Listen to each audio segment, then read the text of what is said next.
at National Taxpayers Association, in short NTA. National Taxpayers Association was established in 2006, and this organization's vision is really to contribute to a government that is more responsive to the needs of its taxpayers. The organization really was established against the backdrop of high corruption, and that still obtains where we see a lot of wastage and inefficiency in the utilization of public funds. So NTA has been working with citizens in Kenya to add their voice to the governance space. But our niche really has been looking at the tax-raising measures that the government of Kenya has been developing. Our concern has been, where is the voice of the citizens? Where is the voice of the smaller players? Where is the voice of the persons living with disability in our tax-raising measures and endeavors?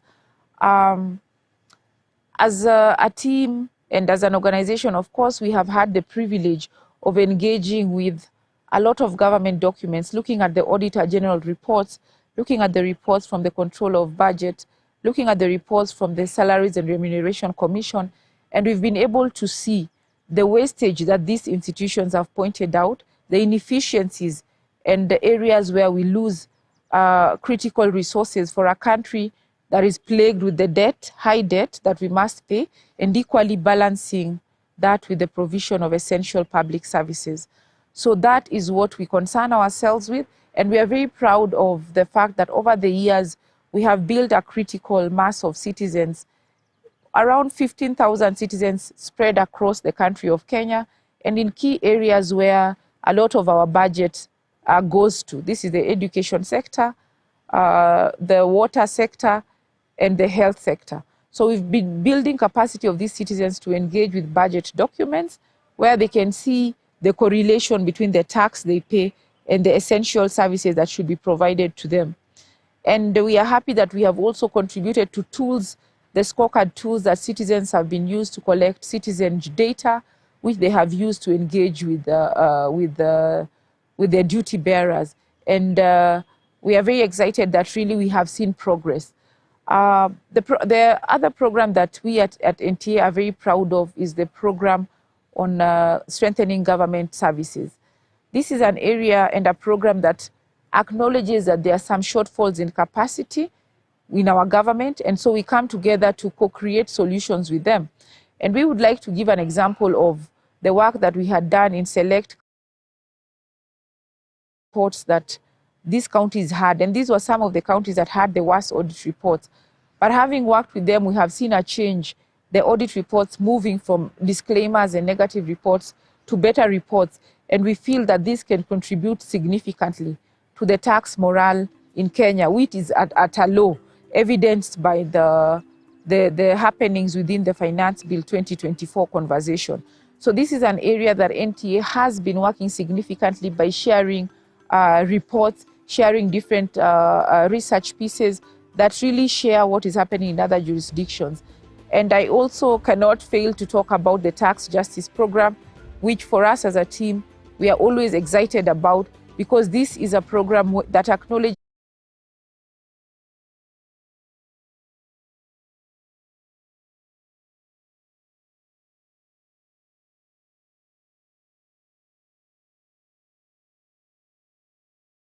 Delighted to welcome you to the third Tobacco Taxation Conference that is themed Safeguarding Public Health Through Progressive Regulatory Policies. It is the 3rd of October, and it is the beginning of the Breast Cancer Awareness Month. And today, as we're going to be having conversations, I will also be interpassing with a few myths, misconceptions, as we are speaking about taxation. Because as you have heard, we are safeguarding public health through progressive regulatory policies. Now, it is my delight to mention that today we will be having very senior persons addressing us. We will be joined by Dr. Naomi Shaban, who is the Tobacco Control Board Chair. We also do have Mr. Mutembei Nyaga, Deputy Commissioner, Domestic Taxes, Enforcement Division. We also have Dr. Andrew Toro from the Ministry of Health, Division of Drug and Substance Abuse. And in the House, we also do have the NTA Board Chair, Mr. Kubebea, and Irene Otieno, the Executive Director of the National Taxation Association, our host for the day. I am delighted to mention that as we're looking at today's theme, it's about looking at the national taxes and where they go, with the caption of Pesa Zetu, Haki Zetu. As I said, energy to start, energy to finish. Did you hear me? Energy? Energy? Now, as we do this, I am very, very confident that we want to start with honoring God in this session. And the way we will do it is with the prayer that we all know, which is our national anthem. I'll ask the IT team to play this for us as we all be upstanding, kindly.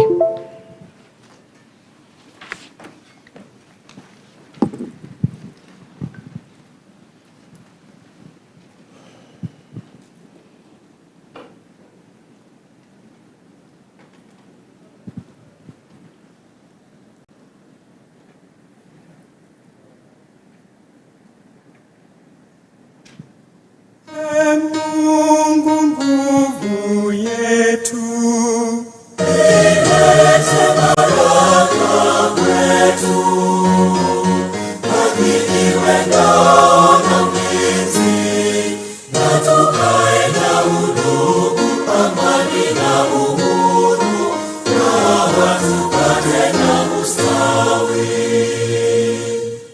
amkeni ndugu zetu, tufanye sote bidii, nasi tujitoe kwa nguvu, nchi yetu ya Kenya tunayoipenda, tuwe tayari kuilinda, na tujenge taifa letu. Ndio wajibu wetu, Kenya istahili heshima, tuungane mikono pamoja kazini, kila siku tuwe na shukrani.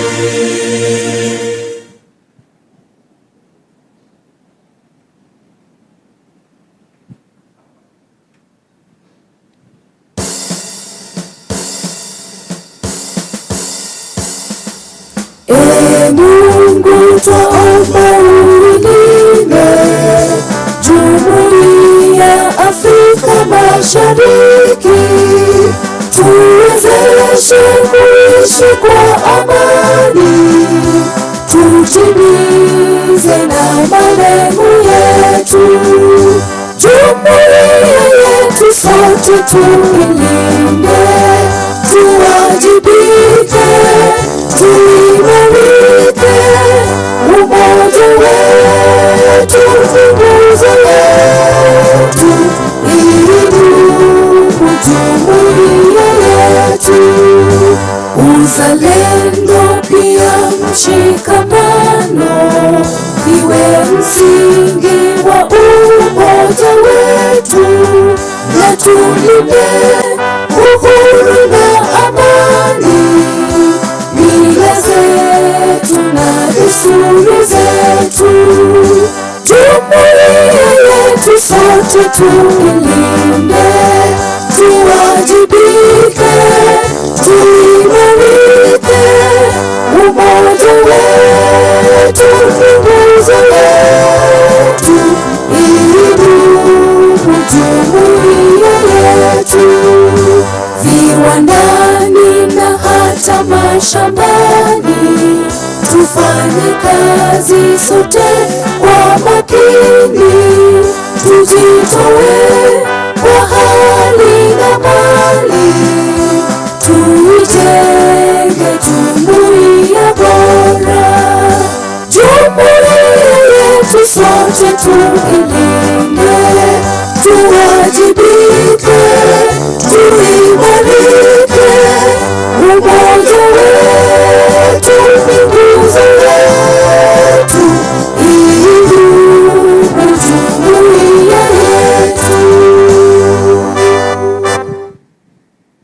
Thank you. You may be seated. And I hope as we go along, you will be reflecting on the words that you've just sung, because really it is a prayer that we pray. We can wajibika and we can be able to serve our people as we ought to. As I mentioned, it's the third Tobacco Taxation Conference. We do have a program and we do hope to keep to it. In terms of timing, we are starting now. We are expecting to finish by the end of day today at about 3 o'clock.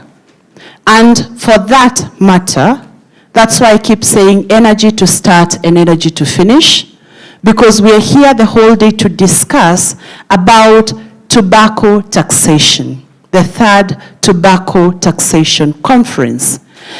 Today's theme, Novel Nicotine and Tobacco Products, Examining the Regulatory Policies for Safeguarding Public Health, speaks deeply even to me, because we've seen the permanent damage that nicotine and nicotine products and tobacco products can do to our health. And so with great pleasure, I want to mention that we will be here, all of us, discussing how we can be able to advocate, how we can be able to speak up, how we can be able to utilize resources to ensure that our public know how to safeguard their health.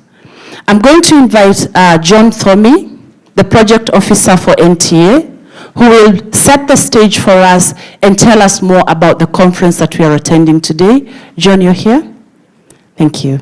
John is the project officer at NTA. Thank you very much, Benda. She knows there is a name she doesn't like us calling her, but we talk of manifestation, and I won't mention that. Energy to start, energy to finish. I'll use it as an energizer on the way. So, good morning. Good morning. I'm very elated to see each one of you here today. And by the fact that we've all come here in one accord for a good cause, then that makes me very happy. So, before I proceed, probably just to mention, I'm standing on the already set protocol by our able MC.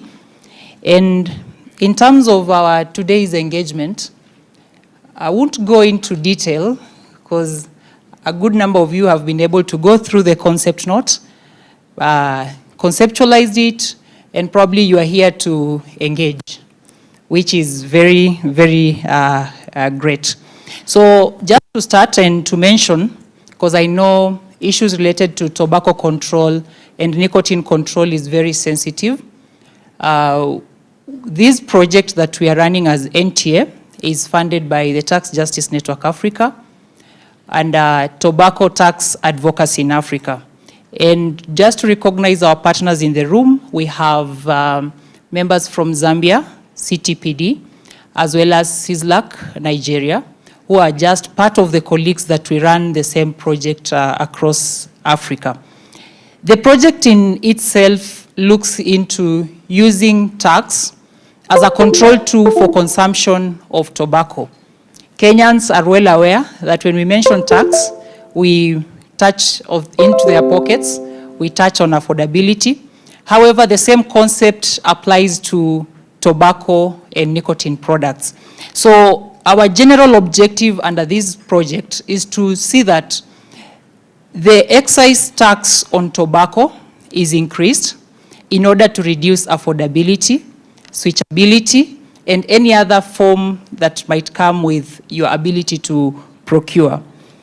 The other thing that we also look into is the issue of Solation Fund.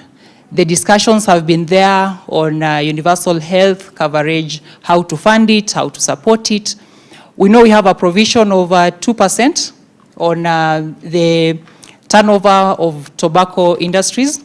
just to support the same. So we also advocate for solution fund. The other issue is an approach on evidence-based advocacy. So the civil society organizations, most of us are aware of the stones that have been thrown to us in terms of advocacy. But for us as NTA and other partners in the room, we felt it is good to have evidence, and evidence can only be generated through research, scientific processes, and other processes that can support the same. So through this project, we've been able to do several researches on tobacco taxing, on tobacco consumption patterns, the landscape of the novel tobacco products. And with that, probably as you open your folders, you can see there is a bookmark there. If you scan any of those QR codes, it will lead you to some of the works that we've been able to do.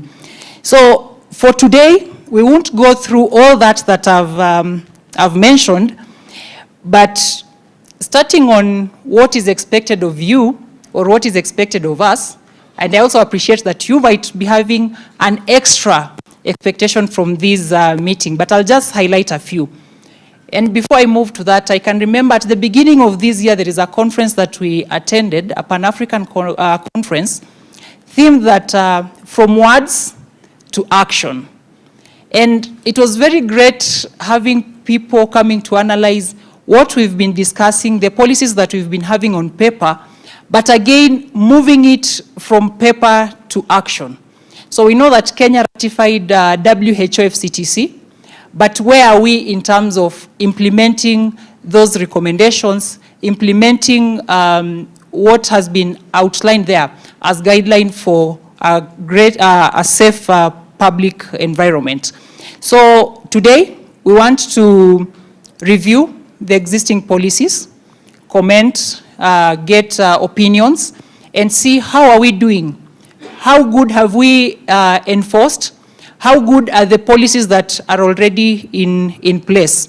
And see, because again, policy-related discussions are multi-sectoral and demand a multi-sectoral approach. In this context, probably because of what we all understand as tobacco control advocates, is that the tobacco industry is not a stakeholder. So with their exemption. So we are going to review the policies that exist and have ourselves understand what is there, what has worked, what has not worked for us.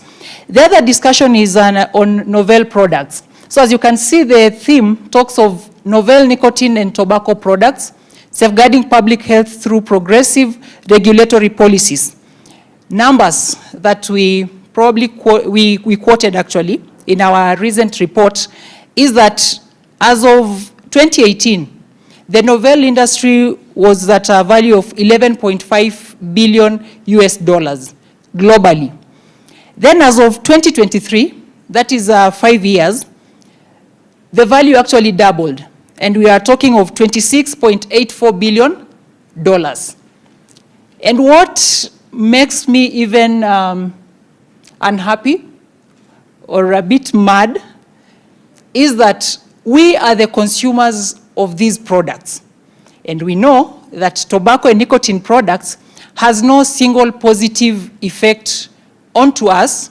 It does not enhance anything on our bodies. And for those who are familiar with the smoker's body, recently with some few studies which are undergoing, is that what you've seen on the smoker's body and the effects is that these products now affect also our hair and our nails. So it is even worse. So mentioning of this is also an outlook. Yesterday we had some discussion with the Revenue Authority, the county government of Nairobi. We also had NACADA in the house and other players from parliament as well. And the question that came up is, in Africa, we know more than 50% of us are youthful. And in terms of target market and consumption of these products, it is the youth and the women. The future generation relies on youth and the women for continuity.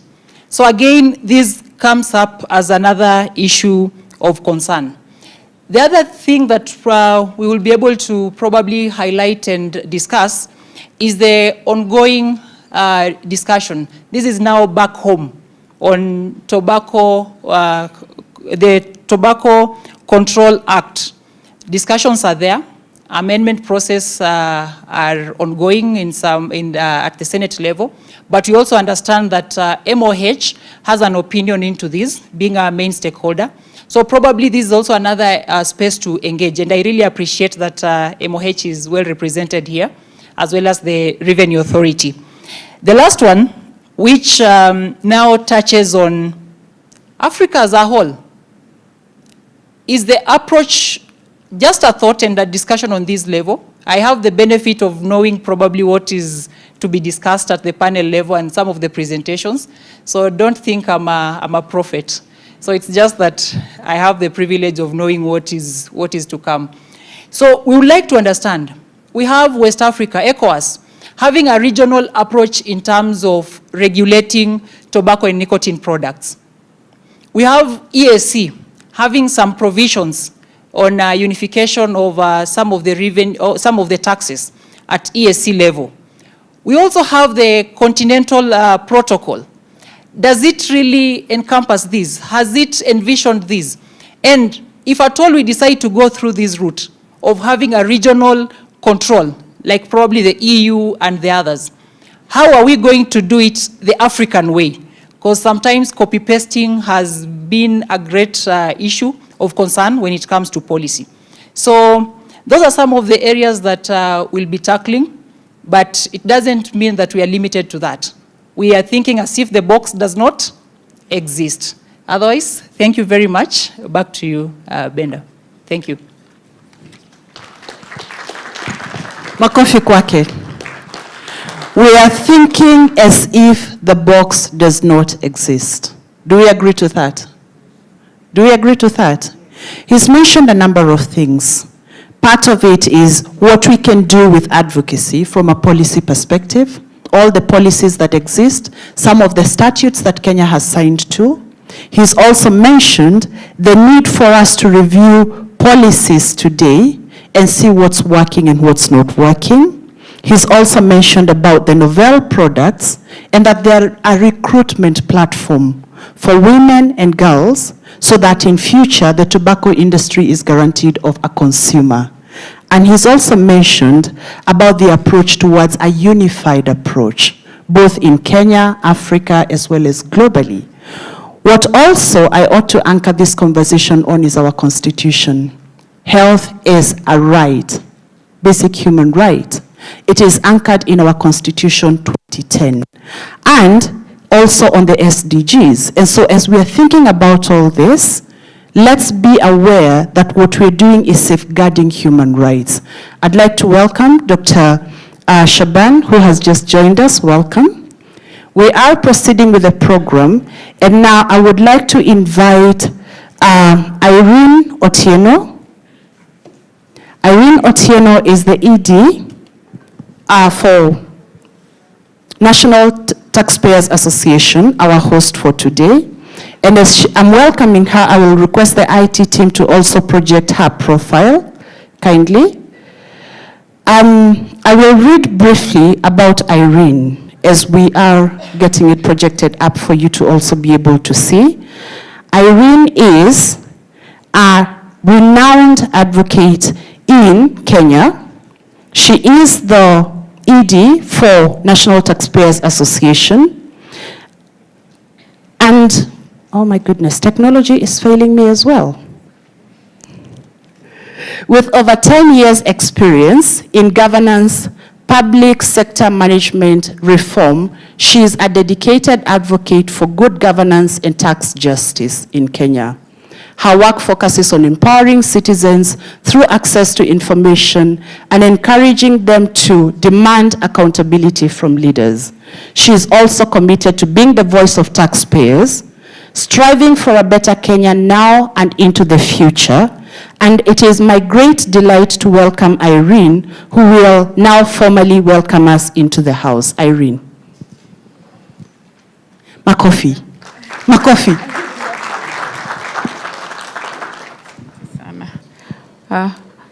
Habari zenu. Habari zenu tena.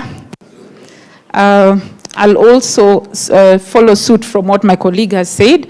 I'll rely on the protocols that have been earlier established, and I recognize Honorable Dr. Naomi Shaban that has just joined us. And as Benda has said, my name is Irene Otieno. I'm the team leader at National Taxpayers Association, and we are very pleased to have you join us today. I would want to say the people who read their Bibles, I guess you know the story where a king made a banquet, invited very many people, but no one came. Cindy? So we were a bit worried in the morning when some of us were running a bit late, but I'm happy that it's full house and we are now looking for extra chairs. So feel at home. Good to see the familiar faces we've engaged with over the years. And so we just want to have a conversation with the experts in this room, friends that have been in this conversation for a long time. So having said that, allow me to acknowledge the presence of participants from various sectors. I'm happy that we have representatives from the government. Pleased to have Kenya Revenue Authority represented in the House, very well represented. I'm almost seeing them in every table. And here, feel very welcome.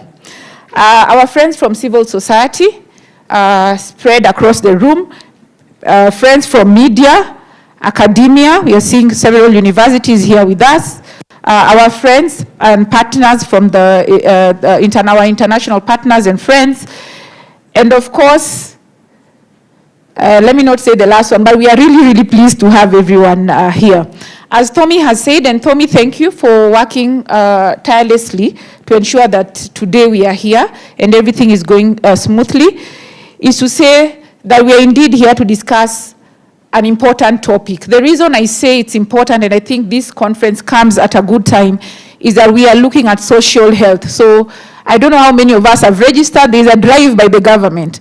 And so we are saying we need to provide Kenyans with good health. We need to ensure that Kenyans are well taken care of. But we as an organization, and that's why the theme of the conference, as you have, and you can see displayed, is that novel nicotine and tobacco products, examining the regulatory policy for safeguarding public health. So we are not looking at tobacco because we just want to look at tobacco. We feel and hold the view that the use of tobacco and new generation products erodes our health budgets. So as a country, unless you're a stranger in Kenya, people have been anguka nayo, people have been demonstrating, Gen Z. There's a lot of concerns in Kenya around taxation. So it's agreed that with our revenue authority and our government, we agree that we must domestically resource. I always say, and I'm hoping this is a safe space, outside it might be very hard for me to have this conversation in Kenya now, but we must pay tax.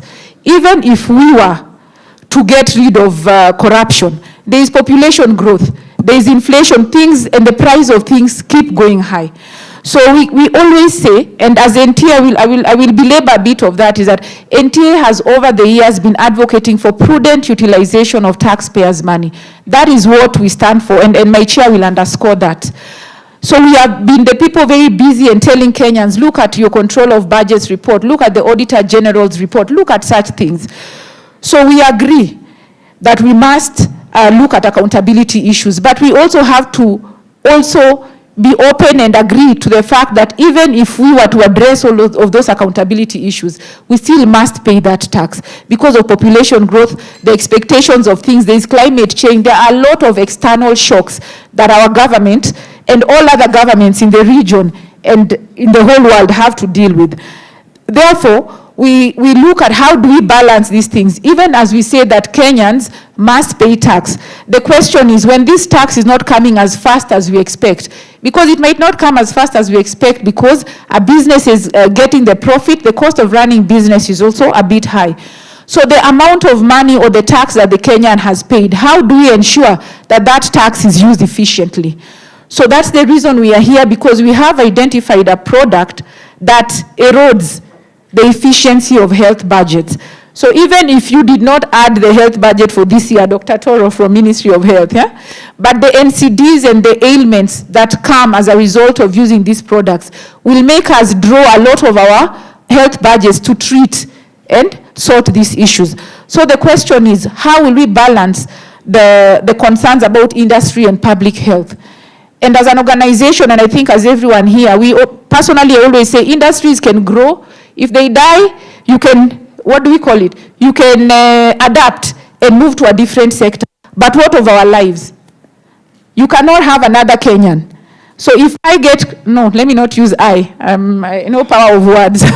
If someone gets cancer and that person dies, or even the laws of years as this person is seeking treatment, what does that mean? So as a country, we again need to ask ourselves, how do we balance issues of industry and employment and the issues of public health? And so that is the type of discussion we want to have today. Are we regulating these products in line with international best practice?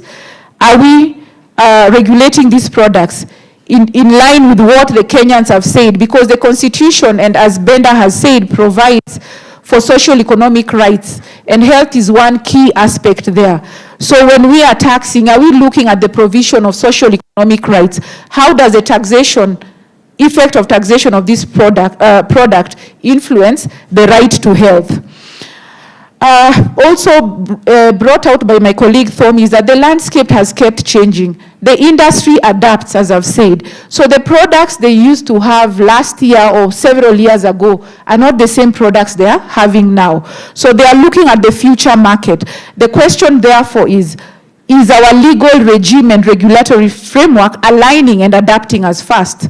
So there have been discussions, and I'm aware, which we'll discuss in this conference, that there are amendments to the Tobacco Control Act being proposed.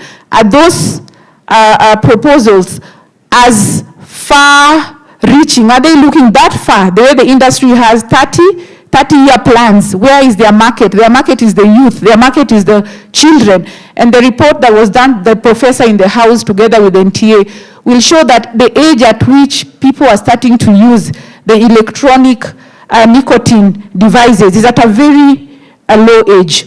And that report still alludes to the fact that the price at which these products are being bought is far lower than even the tax that our law says is attached to those products, pointing to the fact that there are illicit products in the market. So how do we go about that? How do we partner with the Ministry of Education? So we are here again putting a clarion call for intergovernmental agencies and approach. It cannot be a Ministry of Health conversation, a Treasury stroke Ministry of Finance. We need to have Ministry of Education in the House, a lot of players, and the church itself here, because you can have tax-raising mechanisms, but if the behavior and how you train our younger generation is not also being addressed through our churches and faith-based organizations, then we are not making progress. So just to underscore that it's a multi-pronged approach, and that I therefore see every table here has a lot to offer to the conversation around tobacco and regulation of new generation products. As NTA, our role in this space, what we see as our strength, I cannot say we are health rights advocate. I'm seeing Kenco represented here by the CEO. So there is a space that everyone has their strength. But our strength as NTA has been engaging around taxation, making parliamentary proposals and submissions before Parliament. Unfortunately, as we mentioned, the finance bill that was rejected had attempted to tax some of these products. The previous year, we were concerned that there was no mention of taxation of these products, and that was worrying. And we were wondering what is the orientation of our government when it came in around these products. We also look at it as an intergovernmental issue, because monitoring and implementation of some of the tobacco control provisions is the responsibility of the counties. So are the counties also doing their part in terms of monitoring and issues around enforcement? So we also see a lot of room to engage with the Council of Governors, health committees, to look and for them to really understand what is happening with the new generation products and the traditional tobacco products.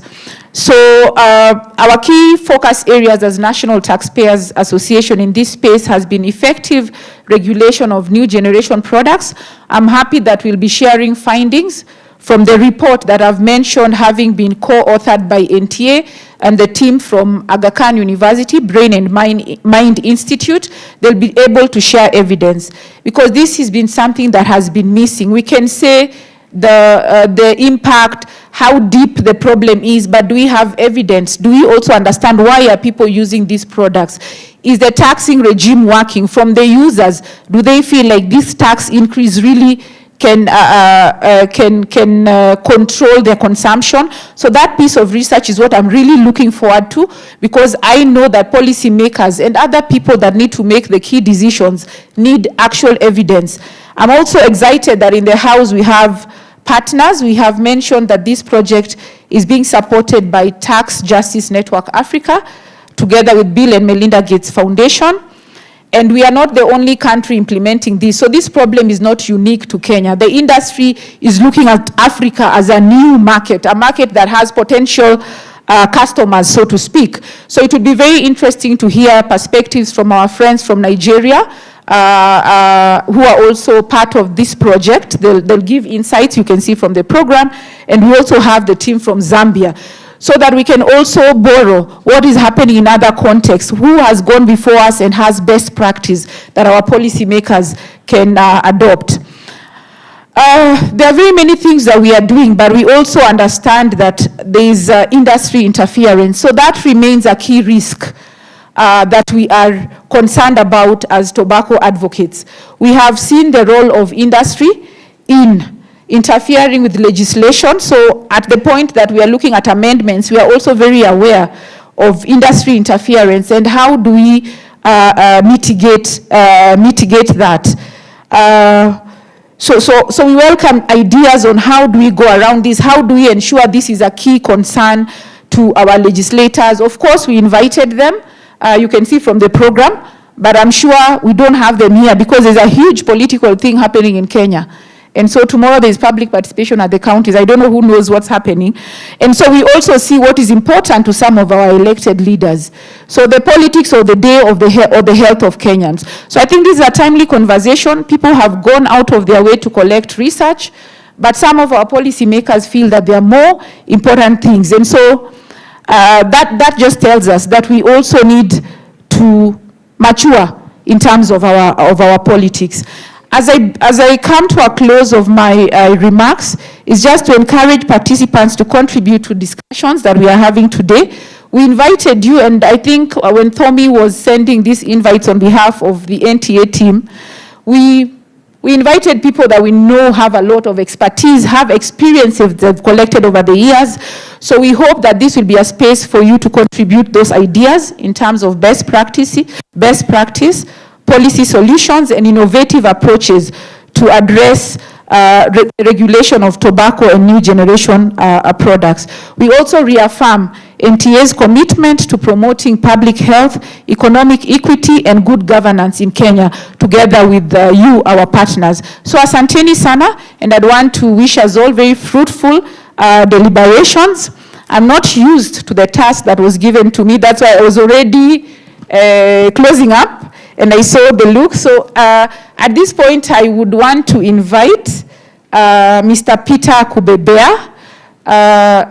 The IT team can be able to share with us our chair's profile, if that is available.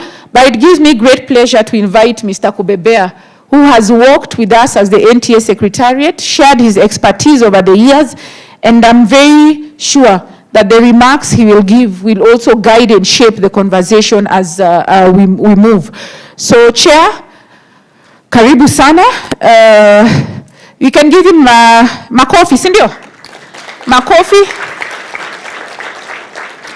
I can see, except maybe the table that he's sitting on and a few, most of us are younger than him, so encourage him na makofi kabisa.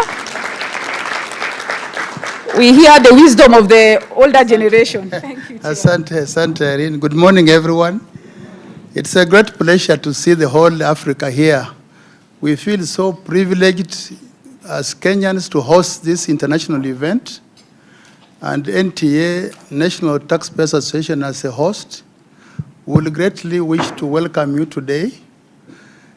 It is very rare to get persons who are passionate about certain things in life. And I want to appreciate my sister, Dr. Naomi Shaban, for coming as our chief guest today. My sister, we come a long way from you in politics. You know our old days in the Mwenge House when we were clearing you people in Kanu. and other things to join politics, and I thank you for being resilient and remaining a chair of a very important National Tobacco Control Board. We welcome you, sister. We welcome KRA, our partners in this area. The commissioner is here. We help up your hand. The commissioner of the domestic taxes is here, and your colleague is a deputy. So those KRA people hate you because you collect taxes. Yet we don't hate you because we want taxes.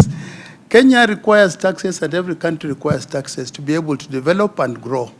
So as we convene here today, we have been making proposals to KRA to see how taxation can be able to ameliorate the challenges of tobacco smoking and how we can minimize that blight amongst the youth out there. So thank you for coming, KRA. Dr. Toro, thank you for Ministry of Health. We appreciate you for having come. Our friend Joel, the chairman of the Tobacco Control Advocacy Team. Joel Kitai, Karibuni. We have very many other experts here from universities. We have lecturers across the world. We have our friends from West Africa. Where are you? I met our Nigerian friends. Mikono wapi? Just your hands up. Oh, there's a team from West Africa, Nigeria, who are also in the same arrangement like we are. So for those who have come today, I thank you for your time. And I'm sure we shall have a very useful engagement as we go on today on resolving the issues of the challenges of tobacco intake amongst the youth and women. So, ladies and gentlemen, it's an honor to welcome you to the 3rd Annual Tobacco Taxation Conference hosted by the NTA. Today, we gather to engage on how to leverage progressive reforms in tobacco and nicotine products, control policy to support the health sector and socio-economic well-being of the public.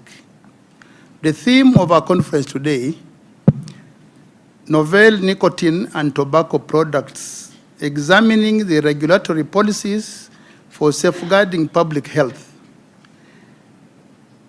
is a timely and critical theme. As we are all aware, the consumption of electronic nicotine delivery systems and electronic non-nicotine delivery systems is rapidly expanding and growing, particularly among our youth and women. While these products are marked as safer alternatives, the evidence suggests the contrary. These products are contributing to rising addictions levels and in many cases fostering death and surely causing dual usage alongside conventional tobacco products. Despite progressive in tobacco control, the gaps in regulation, especially with the new generation products, remain wide.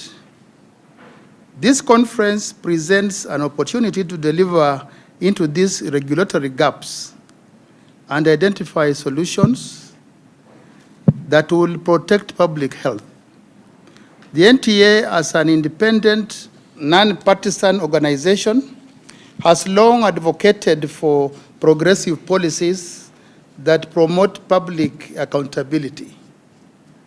Our work over the years has concentrated on ensuring that public resources, including taxes collected from harmful products like tobacco, are used for the benefit of all citizens. Today, I call on all of us gathered here to reaffirm our commitment to tobacco control in Kenya.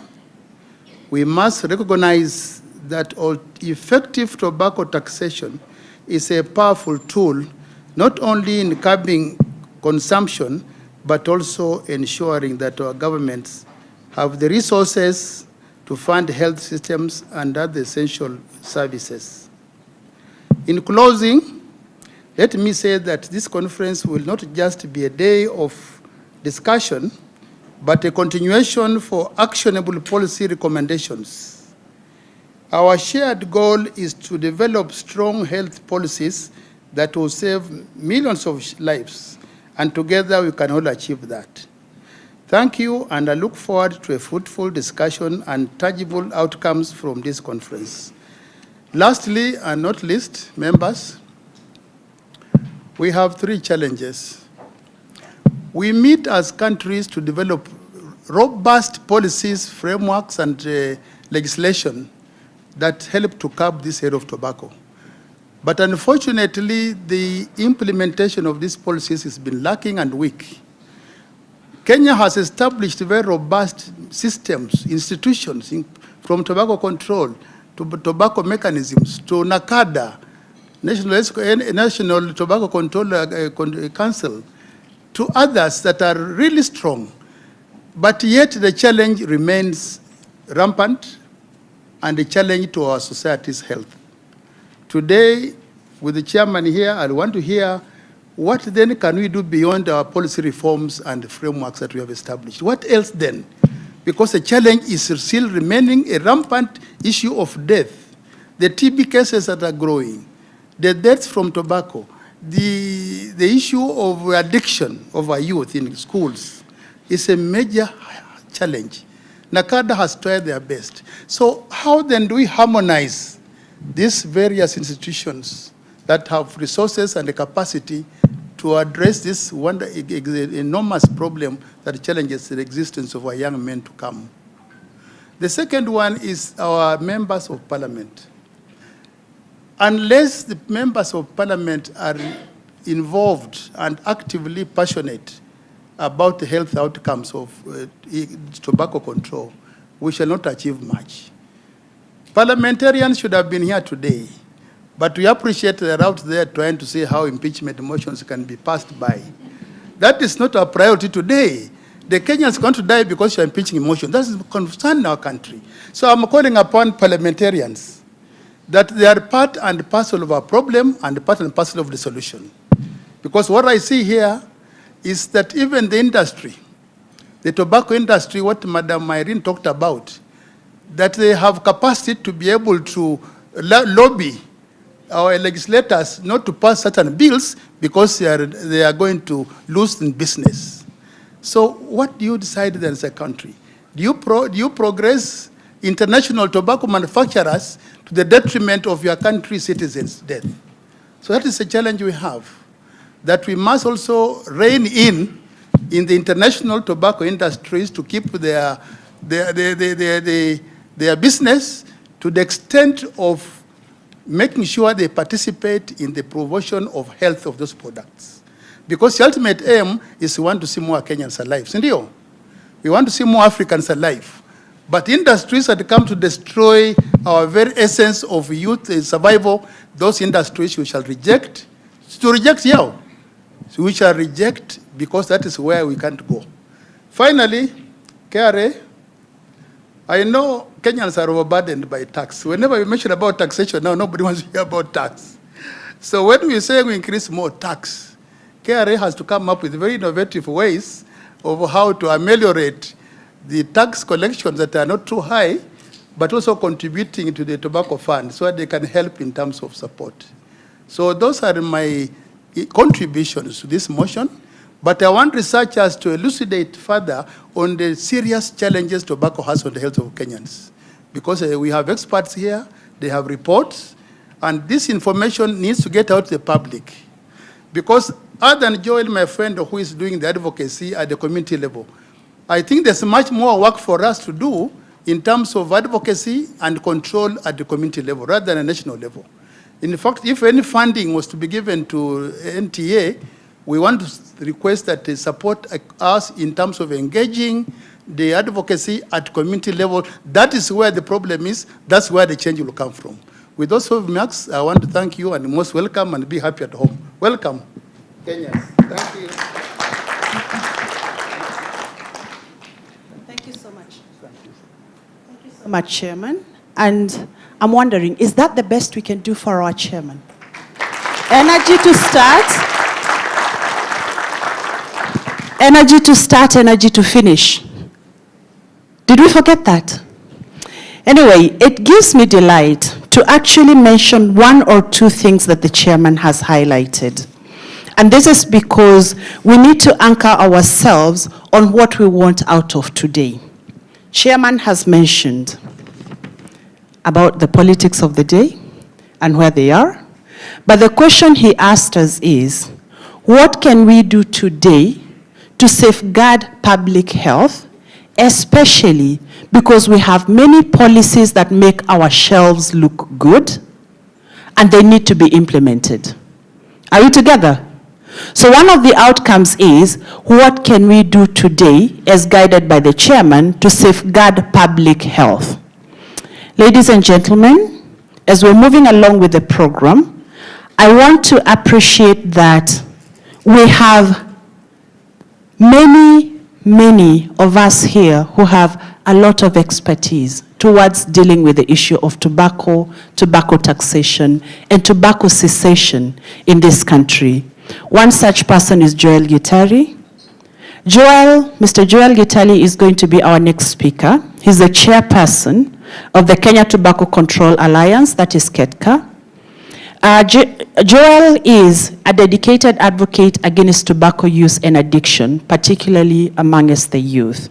His commitment to tobacco control was inspired in 1996 when, as a guidance and counseling teacher, he witnessed the harmful effects of tobacco addiction on students, and this led him to volunteer with KETCA, where he has actively contributed to push for national tobacco taxation and tobacco control laws, which was passed in 2007. In 2013, as the chairperson of KETCA, and under his leadership, the organization gained international acknowledgement, and he has received the World Health Organization World No Tobacco Day Award for his contribution to tobacco control. Mr. Gitali, kindly come and address our people.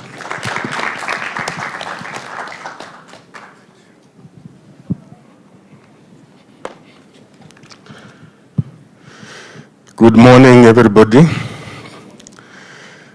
I'm happy to be here before these distinguished men and women, very important people. I'm humbled. When I look at the desk of the panelists, I see even one of my mentors, Rachel Kitonyo. She's there, seeing her baby talk. Yeah, it's a wonderful thing to see you are grown and speaking before people about such serious issues. I'm told also we have some members, honorable members of parliament with us. I don't know who they are, but I'm sure they are here. And others from the ministry, from the Tobacco Control Board. And our youth are also here well represented, the people I value most, the Gen Zs who are going to force us to change if we don't want to change. So they are the agents of change, and therefore we must change before they change us. Those who have spoken before me have said very important things, and therefore I start from where they left. The Kenya Tobacco Control and Health Promotion Alliance has been in existence for some time, and we had to change tact and start operating a bit differently from the way we started by bringing on board all those that matter. Because initially it was just those that were handling tobacco control that were coming together under the alliance, but now we discovered that for us to have proper fruits, we were to bring on board those in the education sector. And that's why I'm a teacher, and I'm here talking about this. And the Ministry of Education is normally with us, the Teacher Service Commission, those who handle curriculum, because we cannot keep talking about having tobacco control content in the curriculum without involving them. So we normally sit with them and discuss these issues. We do a lot with those in the health sector, because we say that sometimes you find those who are really abusing drugs, and especially tobacco and alcohol, are those in the medical field, and therefore we must talk to them. And being the people that are going out there also to handle these issues, they must go out having known exactly what they are going to do. And that's why we are also going around the Kenya medical schools, rather the Kenya Medical Training College campuses all over the country, training peer counselors in them so that they also take part in what we are doing. Also building the capacity of the CSOs and even government officers, like the enforcement officers. We've done it even with the legislatures, MCAs, and sometimes members of parliament. And therefore, we must bring everybody on board. That's what we are trying to do. My elder here has spoken about being on the, at the grassroots with the community, and that is what we do most. I personally stay in Busia, although my home is in Kakamega, and there's a lot that we do down there.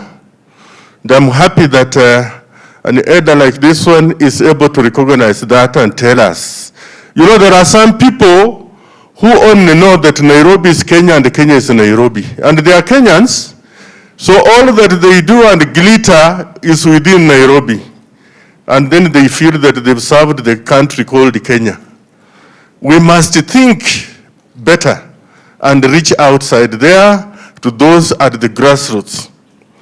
For us to succeed in doing whatever we are doing, there is a lot of need for political goodwill.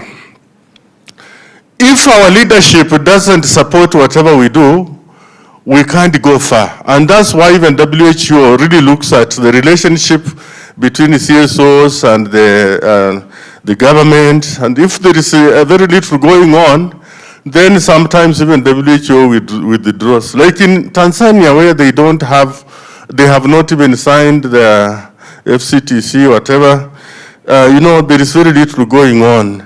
And it is actually letting this area down, this region down, because we cannot do much together.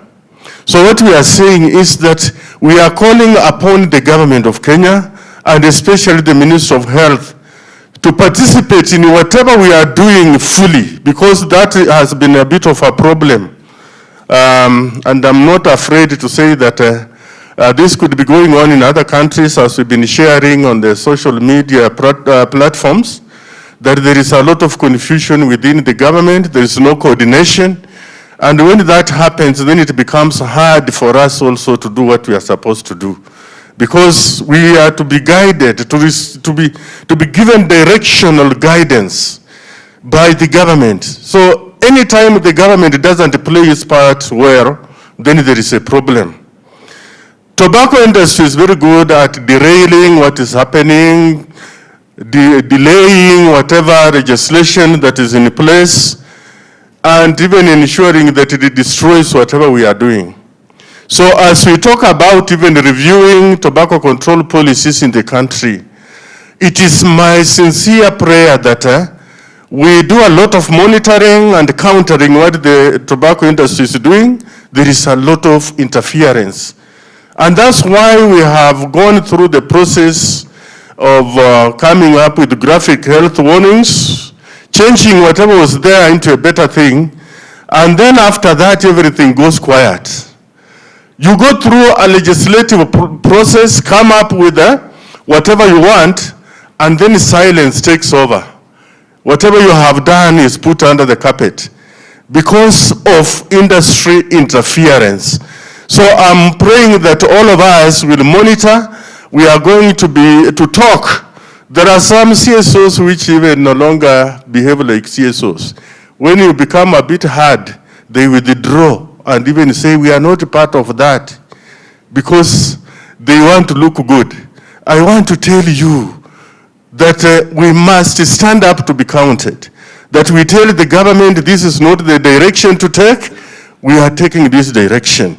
So to be very fast, I would want to say that for us, in the civil society world, we are saying that the changes that are coming must include the total ban on novel and these emerging tobacco and nicotine products. We want them banned from this country. Our neighbors are complaining that Kenya is the gateway. These products are coming from out, then they go through Kenya into these other countries which have even banned the products. And therefore, if we want to look like we are really contributing positively, because we were even the first ones to sign the FCTC in this sub-region, or in this region in Africa. And therefore, we must also provide that kind of leadership by ensuring that we don't open doors to these products that go into other countries through us. And even to worsen things, we are also going to give BAT that space to manufacture, not just to import. Because BAT said there is a lot of market. We want now just to manufacture and spread all over this kind of thing that is going to destroy the children of Africa.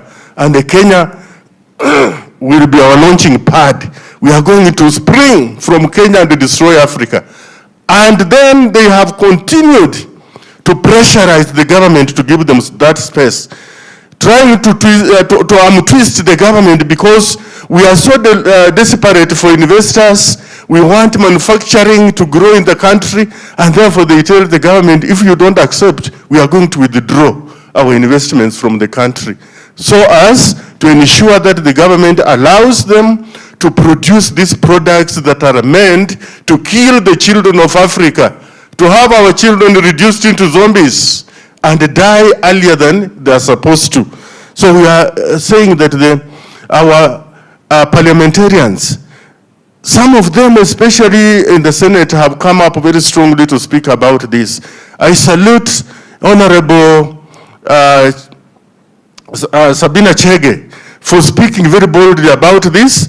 I salute Honorable Mumo for coming up very seriously. And the people who have really been instrumental in our parliament, like Dr. Namai, we have heard Dr. Nikal, and the former parliamentarian Gor Sungu. These are people who stood with Kenyans. And that's why we have the TCA, Tobacco Control Act, the Tobacco Control Regulations, and other policies. We want to see such people standing up with Kenyans. So as we even discuss this, we must remember that we have that duty of ensuring that we protect the lives of Kenyans, that our children must be safe. And as we talk about taxation, we are emphasizing the idea that taxation on tobacco and nicotine products is meant for public health, for health, not necessarily revenue. Forget about this idea of fellows coming up with the figures that they are focusing on revenue. No, we are talking about public health. And we know that a healthy nation is a wealthy nation. If we want to reduce that disease burden on our economy, then we must reduce supply and demand of these products that are causing sickness. So it is a long-term solution to whatever people are trying to do. Instead of looking at the revenues that are being brought in by these harmful products, we can focus further and ask ourselves, what are we going to gain by ensuring that Kenyans are healthy? We are going to get more. So that is where our focus must be, and that's why we say taxation on these products must go high. It must go beyond even 75%. And I'm very happy. At one time when we were talking in Naivasha, and our brother from the Kenya Revenue Authority promised that the KRA was going to do something. And it had done it in the past finance bill. We saw it, walking the talk. So we want to have such kind of people in our country. We have had a lot of pressure from the industry telling the government that these products are safer and therefore they should be treated leniently. They should not even be taxed heavily. That lie from the devil. We don't want those kind of things to come in and continue to suffocate our country. But when you see things going very slowly, we keep on rotating around, reviewing the Tobacco Control Act. We continue going round and round, then you know who is behind that. But we are going to move forward. We help each other. We hold our hands together and move forward as a country. And as I conclude, I pray that those battles at the Ministry of Health will also be taken care of, so that we have people who are united, working together as a team, as we join them as civil society organizations. I have so much to say, but I cannot say it here now. I believe those who will be talking after me will also cover some ground. Thank you so much, and God bless you.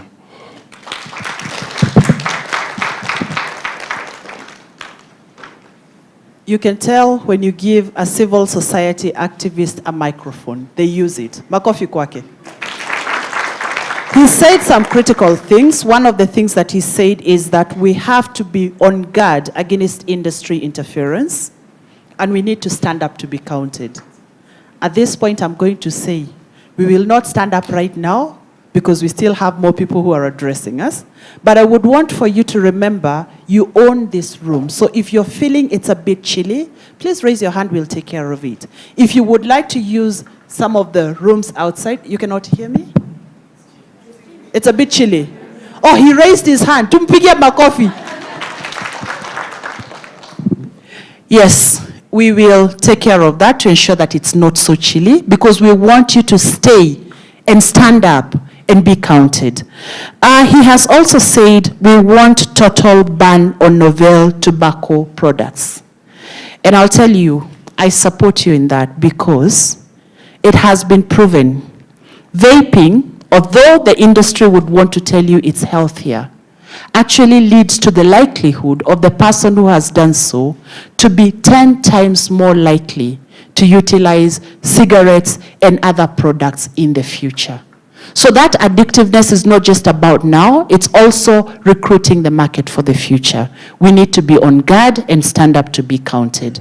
The next person who is going to be addressing us this morning is Adrian Njenga from the policy team at NACADA, and I cannot wait to hear what Adrian has to tell us today. Adrian. And he's also the one who raised his hand to pick him a coffee. He's also advocating for you in this room.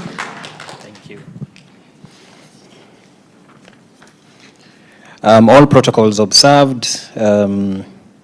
Ladies and gentlemen, good morning. I'm here representing my CEO, Dr. Antonio Merikwa, who was meant to address this esteemed gathering, but this same week we are hosting another international conference at Pan-Africa Hotel relating to addressing deflection strategies for people who have drug use challenges. So I'm happy that this week Kenya is blessed to host two major conferences, this Tobacco Taxation Conference and the other conference taking place at Pan-Africa Hotel. I was actually not meant to speak, but in the spirit of Gen Z, John and Madam Irene insisted, lazima utaanguka nayo and say something. So at the very onset, I would like to commend NTA for bringing us together as tobacco control advocates to address the challenges relating to tobacco use in Kenya. And I wish to point out something which is a sort of bad news from our studies that we shared 2 years ago, 2022.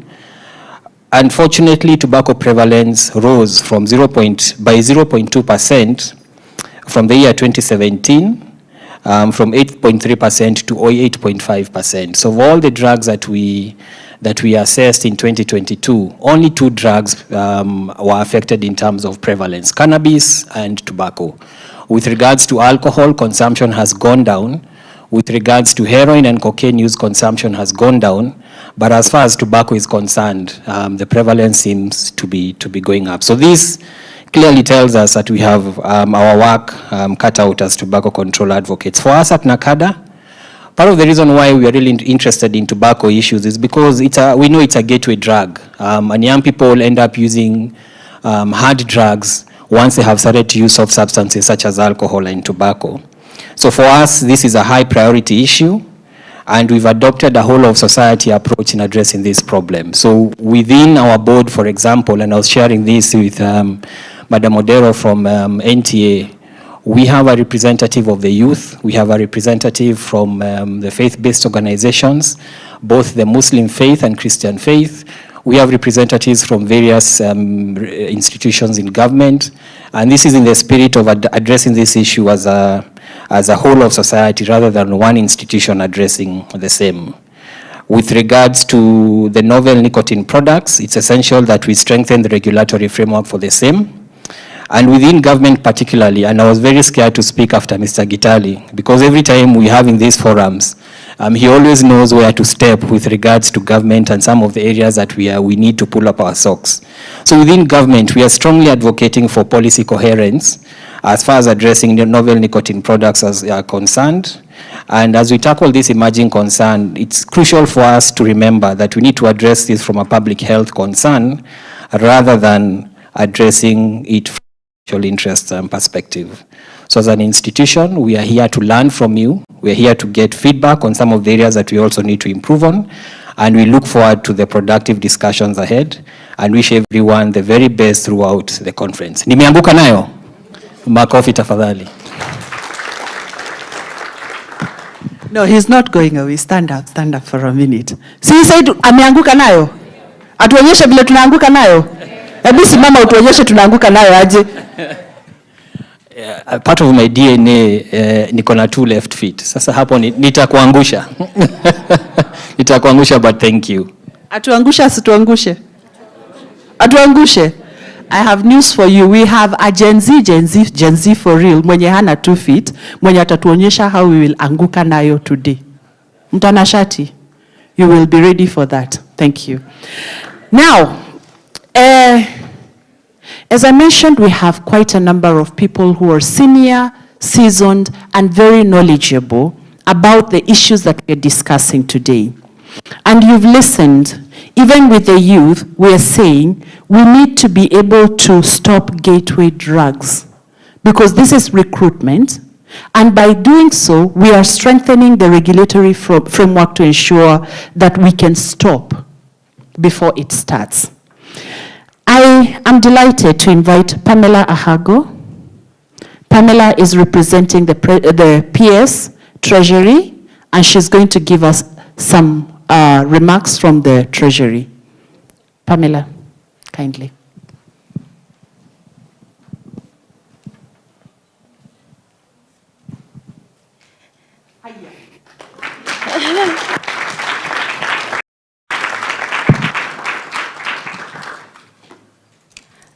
Thank you, and good morning all. My name is Pamela Ahago. I'm here representing the PS Treasury, Dr. Chris Kipto. He was to be with you here today, but he's not able to be here because the CS went to Naivasha and he had to step in for the CS. So that's why now I also had to step in the bigger shoes for him. So whatever I speak here today, don't blame me. It's from Dr. Chris Kipto, not Pamela. Agreed? Yeah, thank you so much. I'm here representing him, and I'm going to pass on the message that he would have liked to pass to you all here sitting today. Tobacco is a very, as a taxation policy, we always tax it. We always increase taxation every year. That is what the policy at the Treasury targets. Of course, working together with KRA, then we are able to every now and again to implement and develop tax policy measures on tobacco every year. But despite us increasing every year, they still smoke it every year. So maybe it's an addiction. But I believe the team here working together would come up with some policies that would actually maybe streamline that area of tobacco. So ladies and gentlemen, distinguished guests, all protocols observed, it is my pleasure to preside over the launch of the 3rd annual Taxation Conference, an important occasion to reflect on socio-economic issues relating to the use and regulation of tobacco in our society. I wish to thank the organizers of this event for their good work and participation in the fight against use of tobacco products.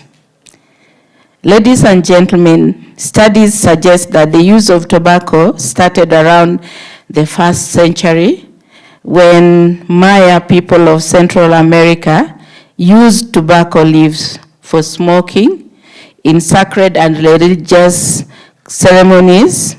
To date, this crop is still part of our lives, both in social and economic aspects of our contemporary society.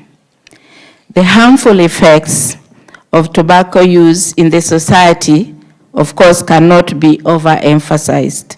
With the increasing negative health outcomes like cancer and lung diseases, equally, the socioeconomic effects such as nicotine addiction continue to plague the society. On the other hand, tobacco as a cash crop continues to sustain the livelihoods of many households, not only in Kenya, but across the globe. This poses a huge dilemma on whether to ban the use of tobacco or support growth of the sector for economic gains.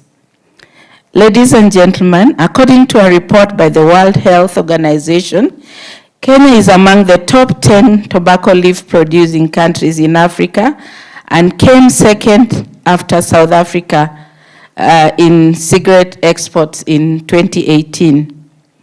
This shows that tobacco sector continues to contribute to our GDP through job creation, foreign exchange earnings, and revenue contribution. Despite the positive contribution to our GDP and economy, tobacco continues to pose significant harmful effects in the society. These include lung diseases, including cancers, as well as the nicotine addiction that has seen many young people get hooked and derailed from achieving their full potential. The negative effects of tobacco use are not news to any mature person and is unacceptable behavior in our society. However, manufacturers have devised new ways of packaging and delivering the nicotine that are meant to appear more elite, thus attracting the youth through marketing deception. These techniques include the e-cigarettes, nicotine pouches. Nicotine is also sold as skin patches, chewing gum, nasal and oral sprayers, inhalers, lozenges, and tablets. That is the changing form of tobacco in our society.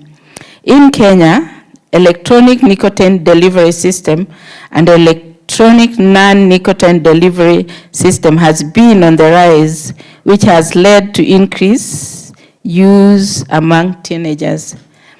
Many countries and regions have started to regulate the electronic nicotine delivery system and non-delivery system. Kenya being among them, the government has also introduced taxation on end products, including e-cigarettes, as part of its broader strategy to regulate and discourage the use of these products. To curb the negative effect from the use of tobacco, the government has put measures to discourage the use of these products. These include banning the advertisement of these products, including health warning in the packaging, and imposing consumption taxes like excise and VAT, and also import duty on cigarettes imports. One of the key challenges in tobacco policy is striking a balance between reducing tobacco consumption and raising revenue, not forgetting the pushback by the tobacco industry. There is no policy that is enacted by the government on tobacco sector that is implemented without being challenged in the court. So that's one area that we also need to be alert of. The medium-term revenue strategy proposes various tax reforms, including harmonization of taxation of filter and non-filter cigarettes under the East Africa Community. Discussion has been ongoing to change the taxation regime of excisable goods and base it on the negative health externalities of the respective goods.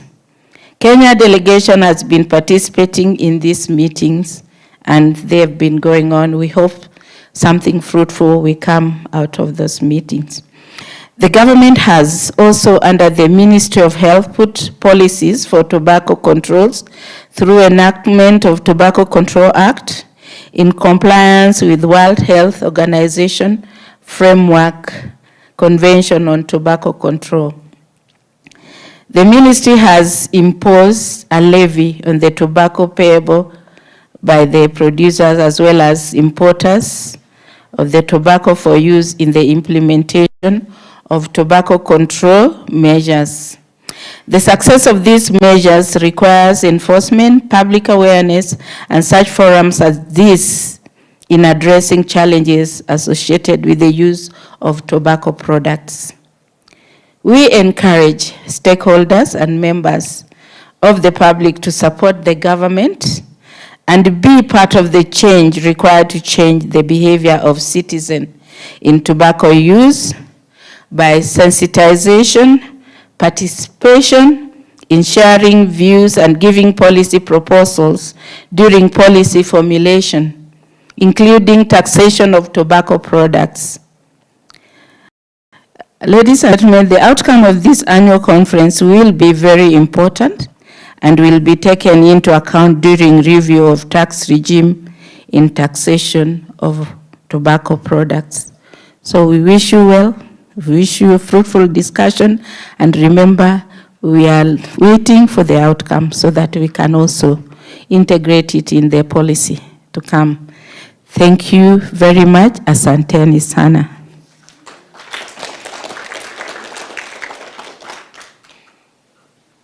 Asante sana, Pamela. Thank you so much, Pamela. I think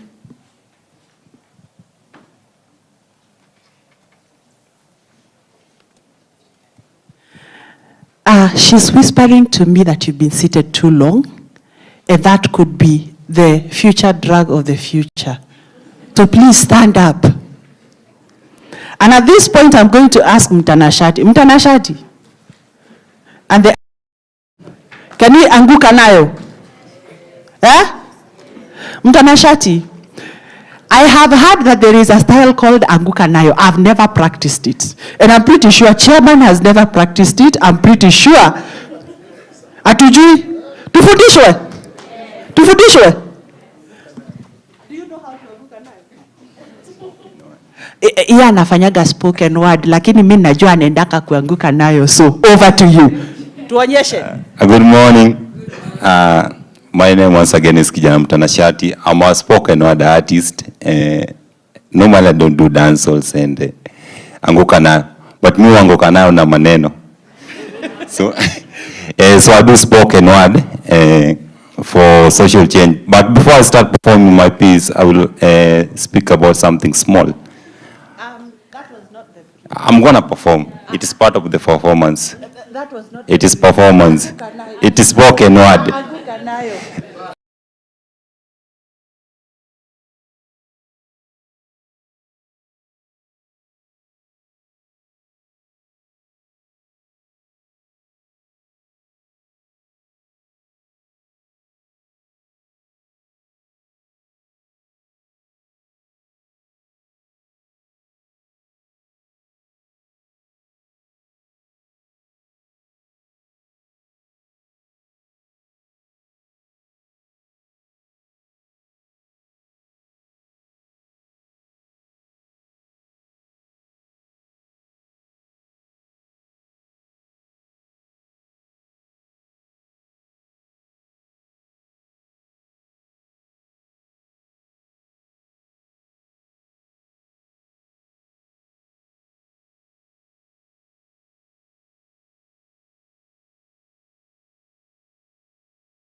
standards.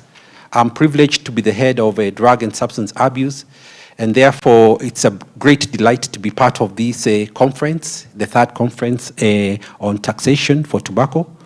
And as a head of the division, our mandate resonates with the theme, and it resonates with the theme of novel nicotine and tobacco products, safeguarding public health through progressive. In fact, that's what we do for our daily living. Every day we report to work, that's what we are doing. And earlier in the year, the ministry, through the leadership, was able to commission a task force. And the task force, I was privileged again to have been the chair of the task force. The objective of the task force was to investigate the proliferation of novel nicotine products. And we were tasked and we went to the ground. And we confirmed, indeed, these novel products have flooded the market. Our youth have been targeted. We discovered our policies are weak. We discovered our laws are not well aligned. We discovered there were knowledge gaps. And we quickly embarked on the journey together with the Tobacco Control Board and the other leadership, and we came up with a roadmap. And one of the roadmap was that we needed to, as a matter of urgency, amend the Tobacco Control Board, or rather the Tobacco Control Act 2007. And I'm happy to report to you we have made tremendous progress. And God willing, before the end of the year, maybe in the next 1 month or so, we should be able to see it in the public, going through the validation stage. And this new law will be able to respond to so many of the gaps that have been discussed here by the previous speakers. We'll be able to discuss the issues of tax, because in the amendments we have been able to persuade the lawmakers that we need to have all the products, including the novel nicotine products, within the bracket of tax. They need to pay. One of the other things that we have discovered in the course of our business is that every dollar of tax which is being paid to us, the government ends up paying another $3. In fact, some studies are saying $7 to treat the harmful effects of this. So therefore, we need these monies so that they can come and assist us. Our job is to formulate policy to ensure that our laws are aligned. And I need to mention this. In my introduction, I've been introduced as the head of drug and substance abuse. The government, again, in its wisdom, was able to say tobacco was not the only drug that was affecting the youth and the community.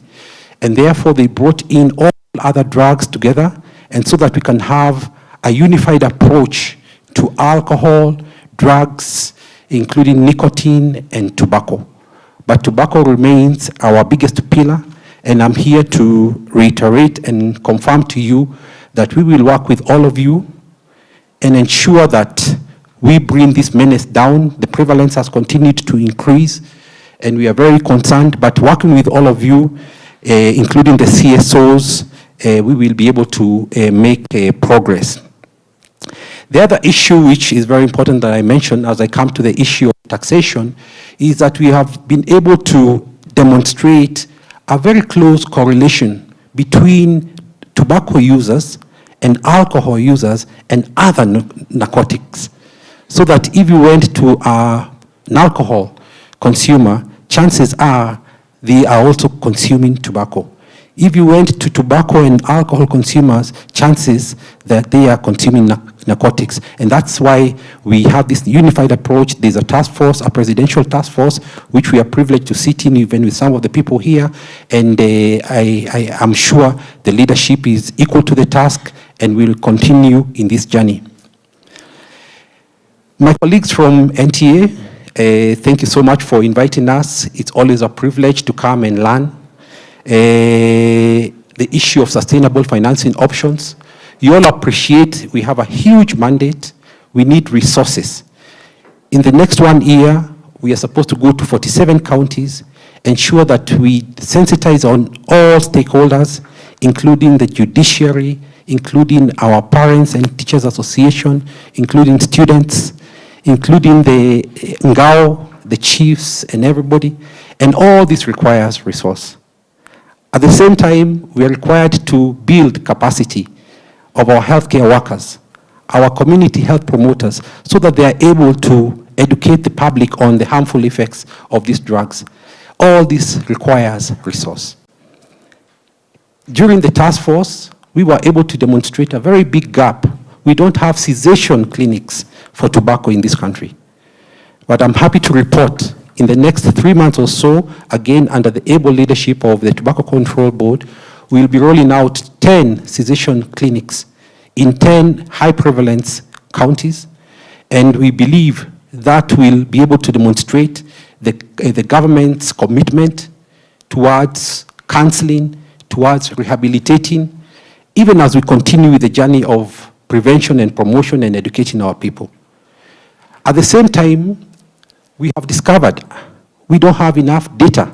In fact, I've just come from a media briefing, and I was being asked about some statistics. And some of these statistics are actually not there. So again, my challenge I can see the academic and research world is well represented here. We need to churn out as many research projects, and so that we can have data which will inform our plans, it will inform our policies, it will inform our strategies, and indeed, it will inform the laws. All this requires resource. And as a division of the Division of Drug and Substance Abuse, we came up with 4 proposals. And I'll start with the proposal which resonates with this conference so that I do not look like I'm digressing. And we have said, we have looked at the taxation of tobacco products, and we have noted there's a huge gap and that the novel nicotine products have not been put in that bracket. And we are here to say that we are together with all of you in ensuring that all those new products which are coming in the market must be taxed, and not only must they be taxed, but they must be taxed adequately. And we are looking forward to that being a fruition. We are hoping that that will be successful so that those resources then are rechanneled back to us, and then we are able to fight against the same. At the same time, besides taxation issues, we were able to identify vendor licensing. And we have appreciated the continuum of tobacco production, from importation, manufacturing, all the way to retailing. And we think there is an opportunity for us to introduce a licensing, especially at the county level, where the retailers and distributors at that level then can be able to be, be licensed, and a little money will come out from that, and that resource again will go a long way in assisting us in safeguarding the public health against these harmful effects. We have also, of course, the solatium, and I wish to, of course, I do not want to preempt the chair of tobacco control. I know she'll spend a lot of time discussing solatium, but I'm here to confirm to you that this year we signed a service level agreement with the Kenya Revenue Authority precisely in March this year. And as we speak right now, the SLA is active. And so far we have already collected some funds, and I'm sure the KRA will be able to confirm that. And our commitment to all of you and to the public is that these funds will be spent as prescribed in the Tobacco Control Act. Section 7 and 8 is very clear about how these funds should be spent. It prioritizes issues of public awareness. It prioritizes issues of sensitization, as I've mentioned. It prioritizes conducting research, and the authors left one blank space, and I think that was genius. And they said any other incidental that would accrue. So mine is just to confirm to you that from our division, once these resources are available to us, we'll ensure that we employ transparent and accountable strategies to ensure that we spend them very well, and so that the next conference next year we'll be able to come here and demonstrate to you how we spend those funds. Our other concern, and this again goes to our colleagues in the Kenya Revenue Authority, and I'm sure they'll be discussing this, is that we have also been able to appreciate some lack of harmonization in the taxation within the region. And I think as John had mentioned in his opening remarks, I think we'll have some contribution from our colleagues in the region on how we can have a regional approach, and so that we have a very robust, harmonized tax policy, and so that we do not have illicit drugs permeating our market because of the lack of, harmony.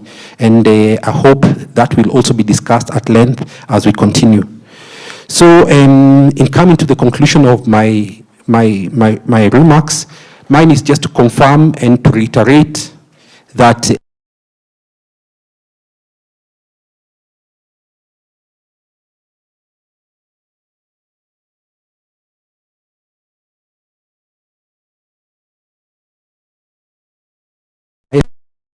work as a common team, and so that by the end of the journey, then we will have been able to achieve our mandate.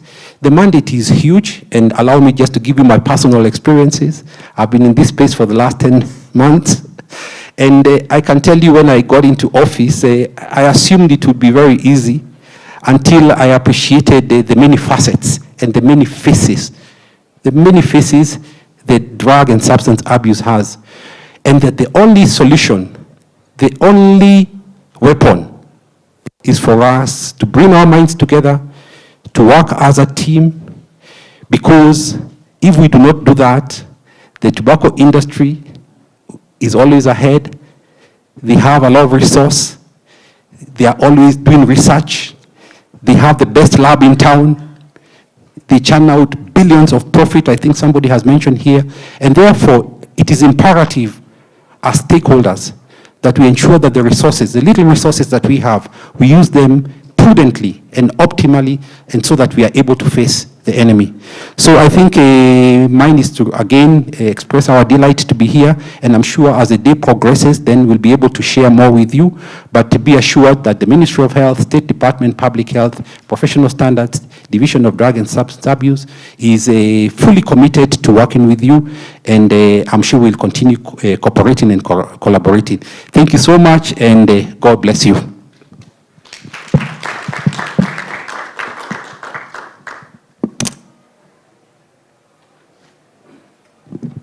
Wow. Thank you so much, Dr. Toro. And I'll tell you, I was listening keenly because I also come from the advocacy space. It feels like it's almost Christmas because he's promised within the next 1 month, we will have the launch of the amended Act 2017, and it will have some goodies. Amongst that, he's mentioned, we'll also be launching in the next 3 months, there's 10 cessation clinics. Isn't that good news? So why didn't you clap for him?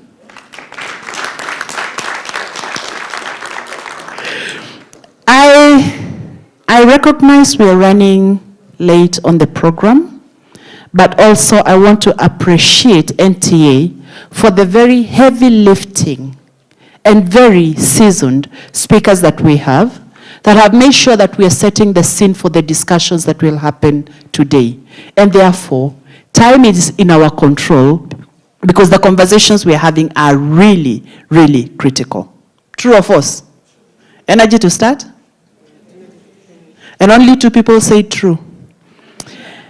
Anyway, we do have the Deputy Commissioner, Mr. Mutembei Nyaga, who is with us today. Mr. Mutembei is the Deputy Commissioner, Domestic Taxes. He has served in many senior positions, among them the Chief Manager, Excise Investigations at KRA, Assistant Director, Intelligence and Surveillance at the Ethics and Anti-Corruption Commission, that's EACC, and he has also served as the head of Transnational Criminal Investigations Unit, ITCIU. I feel like I should not even read the rest of it because we are in safe hands. And especially when we're talking about safeguarding public health. Mr. Mutembei, kindly. Energy. Energy.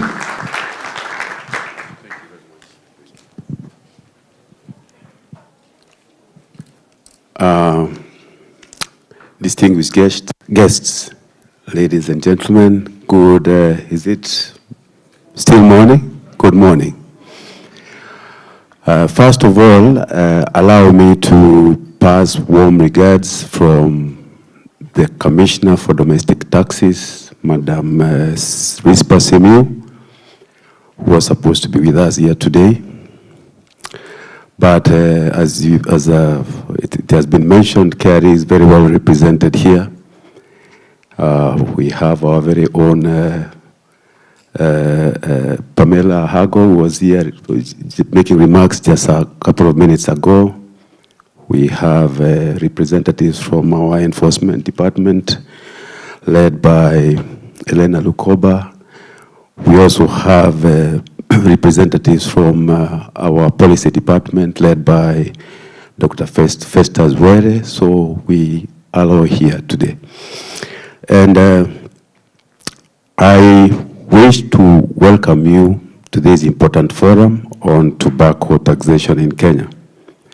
We gather here today united by a common goal, which is to enhance public health and generate sustainable revenue through effective tax policies. Tobacco taxation is crucial, not only as a public health measure, but also as a vital tool for revenue generation. In alignment with global and local practices, Kenya is committed to adopting excise tax policies on tobacco that reflect international standards, particularly those that are recommended by the World Health Organization.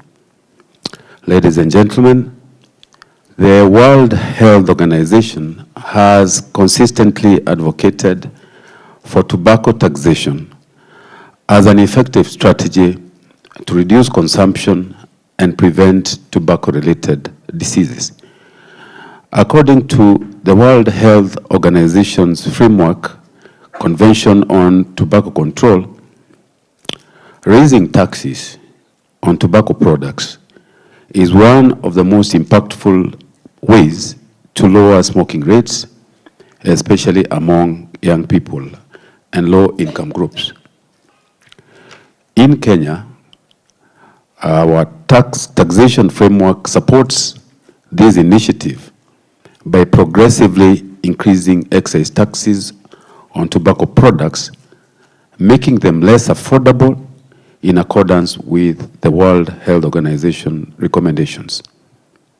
Currently, the total tax on tobacco levied by the Kenya Revenue Authority as a percentage of retail price stands at 46.12%, and that if you compare that with the recommendation by the World Health Organization, which should be at least 75%, we still have got a long way to go. But like my colleague said earlier on in her remarks, Pamela, this is being done progressively every year. To combat tobacco affordability, we recognize the need for regular tax increases that outpace inflation and income growth. Through the excise duty amendment bill, Kenya is making significant steps to ensure that the real price of tobacco products aligns with the World Health Organization guidelines, thus promoting public health. Our taxation framework in KRA comprises of three main taxes, which include, number one, the excise duty, where we apply specific excise duties based on the type and harm level of tobacco products, with higher rates for cigarettes, the most widely consumed form. And the second one is the VAT, value added tax, which has a standard VAT of 16%, which is imposed on all tobacco products. The third, ladies and gentlemen, is the import duty, which ranges from between 25 to 35%. And this is applied to tobacco products classified as sensitive items, while products from the East African community are exempt from import duties, they still remain subject to a 2.25% import declaration fee. This multifaceted taxation strategy is designed to discourage tobacco use across product categories, from cigarettes to novel nicotine and electronic devices. It is also important to understand that in Kenya, all manufacturers and importers of tobacco products must be licensed, and we do this very closely with the Ministry of Health. This requirement ensures compliance with tax regulations, facilitates monitoring, and helps prevent illicit trade. And the Kenya Revenue Authority plays a very pivotal role in this process, together, of course, with our multi-agency partners in government. Under the KRA's enforcement division, which is the one that I head, KRA is dedicated to ensuring compliance through rigorous licensing, inspections, and monitoring. Our intelligence-driven enforcement aims to combat illicit trade in tobacco products, which is an essential focus as highlighted by the World Health Organization. To further strengthen our approach at the Kenya Revenue Authority, we have adopted technology, and in particular, a system that we call the Accessible Goods Management System, EGMS. This innovative system tracks accessible goods, ensuring, and among them tobacco products, of course, ensuring that they are taxed appropriately while preventing diversion into illegal markets. This system, called EGMS, ensures that accessible goods like tobacco products are monitored across the supply chain, from production to retail. It has high security excise stamps and scan codes, which we can verify product authenticity. We combat counterfeiting and ensure compliance with taxation regulations. As we move forward, ladies and gentlemen, collaboration among all stakeholders is very important and crucial. Together, we can transform tobacco taxation into an effective revenue-generating initiative, while at the same time enhancing public health. I urge all manufacturers and importers to adhere to excise laws and support initiatives aligned with the World Health Organization's global tobacco control efforts. Regional harmonization will also play a key role in preventing smuggling and ensuring the success of our tax policies. In closing, ladies and gentlemen, I reaffirm my organization, KRA's commitment to adopting World Health Organization recommendations and working collaboratively with all stakeholders to create a robust taxation and regulatory framework for tobacco products. Thank you for your attention, and let us work together to make a healthier, tobacco-free future for our country. Thank you very much.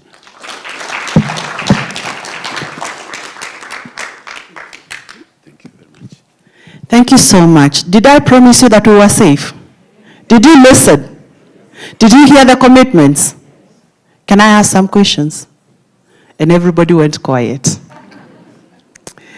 The thing about today is we are honored and actually humbled to have our government of Kenya come and sit with us for this long, pay special attention, give us commitments, and this is the power of advocacy, because the team represented in this room, all of you, are actively engaged to safeguard our people and the health of our people. And as much as earlier we had some apologies from the political leadership, I am delighted to say that our next speaker has been there, done that, as a policymaker, as a leader of her people, has been actively engaged in safeguarding policies and practices of our government in Kenya, and ensure that our people are served well. Can you already guess who I'm speaking about? If you nod, I can't know what you're saying. Can you already guess? Are you sure? It gives me great delight to invite Dr. Naomi Shaban, the Chair, Tobacco Control Board.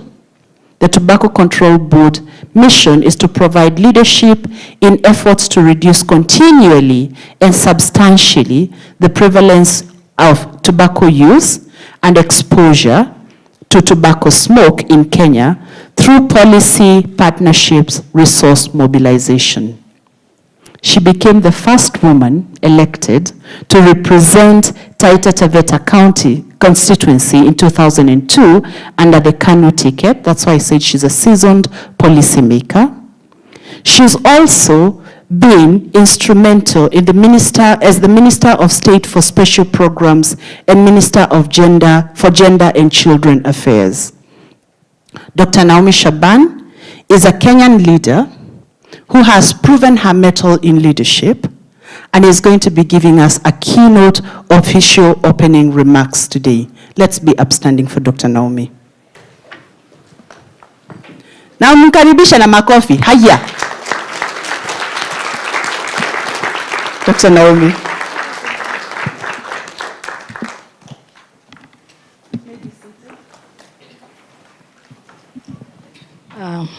Thank you very much. You should have been a politician.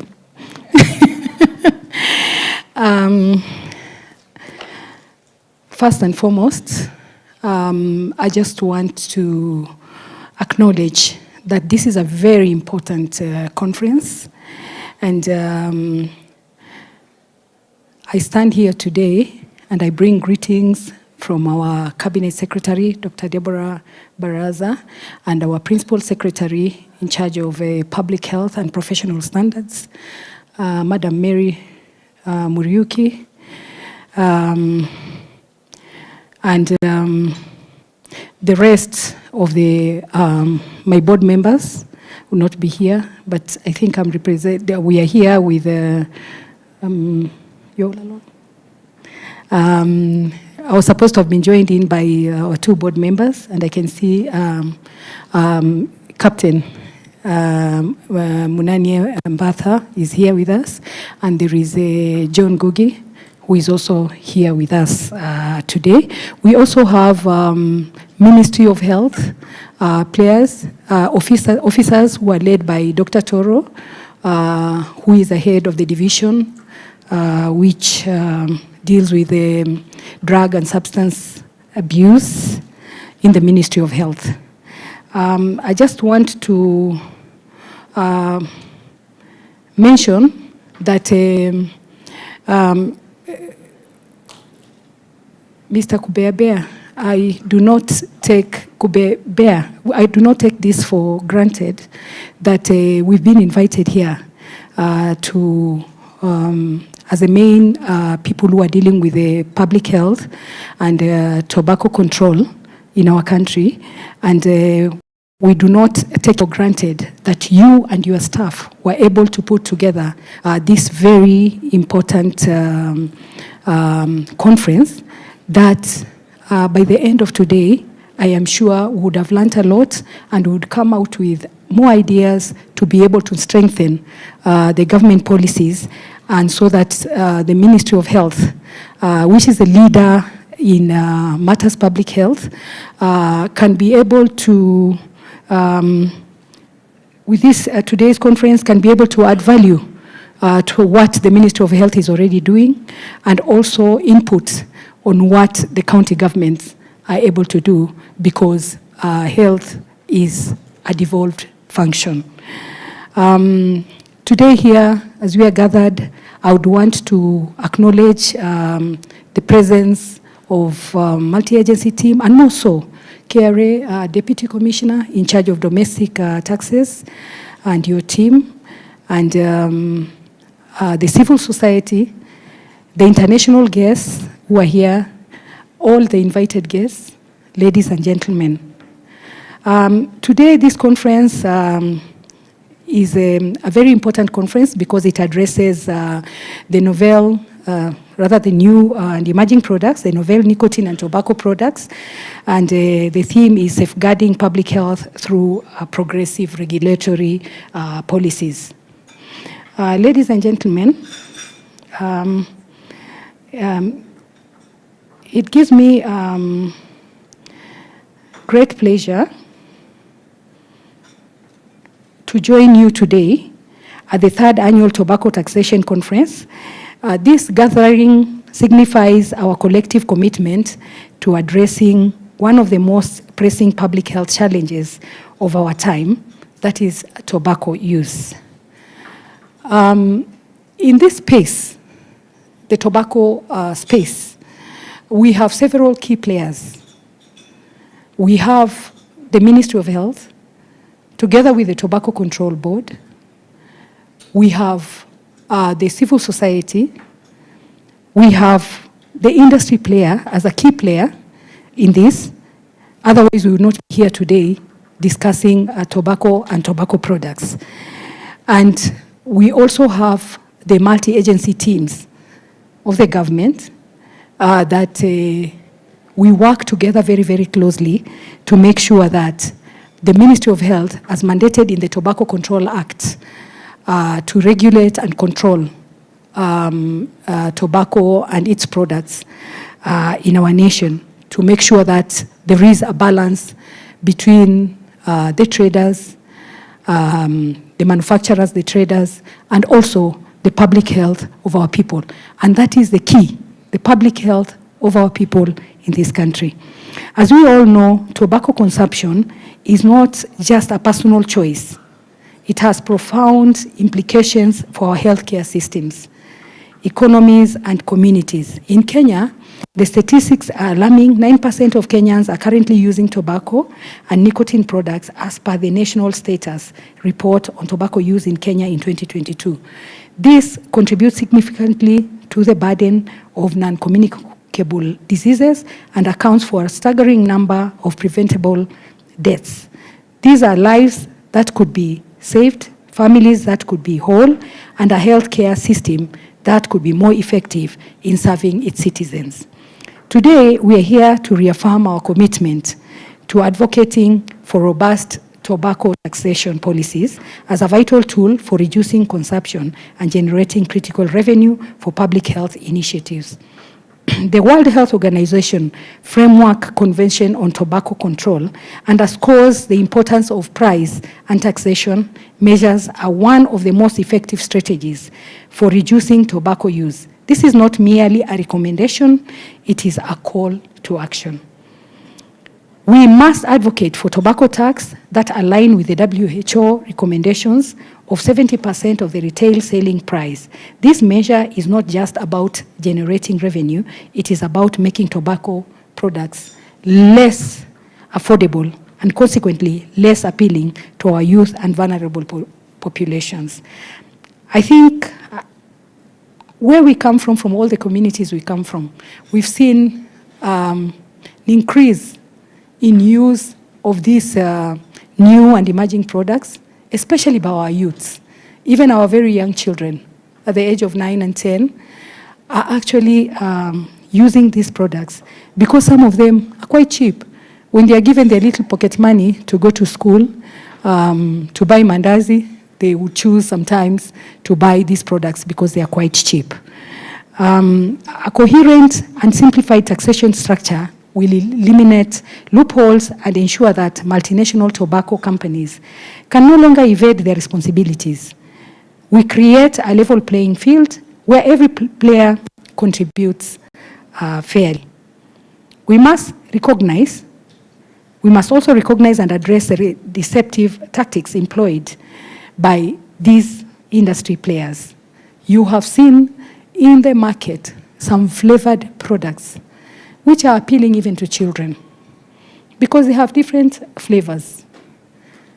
I know just recently the Gen Zs were making fun of the tear gas and they were saying they wanted different flavors. But believe you me, whatever flavor it is, tear gas is just tear gas. So the same way, even with the flavored tobacco products and nicotine products, the same effects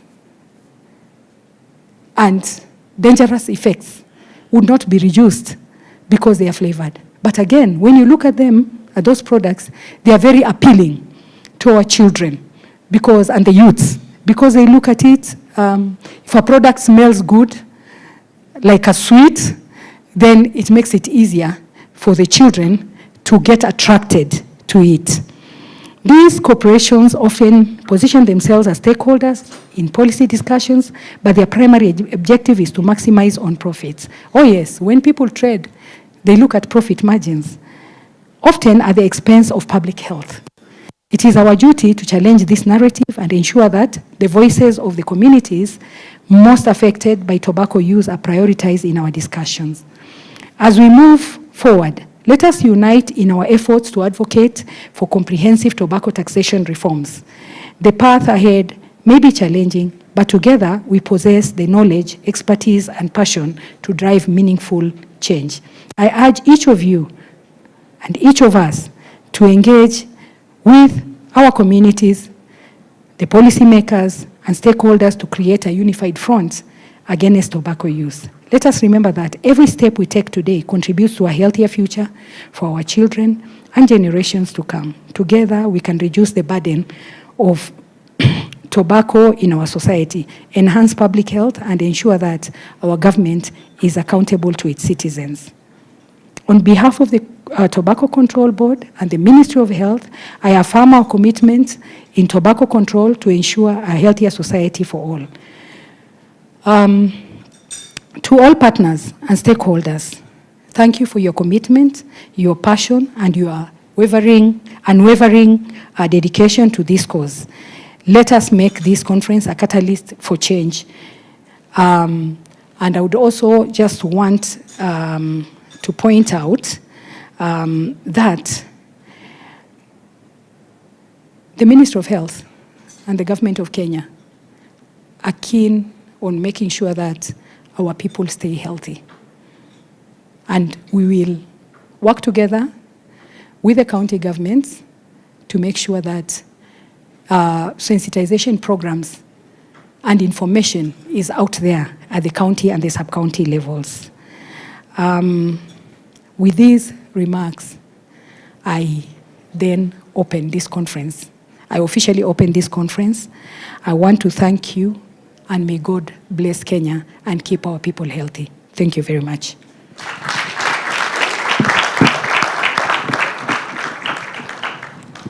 Dr. Shaban invited me to be a politician. So because of that, I'm going to invite all of you. Dr. Shaban, kindly, may we have a group photo of all the speakers that have spoken this morning. There is a method to this madness of mine. I will show you just now. May I ask you, and all the ones who have spoken this morning, to kindly come forward for a group photo. Oh, trust me, there is a madness. So the team that is taking the photo for me, kindly come forward. I would like to request, Irene, you're joining the team, kindly.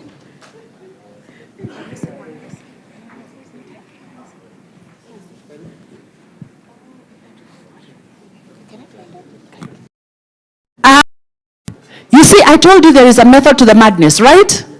You want to see the method to the madness? I would like to invite two Gen Zs. They've been mentioned in this room too much.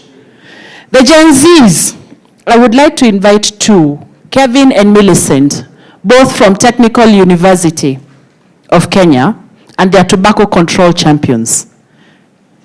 Kevin and Millicent. Kevo, Millie, alas, simkuje.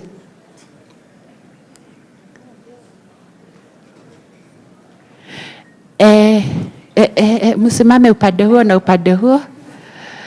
You know why I said they all challenged me to show you how to anguka nayo. I'm removing myself from the equation. Yes. Bas. You see? You see?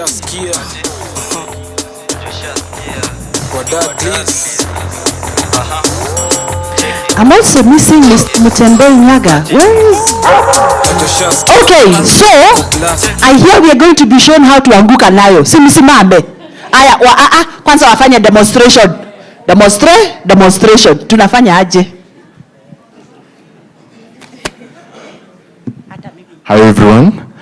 We can't do this mko mmeketi chini. Tafadhali tusimame. So basically you are going to follow with it. Yeah, kuanguka nayo. Oh.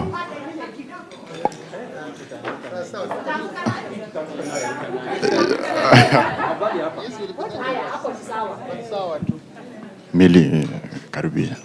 So basically mguu mmoja itakuwa mbele. Ya left itakuwa mbele. And then hiyo sasa the left hand pia itakuwa itakuwa inaendana na and then ukisikia nianguka nayo tunaona tu. It's very simple. Kila mtu afanye. Twende 3 2 1 go. Anguka nayo. You're doing well. Now DJ.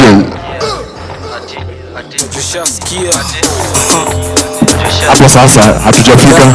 Twende hivi.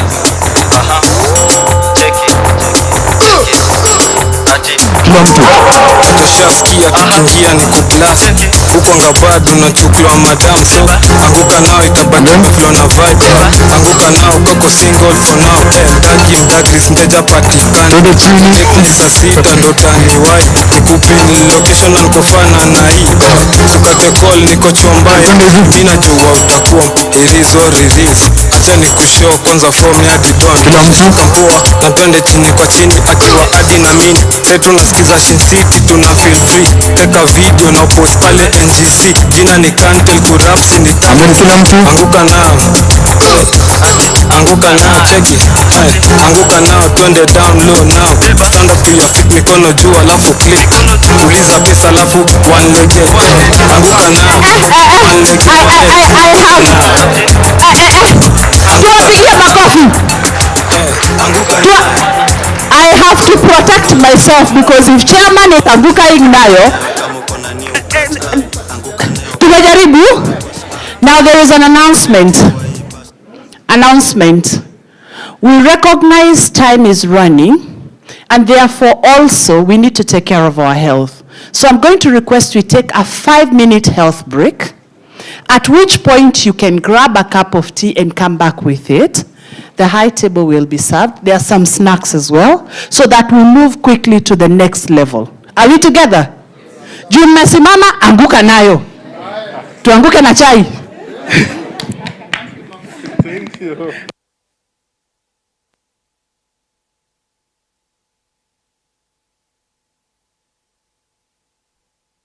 Minutes, 5 minutes, timekeeper who will be calling you back in.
just need to adjust Sunday.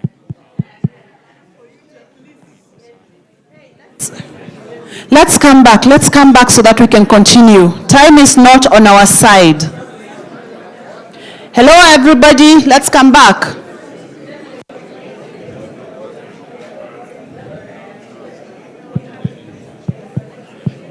Are we back in?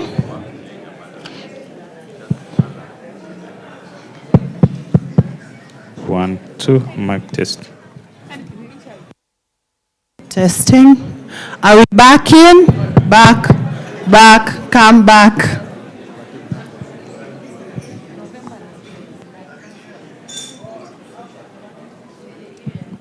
Test this.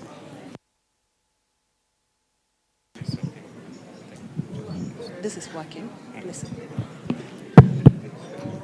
Let's come back, please.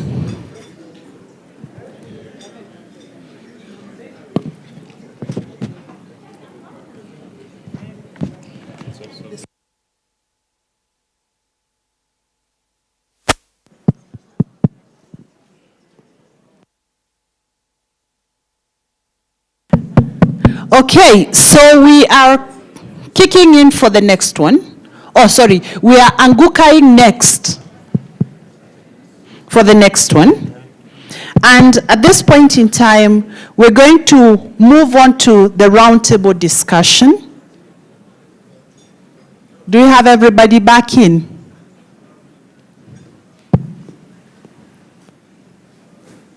We're going to go into a roundtable discussion on novel nicotine and tobacco products, examining the regulatory policies for safeguarding public health, and we will have Professor Cyprian Mostert set the stage in the discussion. And then after that, we will have a number of panelists join him at the front so that we can have a proper discussion.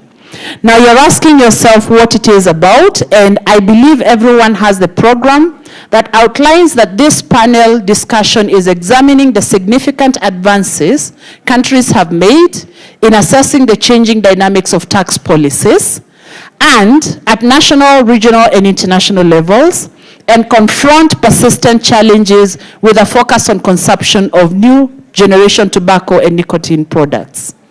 Since the launch of these products in the global market in 2006, their global market has been on the increase, attaining 11.5 billion in 2018, a value of 11.5 billion, and having gained by 2023, actually over doubled to 26.84 billion US dollars.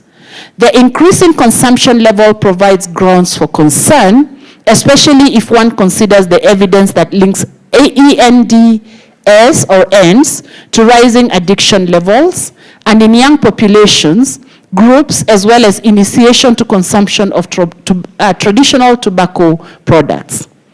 As I'm calling him to the stage, Professor Cyprian Mostert is an assistant professor of global health economics and lead mental health economy.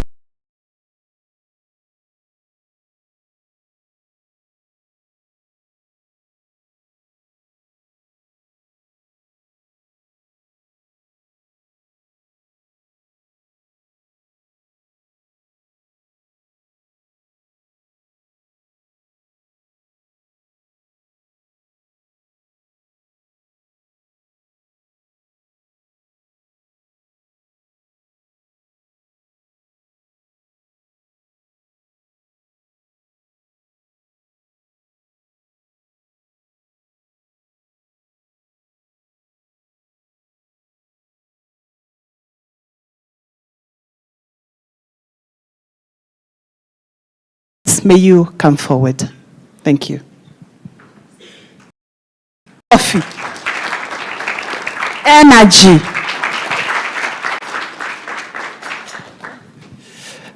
Thank you very much, Program Director. Greetings, friends and colleagues. All protocol observed. It gives me a great pleasure today to deliver this, I call it a public lecture, in terms of giving us a helicopter view in looking at what are the regulatory policies that are being implemented to try to deal with the novel nicotine and tobacco products globally. So my presentation is going to be basically touching on 5 points. One, just looking at the basic taxation framework that countries are implementing.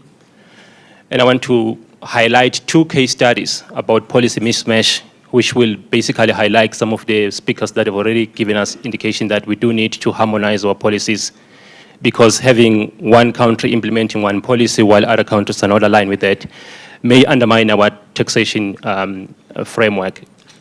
And point number 3, I would like to talk about the socio-economic inequalities of taxation, which is something that I know within economic space, that part of evidence is becoming more and more clear, that while we know that taxation can improve, can avert consumption outcomes, but there are some inequalities because population groups are not responding similar to taxation. So I will highlight some of those, and then we can deliberate what we need to do to address the populations that are left behind. And the 4th point that I would like to cover is to talk about illicit, which is become now a brainchild of developing countries, because the high-income countries have done at least decent amount of work to try to mop up illicit trade. We in developing world, we're still struggling to get this in order. And because of that, our policies are most likely to be undermined by illicit products. And lastly, I will cover the new generation tobacco products, looking at what has been done, where we are so far, what is the taxation framework, and where is Kenya when it coming to the new generation products. I'm sure a lot of people have seen this. I've presented in a number of forums. In basic economics, how do you control for consumption of tobacco? The first step, you always have to understand what is the affordability of the product, because the affordability is the one that tells you the likelihood of consumption to persist, and then you need to implement your taxation policies so that you're able to control your consumption. The second step that is so important is then to start tracking the volume. Is the volume increasing year on year? And if the volume is increasing, you know that the public health is most likely to be violated because the population is consuming the product. The third step, usually economists are very much committed into excise as a mechanism to increase the tax and make the products more expensive, because we know the elasticity of demand. It tells us that then the consumption must go down. So this is the instrument that government they've always been using to try to cap consumption. It's been working very well in many, many geographies, including in developing countries. It is still by far a perfect instrument to stop consumption by just increasing the tax. However, I must qualify this. You do need other policies to support your taxation regime, because there are cases where even if you're progressive and bullish in your taxation, but the industry can be able to undermine those efforts. The 4th part, once you increase your tax, like I said, you expect the price to be high, and once the price is high, people are not going to be able to afford it, and then consumption will then decline. So that's a basic framework. It doesn't matter where you are. You're in the US, all economies are obsessed about this. And this is the relationship that we are always expecting to see in any geography. So, but there are problems. And I would like to draw your attention with what is happening in South Africa. I think some people can pick with my accent. I'm born and raised there. There's an interesting case in South Africa if you look at what's happening in South Africa and Zimbabwe and Mozambique. South Africa has an aggressive taxation policy. They are bullish. I mean, within the space of 3 years, South Africa has doubled its taxation for tobacco products. But then the neighboring countries, which is Zimbabwe and Mozambique, they are not as bullish as South Africa. In fact, I will dare argue that their taxation was receding. So what you then tend to see is that if you look at the average price in South Africa for a 20-pack cigarette, oh my goodness, sorry. Oh yeah, yes. If you look at the average price of the 20-pack cigarette in South Africa now, it's about $3.42. If you look at Zimbabwe, it's $1.16. It's because South Africa, with all this bullish taxation, to some degree the industry has been pushing the tax to the consumer. That's why the prices are high. But here's an interesting phenomenon when you look at the duty-free tax. which is the amount of tobacco you can bring from Zimbabwe into South Africa. The current law says you're allowed to bring 200 cigarettes per person. So meaning if I'm in Zimbabwe, I have 200 cigarette stick, I can come to the border, it's legal. I come into the country. So the number of Zimbabweans that cross that border to come to South Africa is about 2,500 daily. If you do the maths there, it means there's a potential that there can be 500,000 sticks that can cross from Zimbabwe to South Africa legally. Because the policy is not set correctly. There's misalignment between the two countries. One is taxing bullish, but the other guys are not doing that. Then you have a huge price difference. And because of that, we know that the neighboring countries to some degree do undermine the taxation effort that the other countries implementing, which then re-emphasize the point that we do need to have some consolidation here. The same story with Mozambique. Like I said, South Africa, average price is $3.42. Mozambique, just less than $1. So it's cheapest to smoke in Mozambique. And here's the interesting thing, there's 2,800 Mozambicans that cross that border coming to South Africa daily.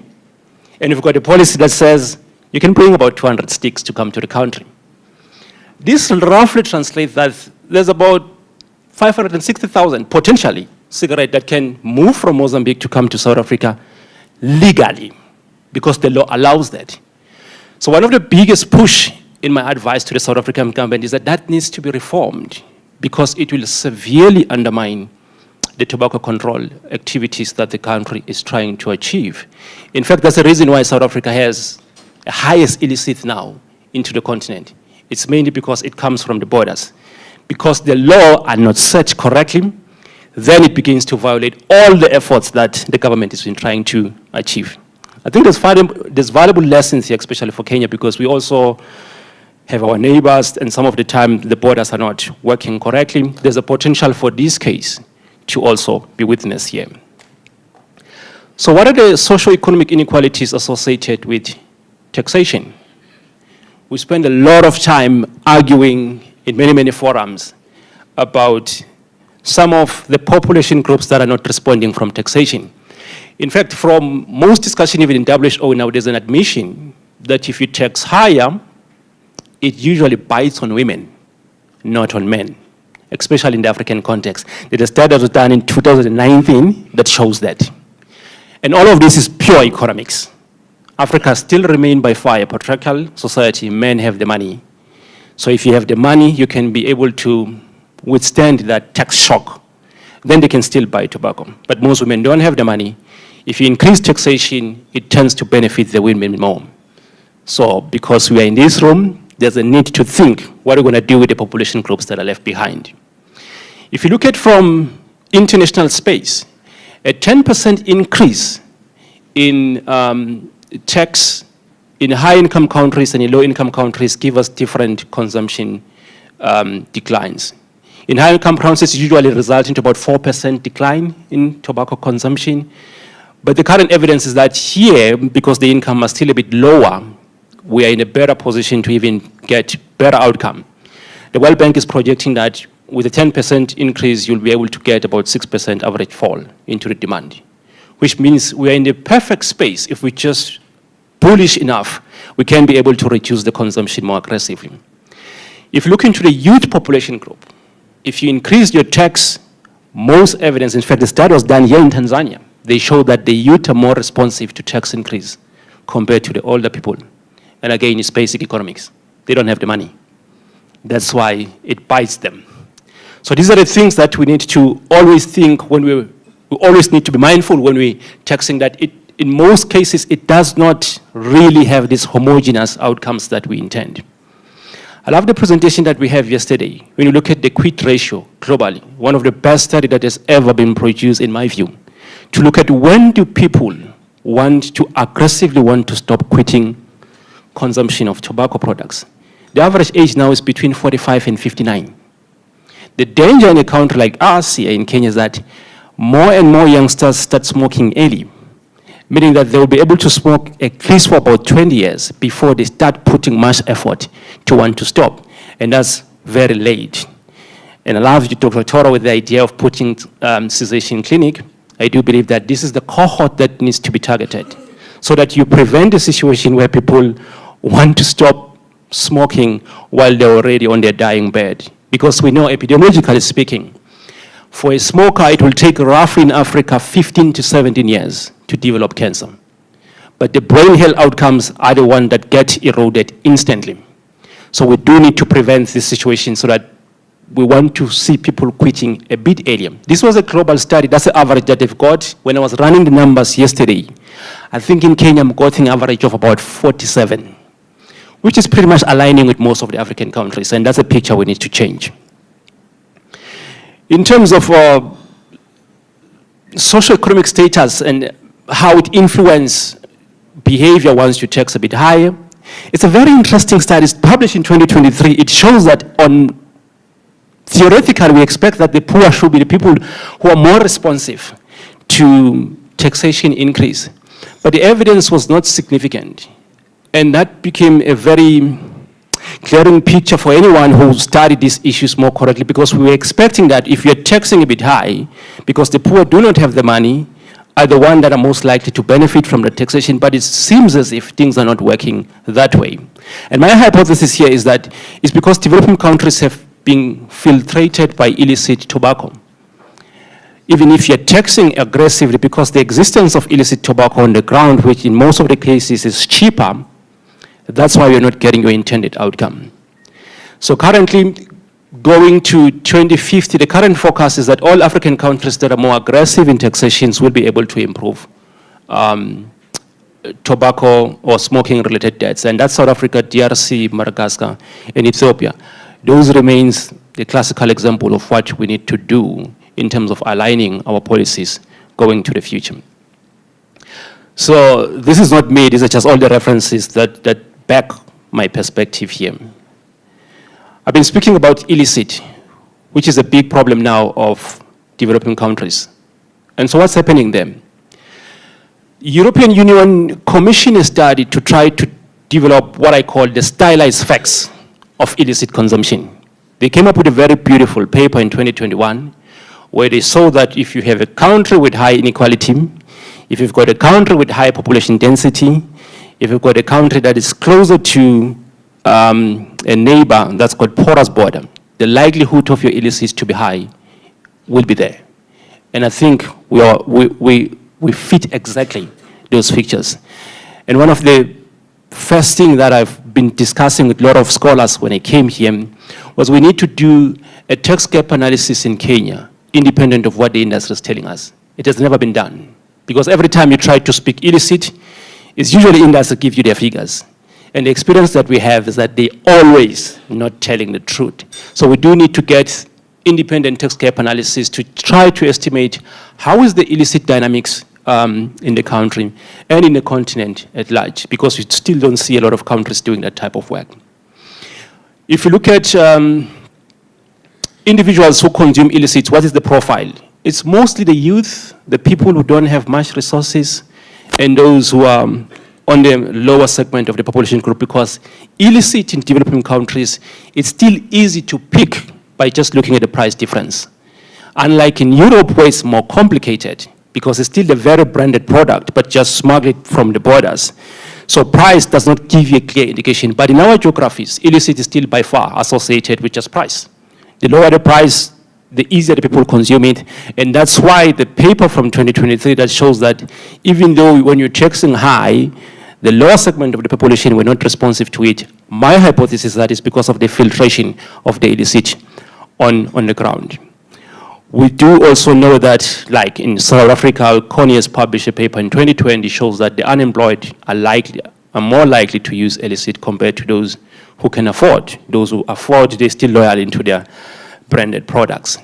So this is the picture that ultimately, when we talk about taxation, we still need to find innovative ways of how to mop up illicit. Because if we don't do that, it's most likely going to undermine the taxation policy. So where we are when it comes to the new generation tobacco and nicotine products. This is the equalizer, in my view, because the rest of the world also is battling with this concept. It's something that's still new. The policy framework is still new. the taxation regime, there's no agreement now. What is the best tax system to deal with the new generation product? Everyone is still obsessed by dispelling the industry myth, because the industry is ahead of us. They've produced their own pseudoscience about the product. They call them risk-free and all of that. So if you look at Europe, including the US, most of the scholars are still doing clinical trials to look at the truth behind the narrative that has been perpetuated.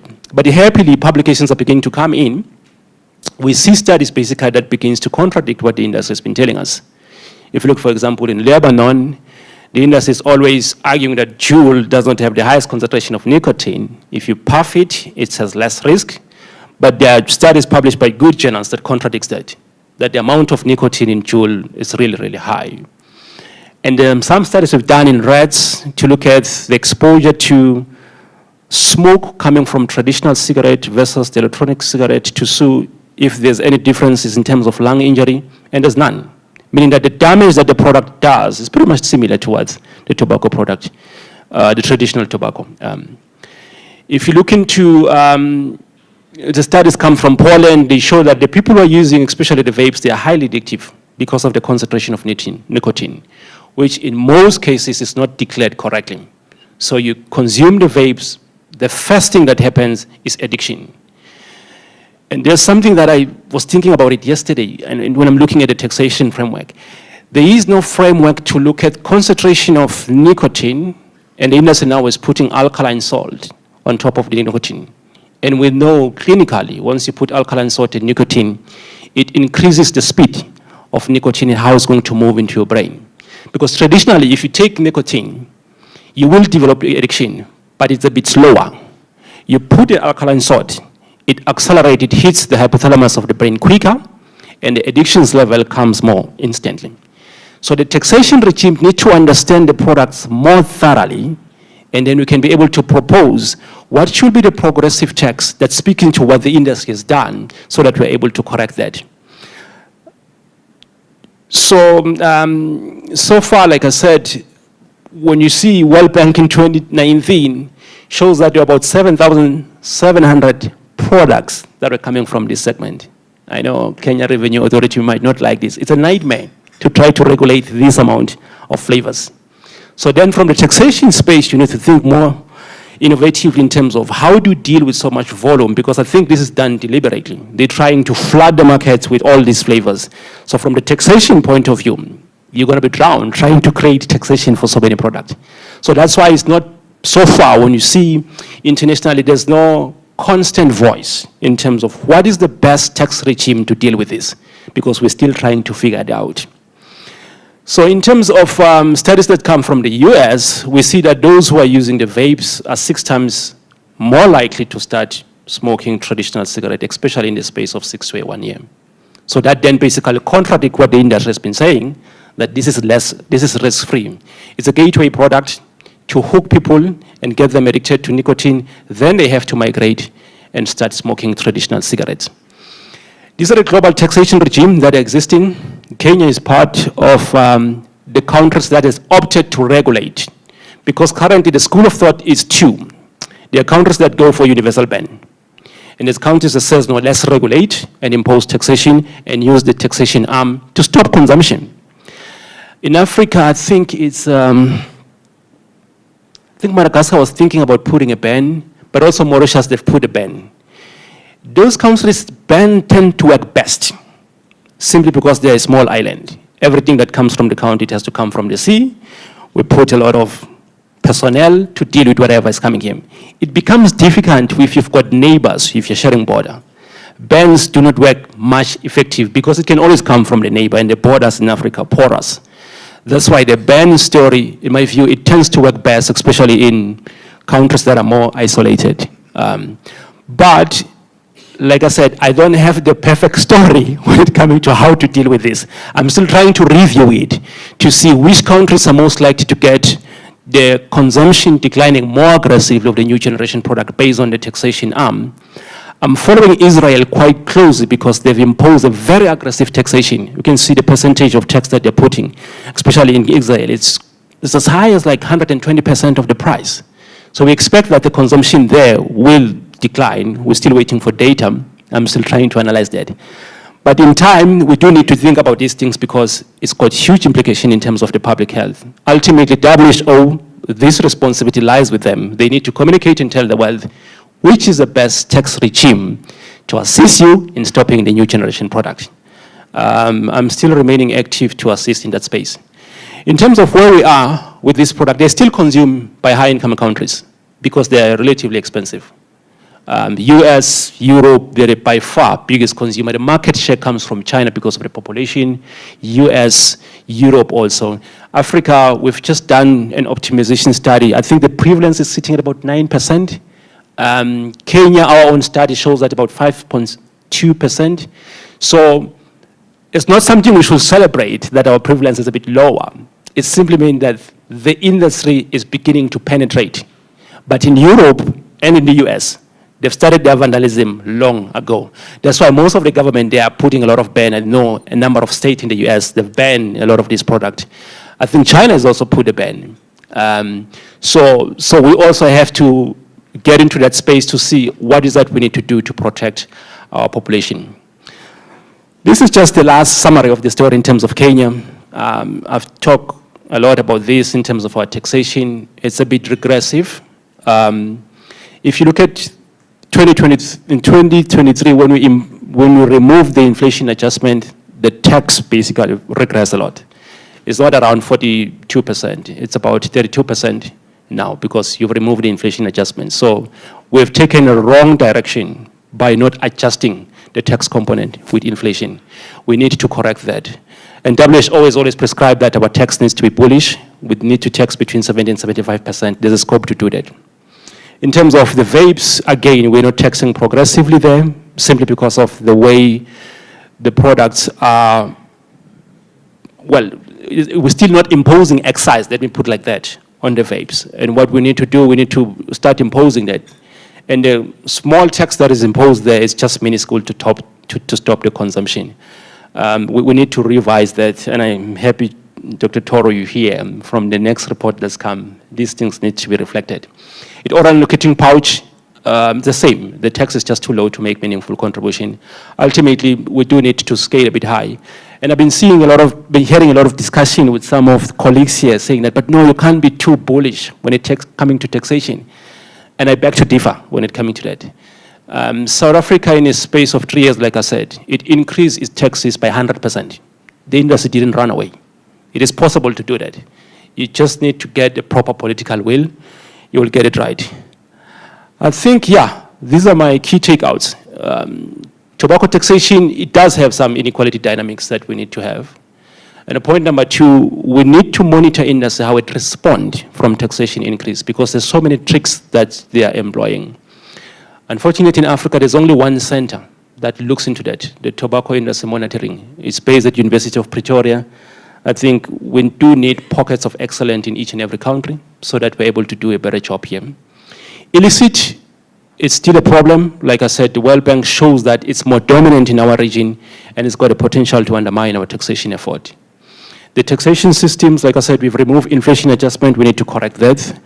We have the two-tier tax systems. We need to correct that. We need to have a uniform tax systems because that's the best standard. And then the continent definitely needs to have a more uniform tax systems, whether coming to price, when it coming to taxation, because that's the only way you can be able to effectively address that. European Union is doing a better job because they look at tobacco control as a regional body, not as an individual state. Of course, there's still some differences, but because they are so integrated, they are winning. That's why I'm saying a taxation mismatch in the sister countries can potentially undermine all the efforts that you're doing. Thank you very much. Wow.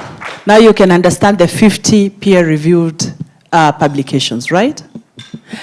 Professor, I'm going to ask that you join us on the podium, on the panel discussion. And I'm going to invite your co-discussants, starting with Rachel, Ms. Rachel Kitonyo. Kindly, if you can join us on the podium.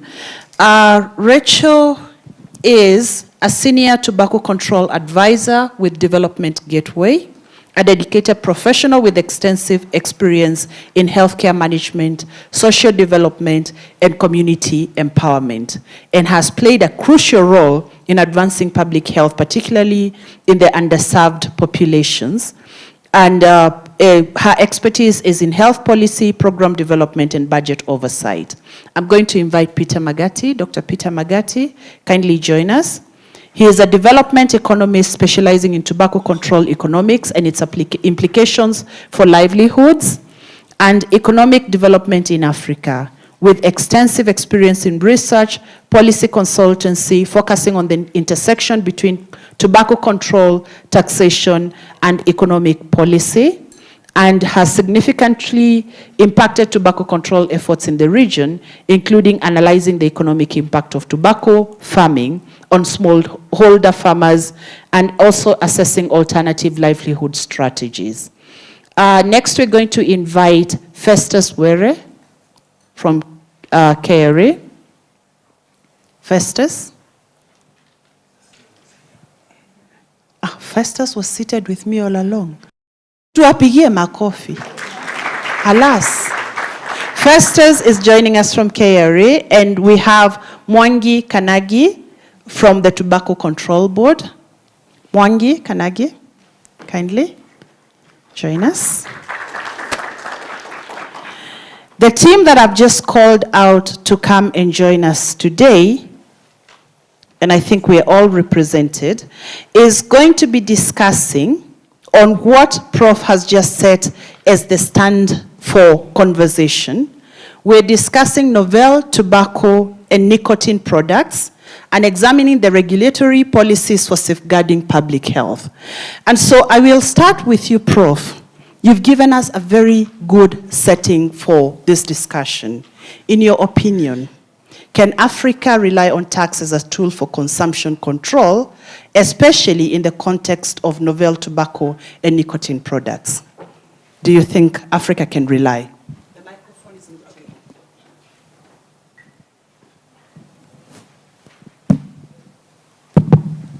in. Thanks once again.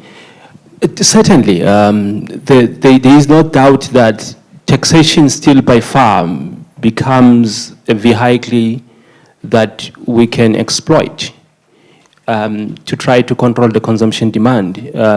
It's been there in high-income countries, it's been there in some of the upper middle-income countries, and certainly Africa should do that. However, what is important is that our circumstances are different. We need to be cognizant of that. The beauty of it is that the epidemiology of the consumption of this product in Africa is on the lower end. The high-income countries, the epidemiology really is at the peak. So we're in a unique position. If we can be aggressive to tax this product, we'll be able to reduce the consumption. Thank you. Thank you so much for that. Rachel, what are your thoughts around it? I would just like to add that for the traditional tobacco products like cigarettes, we have all the other measures in place. So it's not just tax. Tax is part of a comprehensive suite of measures. So we have a ban on advertising, promotion, and sponsorship. Have got bans on smoking in public. We have got cessation. We've got a whole suite of other complementary measures. But when you look at novel tobacco products, for example, so if you look at prevalence in Kenya, it has been going down. And so since 2001, when our national prevalence hovered around 19%, we are currently at 9%. And that drop in prevalence from 19 to 9 is largely attributed to the Tobacco Control Act. And then particularly for young people, where prevalence is hovering right now for adolescents, we have a new study showing it's at about 2%. The biggest thing for the adolescents, I believe, has been the advertising ban. And so we have got children who are growing up now who never had Sportsman Sawahasa #1. I had that when I was a kid. My children don't know what Sportsman is. Even when they see red, they don't make that association. But the same is not happening for novel tobacco products. And so when you look at, for example, if you walk into any petrol station, you see a whole wall of Velo.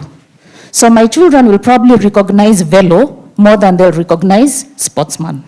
And so even as we talk about raising the tax on novel tobacco products, if we don't implement all the other measures that we've done on traditional cigarettes on these products, then the taxation is going to be eroded. And so when you look at the penetration of novel products and the fact that they're being advertised on the internet, so they're advertising novel products more on the internet than they're advertising traditional products. So tax, yes, will work, but we need all the other things that we've done to cigarettes to do them to novel products. Thank you so much for that. Peter, a question for you. Given the dual rise, and you've heard from Prof that in the Western developed countries, the novel products are more in use. In Africa, traditional cigarettes have continuously dominated, but now we're seeing that introduction of new generation nicotine products. How can regulatory frameworks address both without undermining the smoking cessation efforts that Rachel has spoken into? Thank you for that question. Now, what I can say is a couple of things. One is we need to treat all nicotine products, as potentially harmful. So we are looking at consistent regulations. We're looking at clear product information. We're looking at also the restriction of flavors. So in my opinion, the first thing will be to treat all nicotine products, as potentially harmful. We also need to focus on cessation support. So you're looking at, we need to fund cessation programs. We need to promote cessation as the main goal, not just switching between products as what we see when you have different tax structured. We need to have tailored interventions where we develop specific cessation strategies on these particular products.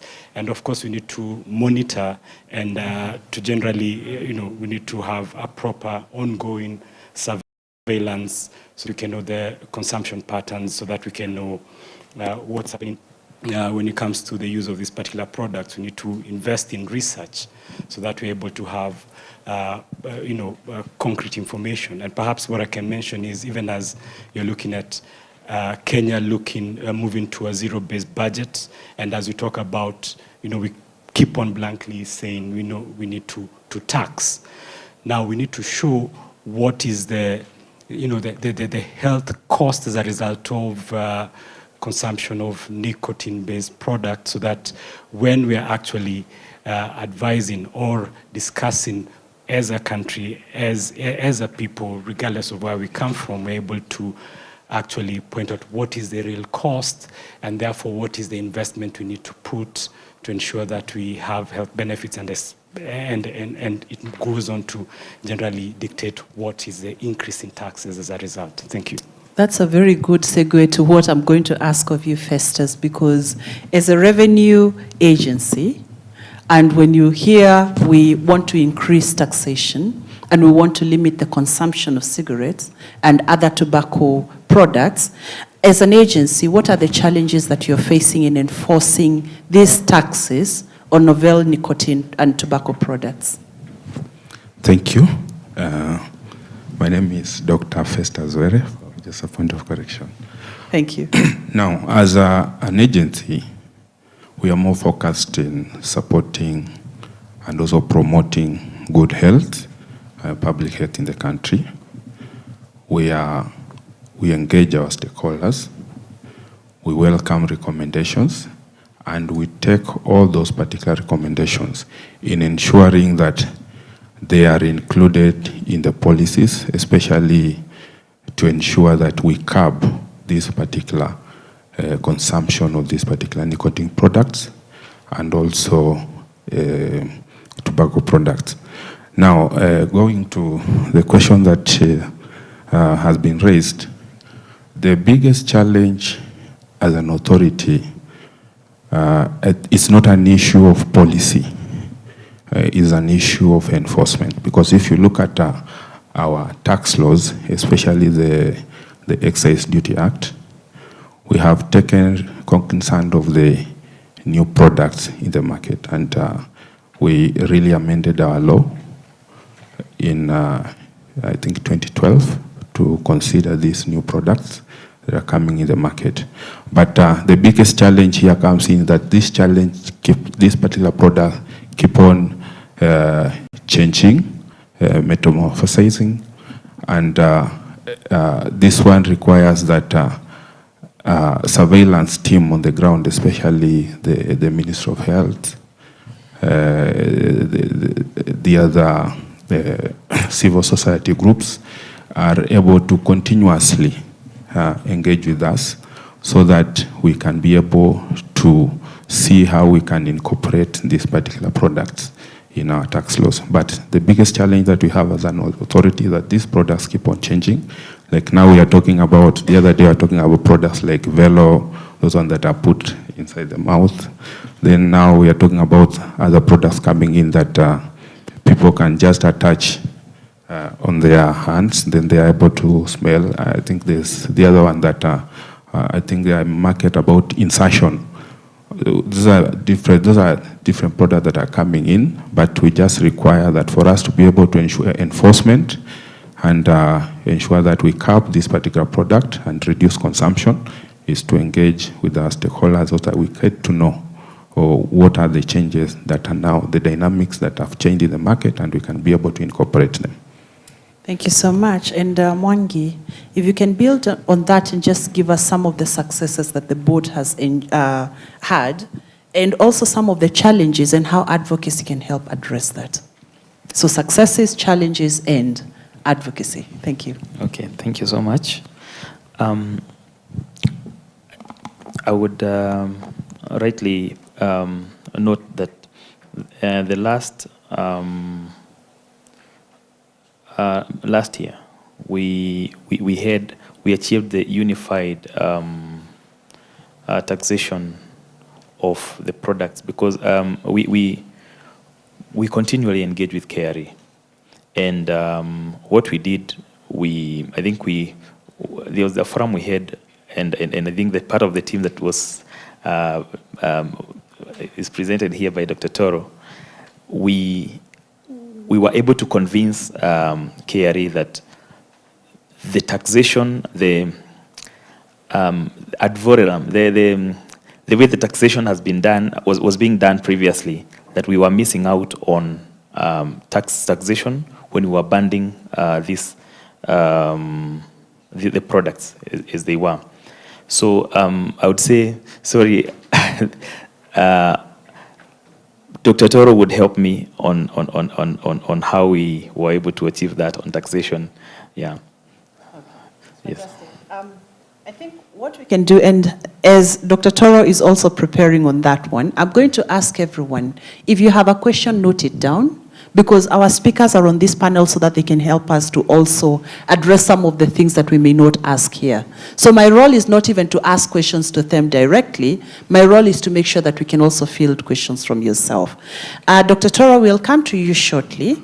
But as we do so, I would like to ask everyone on the panel, just reflect and let us know what needs to be done to curb the consumption of tobacco and nicotine products in Kenya and Africa, and especially to ensure that what is happening in the global West doesn't happen in the African continent, that the novel and new tobacco and nicotine products gain that prevalence and that prominence. What needs to be done now to prevent that avalanche?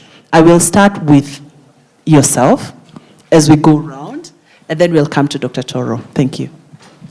Okay, I think the most basic recommendation we have is a review of the legislation.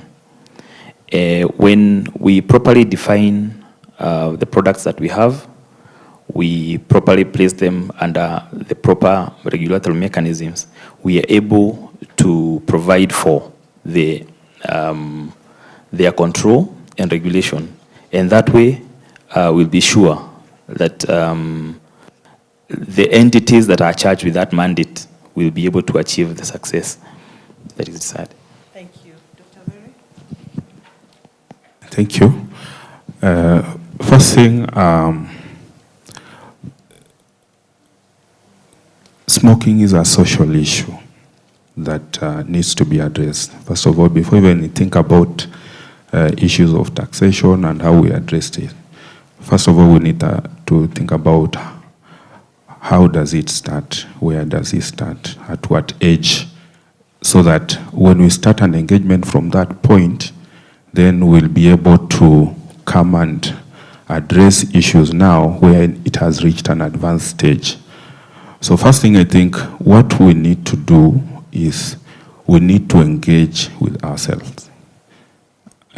Some of these, we talk about these young people, some of them are our children. We need to talk to them. So that's what I'm talking about. We need to sensitize people about the negative effects of smoking. Let them understand the health effect of this particular smoking and how it affects them generally. So if we are able to talk, then we'll be able to start addressing issue from the root cause before we reach at an advanced stage. I talk about issue of taxation. The World Health recommendation is that we need to have 70% of taxes to constitute the selling price of tobacco products.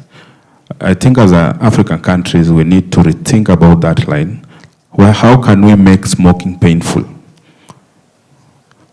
Can we take a bold step and increase the tax level so that we ensure we make smoking painful and reduce this particular consumption of these products?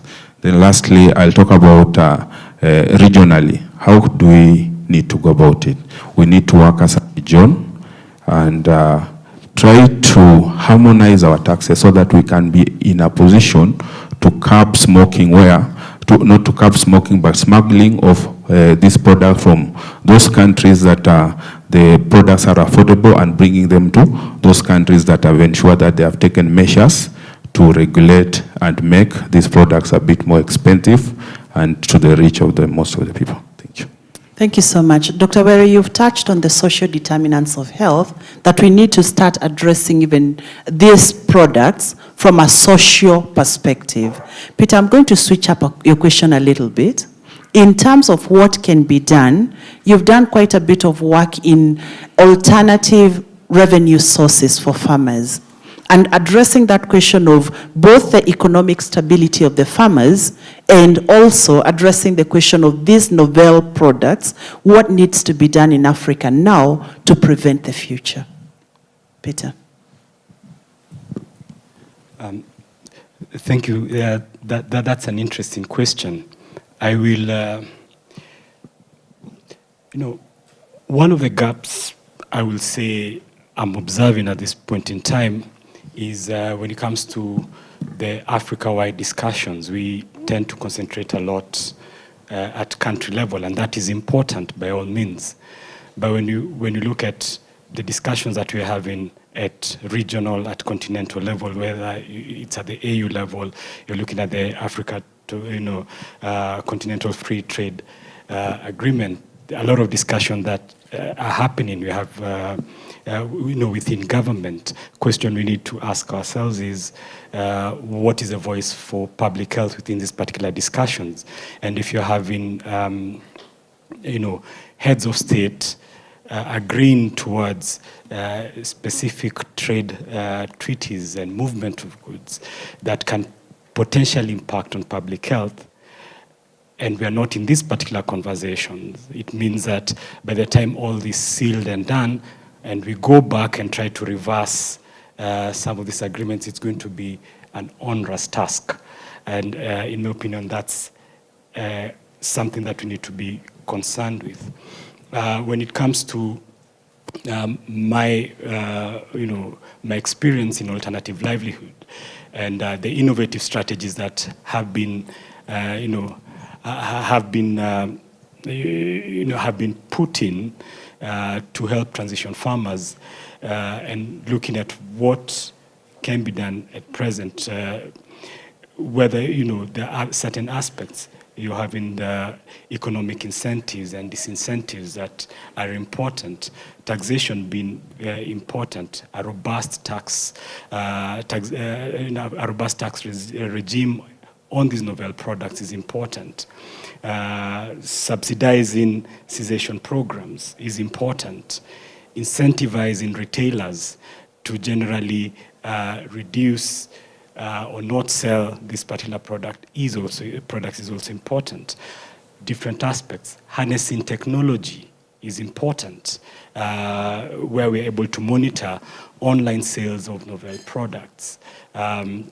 Utilizing digital platforms is important because you're looking at the youth being the ripe market for these particular products. So, and this can create engaging content that will generally help the youth see the negative impacts and get accurate information about products that are coming in. And of course, developing cessation apps within this particular framework. I think these are important aspects that we should think about, not only what is impacting us at present, but also the potential minefields that will come in the coming years.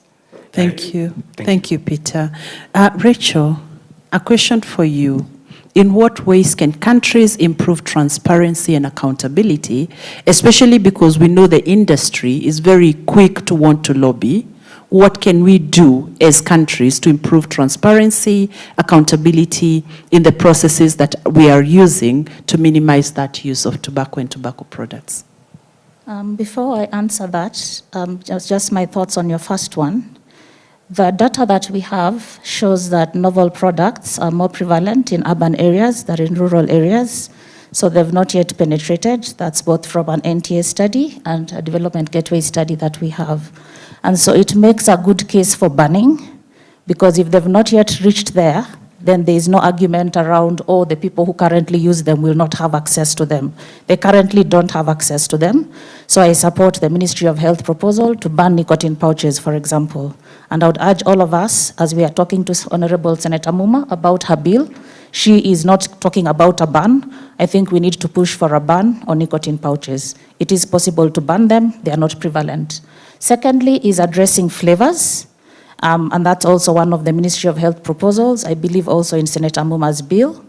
Thirdly is addressing marketing, particularly online marketing. So if you go to Jumia or Kilimall, you can find e-cigarettes being sold, yet there's currently a ban on advertising, promotion, and sponsorship. So I think that's an enforcement issue, and potentially roping in the Communications Authority of Kenya so that we actually take Jumia and Kilimall to court as the platforms that are allowing this to happen. He talked about teeth, making it bite. One of the other things is the penalties. Some of the penalties that we currently have are too low. So you'll make more money by breaking the law than by following the law. And then I think that the last thing is, particularly if we are going to allow e-cigarettes into the country, then they need to be regulated as strictly as traditional tobacco products. And all of those proposals are in the current MOH draft. And so, Dr. Toro, that draft needs to be enacted as soon as possible. Dr. Shaban, please help him. Kenyans are waiting. Now, to your question on industry interference, one of the challenges we have is a lack of transparency and accountability. And the Article 5.3 guidelines and even the tobacco control regulations adopted in 2014 are very clear that we are supposed to have minimal interactions with the tobacco industry. They're actually called interactions that are strictly necessary to regulate them. And we are seeing a proliferation of interactions with the tobacco industry, some of which we feel are unnecessary. The second thing is that those interactions that are deemed necessary then must be transparent and accountable. And what that means, according to the tobacco control regulations, is number one, there must be 2 public officers present. It must be done in a public venue.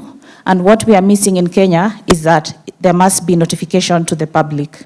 And so, for example, we have got no records of these meetings. I'm sure the Ministry of Health keeps them, but they are not publicly available. And so nobody else has got access to this information to know what government is discussing with the industry and whether these rules are being followed. Secondly, industry is required to give information to the board, which they do, on their sales, on the contents of products. Again, this information is such a well-guarded secret. And again, if you want transparency and accountability, there needs to be public disclosure of this information. So I believe government is already collecting information, but they are not making it publicly available. Third thing is the code of conduct for government officials in how to interact with the industry. And again, the regulations say that the Ministry of Health is supposed to come up with this code of conduct. They have not yet come up with it. So even as we work on amending the Act, if they could also quickly work on the code of conduct, and then to remember that 5.3 and the restrictions on interactions with the industry are not just for the Ministry of Health, they're for the whole of government. And so we need to sensitize other departments, we need to sensitize KRA, we need to sensitize the Ministry of Trade, we need to sensitize the Ministry of Agriculture, that all of them are required only to interact with the tobacco industry to the extent strictly necessary for effective regulation. And then the last thing is prosecutions. The tobacco control regulations have provided a suite of offenses under the industry interference part. To date, nobody has been prosecuted. Again, if we are going to get teeth, the next time we see a cabinet minister going to the fire awards and mingling with BAT, we want a prosecution. That will teach them to keep away from them. Fantastic. Thank you so much, Rachel. And you see, when you speak so authoritatively about what needs to be done, and the question that I had posed earlier, which you've also responded to, was what needs to be done now? Maybe we can also borrow from some best practices of what has been done globally. And this is where I come to you, Professor Mostert, to ask you, in examining the Western region, the Western countries and what they are doing, what are some of the best practices we can adopt today to ensure that Africa is well prepared for this lobbying, this kind of underhand activities that would be happening? Thank you. Okay, thank you very much. There's just two things that come in mind when you want to look at control that has been done internationally. If you look Europe now, they have what is called Vision 2045. Vision 2045 says Europe wants to be tobacco free in 2045. Politically, economically, they are all singing from the same tune. What then it means is that they have this regional integration in terms of what needs to happen in taxing the product, making it more expensive. But also they are very aggressive at times, not even to listen to WHO in terms of taxation, because they look at the assessment based on what they need for their population. On average, take a country like Poland, which is very, very poor in Europe. The tax share of tobacco in Poland is 91%. We are still battling to achieve 70%. They are 91%. So it's all about bold political leadership because they've done the numbers. The numbers tells us like tobacco industry is one industry that you don't need in the economy, if I have to be frank. And the idea that political players or policymakers romanticize like the industry is giving us employment, so we cannot go and kick it out, is correctly misplaced.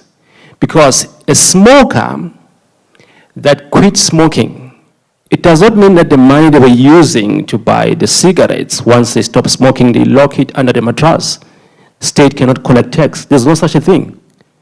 The smoker who's quit smoking still buys something from the economy. Government collect taxes on those products. So you don't need a tobacco industry. You can be a government without a tobacco industry, and it's better for your population health. It boils down to just political leadership. And those are the classical examples of how when power, different states come together and want to defend the public health of the people, and that's what you're able to get. I want to speak small about also the issue of illicit. The reason why also illicit becomes big is because we've got a lot of, our tax system are not strong. Europe again, they came and have one, pretty much like the similar tax tariff for their countries. That's why they're able to push the industry. The industry leave Europe, come to Africa because it's hot in Europe. It's difficult to make business. If you look at Phil Morris's attitude, is like, no, now I want to conquer Africa, one stick at a time. Because they understand that the environment is still very fragile. And that's what we need to do. We have to come together. Thank you. Regional collaboration and harmonizing of taxation so that we can be able to work together. Dr. Toro, a question was addressed to you, and now I'm bringing it to the rest of the team. The question was, what are the successes that MOH is enjoying from the work together with the board? If you can speak into that. Thank you so much. Indeed, I think I'm happy that it's coming out in public that the Tobacco Control Board and the division are enjoying a seamless and harmonious working relations. When we got into office, that was one of the biggest gaps. And you would imagine we are the implementing organ, and the Tobacco Control Board is the one which is formulating the framework. And I'm happy the chair is here. She can bear testimony that we now have a very robust, seamless working relationship.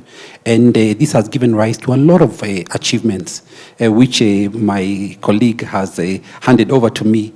But one of the things that we have been able to achieve, and it might speak to the agenda for this conference, is that we've been able to come up with a verification standard operating procedure. Hitherto, KRA was not aware who are the importers and manufacturers of these tobacco products.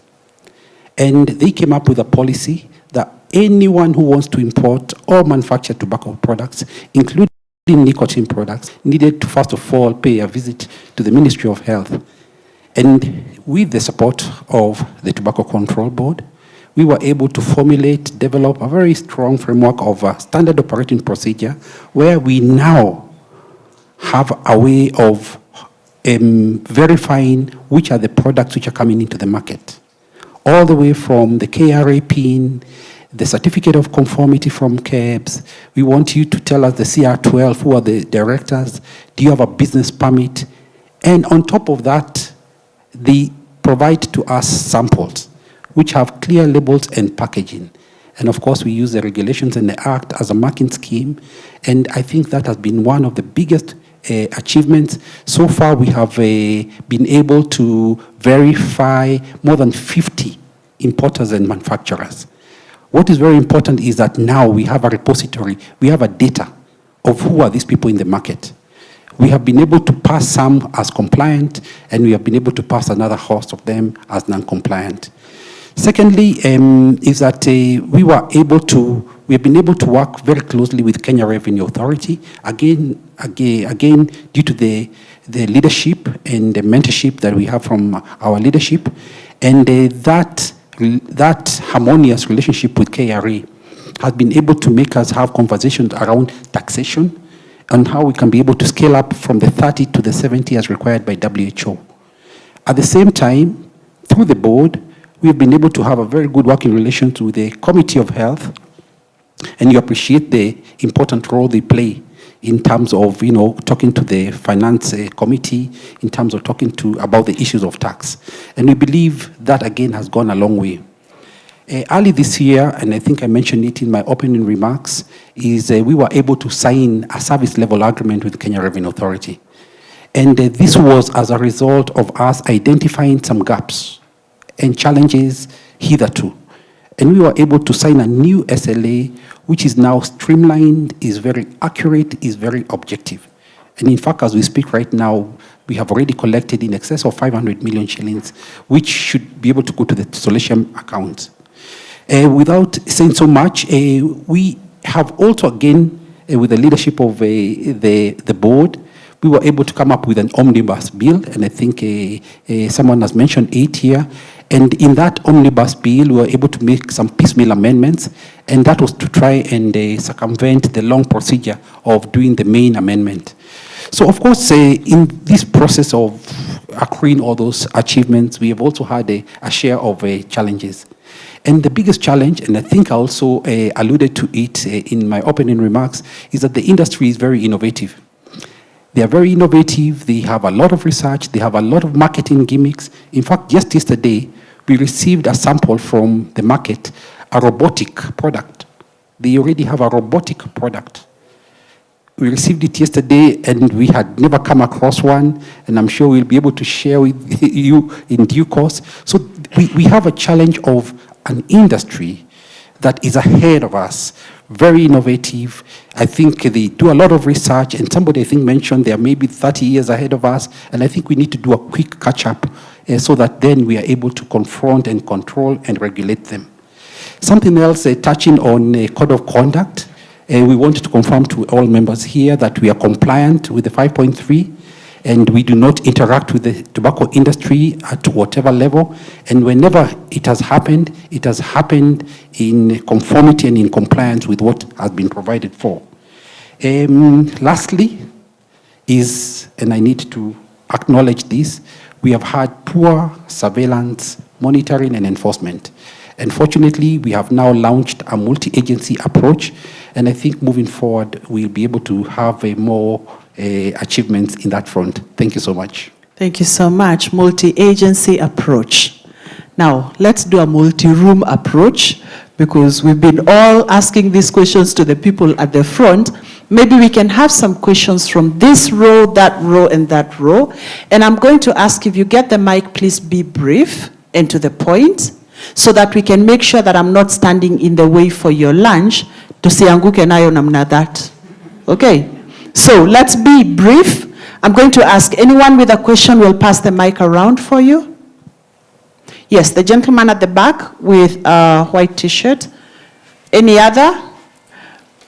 If this row is forfeiting their role, so we'll take 3 questions first per row, and then I'll come back to you. Yes, the gentleman, this gentleman here, you have a question? Yes. And this row, the center row? Any question? Yes, the lady. Thank you. My name is Benjamin Odhiambo.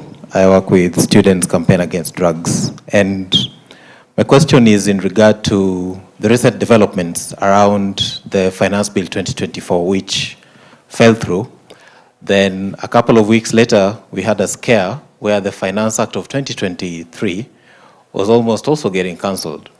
Now, considering these developments and that the Finance Bill of 2024 had some exciting provisions for taxation on tobacco and novel products, is it, or would it be time for us as a country to consider having a health tax independent of the budget-making cycle, which ends in the Finance Act, that now brings all the provisions for tax increments on tobacco, alcohol, and sugar-sweetened beverages? And considering that, how, from your perspective, would such a health tax look like? And what would we need to be able to bring it to life in order to counter industry interference, especially when it comes to that budget-making cycle period from August all the way to June of the next year? Thank you.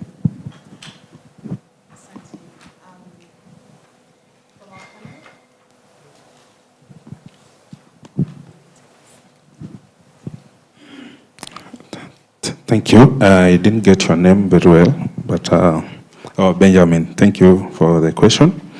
If I got you well, you raised a question about the Finance Bill 2024, which was rejected by Gen Zs, and the President had the Gen Zs well, and also mentioned something about the Finance Act 2023, which the High Court ruled that it was unconstitutional.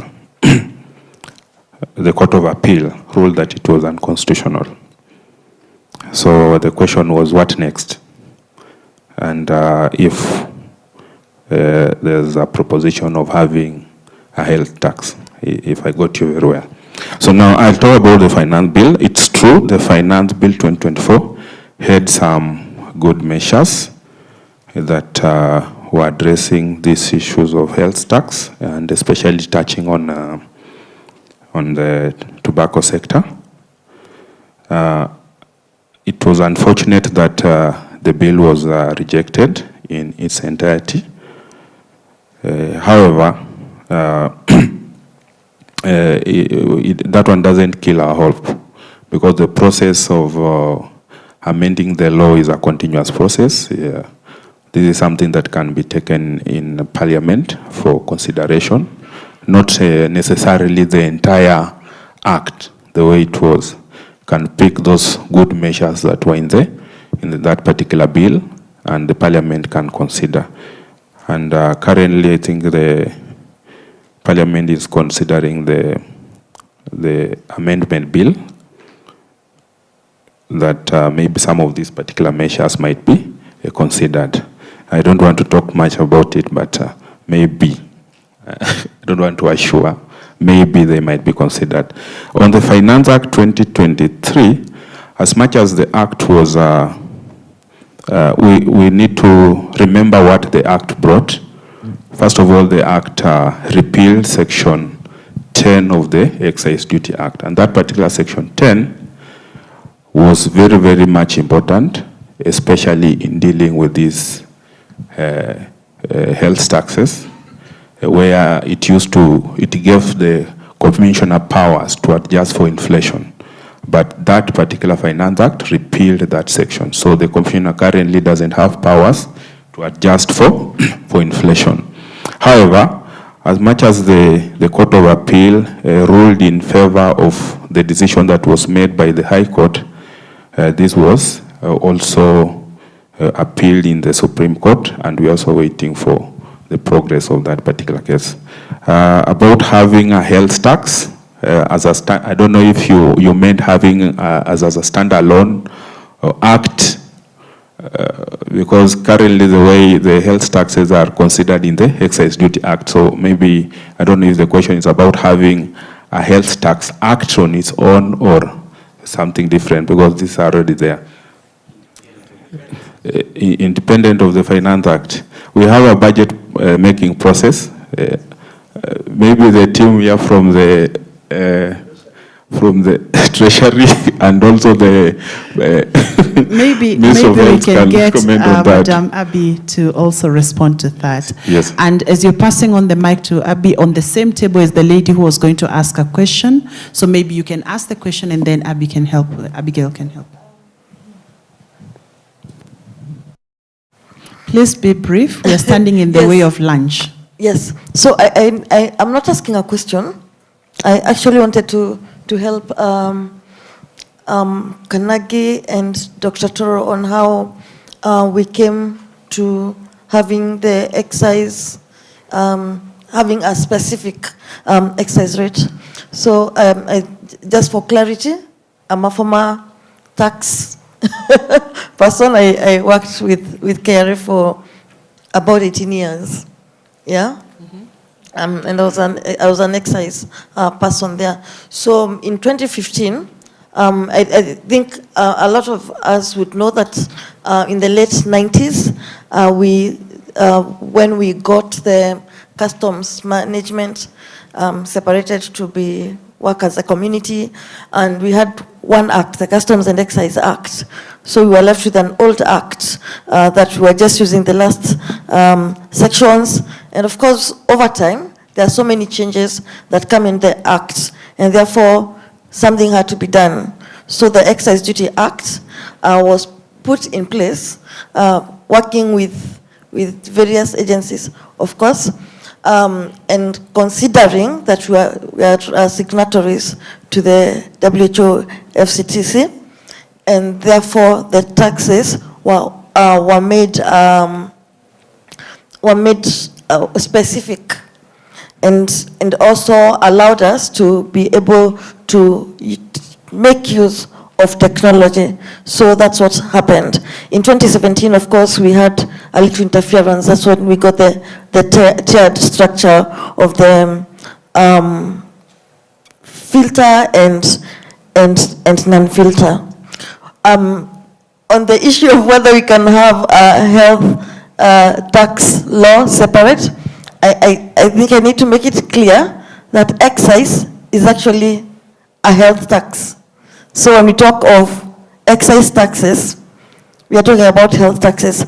The issue is that many governments were looking for areas to bring in revenue. They pick anything and put an excise on it. Like, why would you put excise on potatoes and onions?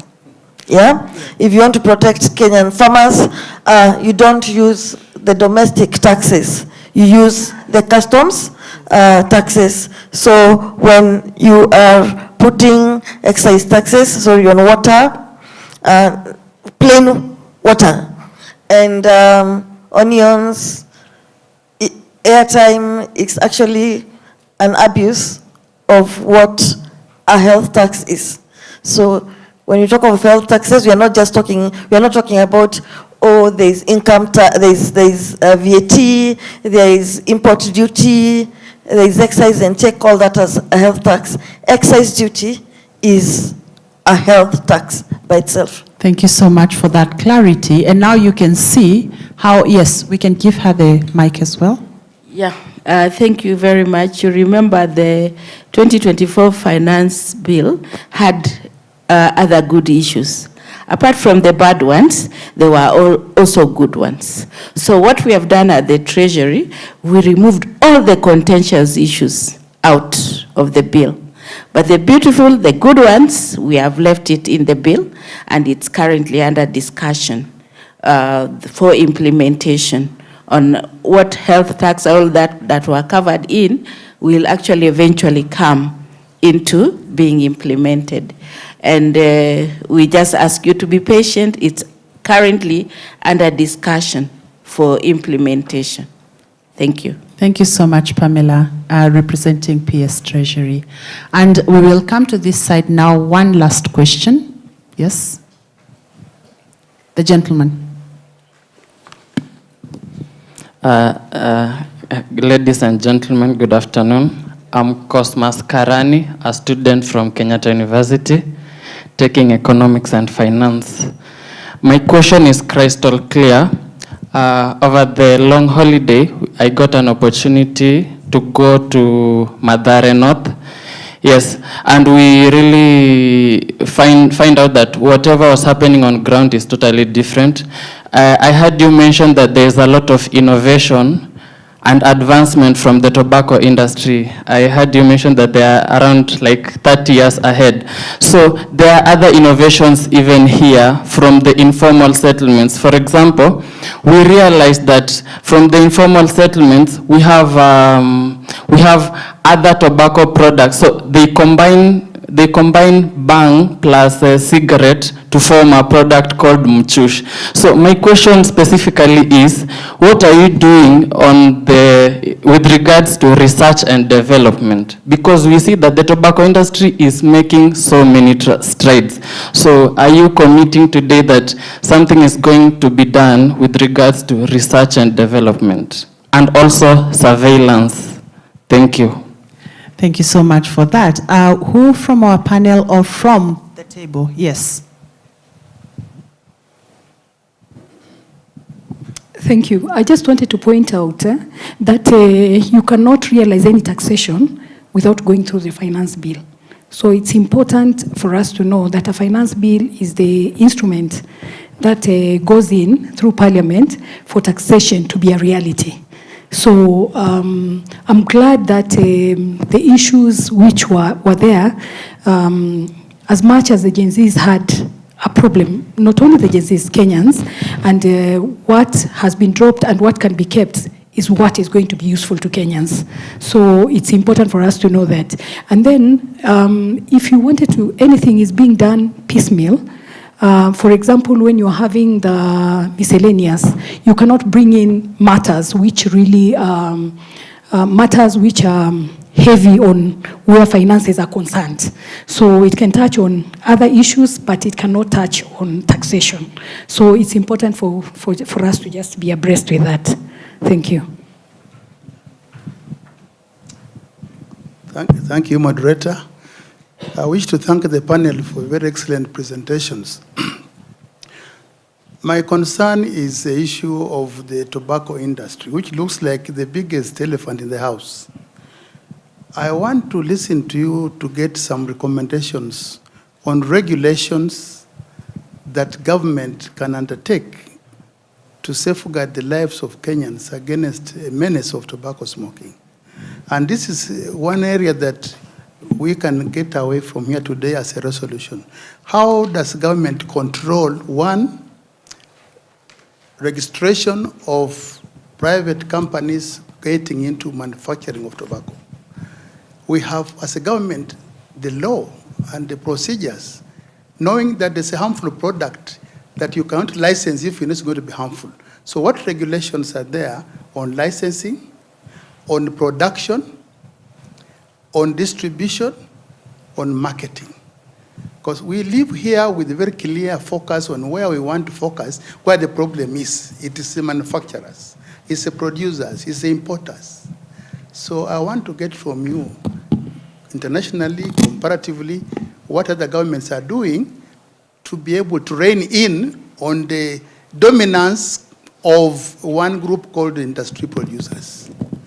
Then there's also a question of the competition authority. There's also the issue of consumer authority. The consumer authority makes sure that citizens are also protected against harmful consumption. What is our role and how do we link up with those institutions to strengthen the areas of regulation that will safeguard health consumption of any products, be it agricultural, be it health, for the common person of this community? So regulation is a big topic. I want you to focus on how, through health, we can get progressive regulations, both for the industry, for the consumers, and the government. That's what I find out. Thank you so much, Chair. And so for that, we will utilize that opportunity as engaging the panel to build into that, as well as to give your parting shot as we're coming to an end of this panel. How do we ensure that we have industry regulations, consumer authority regulations, and government as well in licensing, production, distribution, and marketing? We'll start from you, Prof, coming this way. Feel free to add your thoughts on it. Thank you. I will take the international perspective in terms of what can be done to deal with the industry, because I think it's quite clear that they are in the business of just addiction. There's a policy gap even at WHO which filter into all countries. We still don't have a punitive tax measure for industry violations. There's none. There's a discussion, I think, they're happening at the EU level to say if industry says we don't sell underage and they're selling underage, what should be the percentage of revenue that we take from them so that that behavior begins to basically bite on them? In developing countries, we don't have that. We still need that. I think once we do that, we'll be able to some degree remedy the situation where they're purely abusing their power and dominating the economies in a way that they're doing now. That needs to kick in. In terms of product regulation, I will tell you my perspective about the new generation products, for example. So there's a big debate whether should you disclose the concentration of nicotine into the package or not. I know WHO is of the view that once you put specific figures, you are sending wrong message to the consumer, because the consumer will say, oh, this is 5% nicotine, and this is 2. I will consume 2, because this is less risky compared to the other one. Ultimately, I don't think it's a progressive approach, especially because once people also want to tax based on the concentration of nicotine, it brings this two-tier tax system which we're trying to run away. Closing that port by just having one uniform tax system that is aggressive, speaking to everything, might solve us. So that will be my recommendation for now, especially for the new generation products. I will just give it to the other panelists to respond from their take. So starting first with licensing, New Zealand had a very innovative measure that unfortunately they lost when they got a new government. And because they had the idea of a smoke-free generation, and that's a concept that many other countries are playing around with, they said that they were going to limit the number of outlets that were allowed to sell tobacco products. And so progressively, year by year, they would give less and less licenses, because in New Zealand, even retail outlets are licensed. And that way, they would just be reducing the supply. Now, one of the things that potentially may be up for consideration, even as we look at licensing, because in the drafts that are being worked on, so I know in Senator Muma's draft, there's a section on licensing, and even in the MOH draft, there is one, is that if you want to use licensing as a control, you can actually limit the number of licenses that you give based on population density. So for example, in Kenya, where sometimes there are more bars than schools, it just tells you your priority is availability of alcohol and not education. And so if counties get the ability to license, which they were given under the NADCA Act, and then counties saw this as a source of revenue, therefore they gave more licenses, as opposed to seeing it as a tool of control to regulate the density of outlets. And so if we are doing it for public health purposes in the tobacco control laws that are currently being amended, then you can actually use it to restrict number of licenses so that you progressively reduce the number of suppliers of a dangerous product. So that's licensing. On advertising, the current tobacco advertising and promotion and sponsorship ban in Kenya is actually one of the best in the world. It's one of the few things we've done well, plus Article 5.3 regulations and the solatium. Our problem is not the quality of the regulation, it is the enforcement.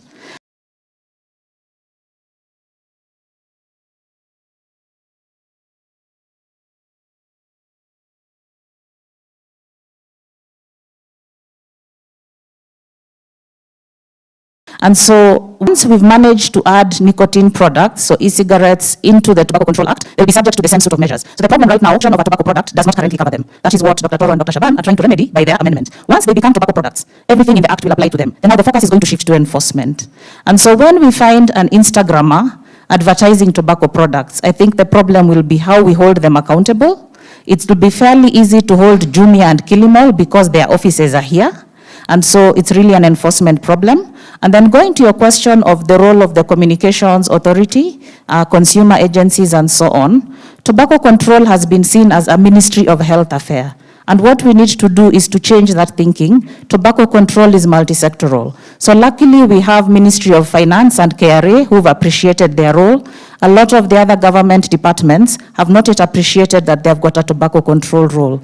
And so part of our work, partly government and partly civil society, is that sensitization, because I believe Communication Authority of Kenya has power to shut down an internet provider who breaches the law. Why aren't they doing it? Is it that they don't know that they've got that authority? Is it that they lack teeth? And so I think there's a lot of sensitization. And so ultimately, Kenya wants a tobacco-free generation, and once we've made nicotine products part of tobacco, it means a tobacco and nicotine-free generation. There's a whole range of measures that's available, and I think our biggest problem right now is the political will to do what we know works. The day we can get political will, why are our taxes still at 32%? It's a question of political will. And when we finally got it in the Finance Bill 2024, it went. And so we also have to educate the public. So I sense there is political will right now in government to raise tobacco taxes.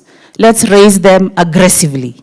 Let's go to 50, 60, even 70% at one go. The graphic health warnings, very good proposal, 90%. Dr. Toro, can we see those warnings tomorrow? We know what works, and what we need is a political will to do it.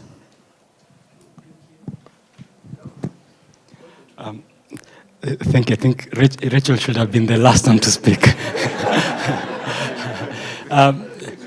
So, maybe 2 sentences.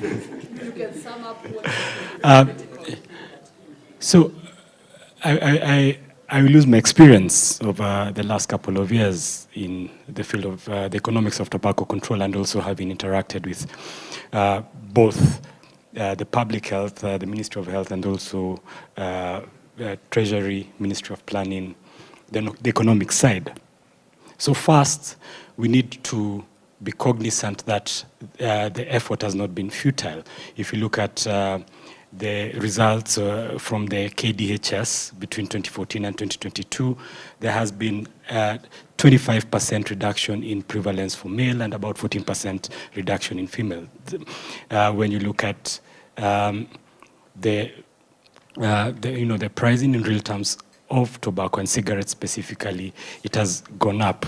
I recently participated in evidence and research with the World Bank Global Health Tax Team, and we have seen at least a about 32% reduction in affordability. So the effort has not been in vain, and I think we need to laud the effort that we have done over the couple of years.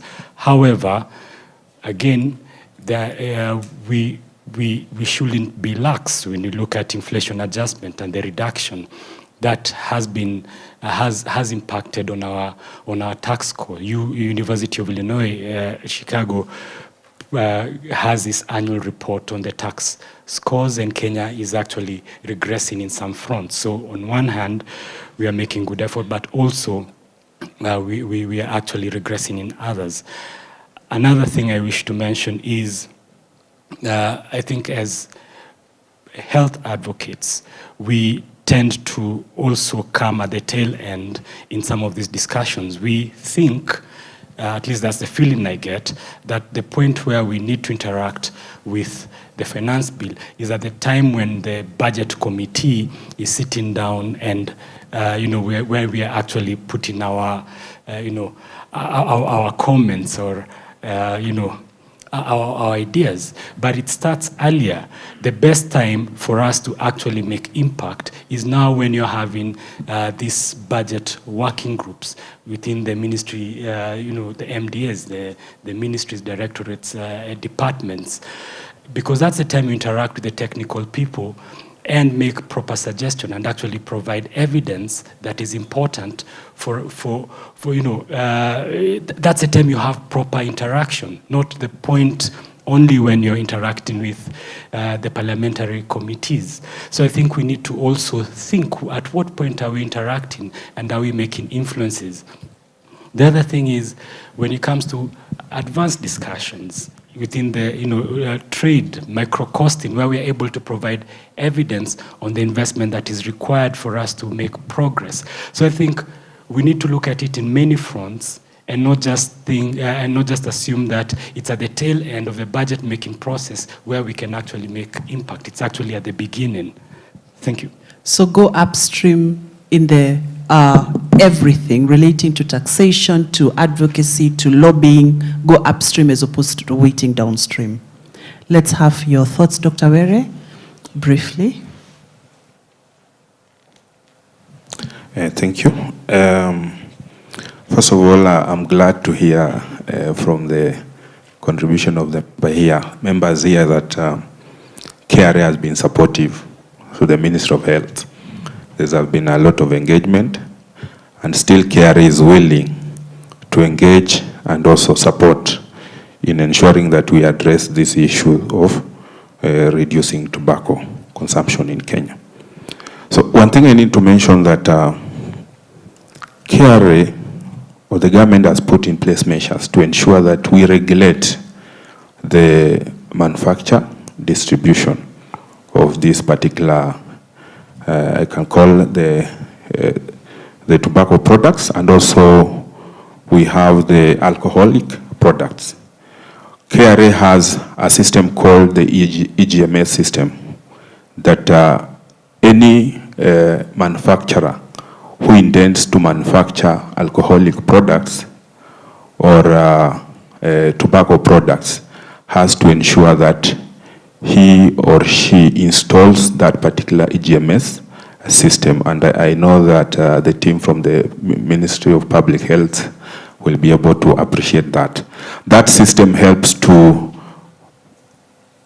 track the distribution of these products so that any product that you are manufacturing has to go through that system. Then there is a stamp that you need to attach to that particular product. This stamp is able to trace this product along the supply chain of these particular products as they are even those ones that are imported in the country. They cannot enter the market if you have not been able to attach those particular the excise stamps. So with those ones, the only challenge that we have is that we know the importation of the illicit product in the market, the fake stamps in the market. This is an issue of enforcement that we have. Then we also have what KRA has also implemented. For example, for those tobacco products that are manufactured for export, KRA has come up with a system that is able to track these products until they leave the borders of the country, so that these particular products, when they are meant to exit the market, they should not be diverted back to the market. Those are the strides that KRA has done. One thing I need to mention that, remember we used to have inflation adjustments to take care of the changes in the economy. Those provisions were removed. So I just want to encourage that maybe if the stakeholders here can still also push for introduction. We know the challenges that were there because the inflation affects all the specific rates of the products that are listed under the first schedule, not only the tobacco products. That's where the challenge was. But maybe if it can be reintroduced in a different way, it can still be able to help us to achieve the recommendation by the World Health Organization of reaching 70% of the retail price of the product. Then lastly, I want to mention that let's continue engaging Treasury during the budget process, submit proposals in advance so that we are not locked out. Thank you. Thank you so much. And to you, as we come to the close of this panel. Okay, thank you.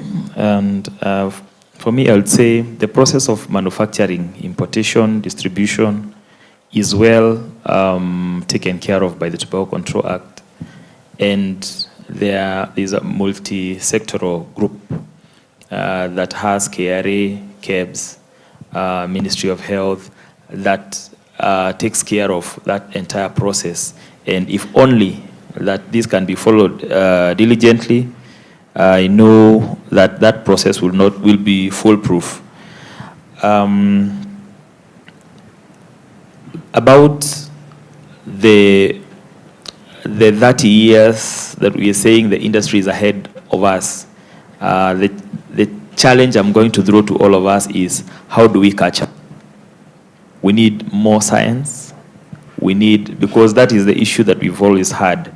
Whenever we are facing the industry, we are trying to dispel the myths that they are throwing to us. They are always asking for science. So what do we do? So I think in every stakeholder space, I would request that you make your contribution and make sure we cover this gap. We bridge this gap of 30 years so that we are able to be at par or even ahead of the industry. Thank you. Thank you so much. I think we ought to clap for them. They have been a fantastic panel, and the challenge with putting very knowledgeable persons on the table is that the conversation will go on and on and on. Thank you so much for your time. Thank you for the contributions. We are going to be breaking for lunch. And because we've taken a lot of time in the discussions, that was food for the brain. Now we're going to make sure, and I'm not going to use tobacco language here, I'm going to say that we're going to make sure that we swallow our food quickly so that we come back and go to the afternoon session. So shall we take 30 minutes? 30 minutes? 20 minutes? Okay, so 35 minutes. 40 minutes from Dr.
Neighbor? Neighbor? Energy to start and energy to finish. Sikusema hivyo. In French, that means, I did not say vada. That's what I heard from here. I meant it. Energy to start, energy to finish. We're coming back in the afternoon now, and time is really running. So I'm requesting the ones who are outside kindly join us back. Everyone, we are going to switch up things a little to make sure that we have energy to continue.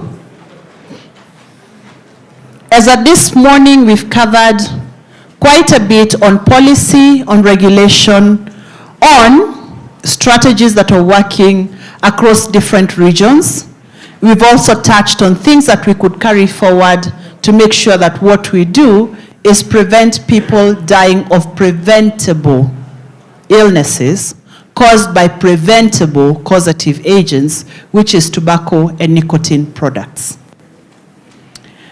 And now, this afternoon, as I said, we're switching it up. I know we were supposed to have presentations standalone, but we thought the morning session worked very well, where we had the panel discussion.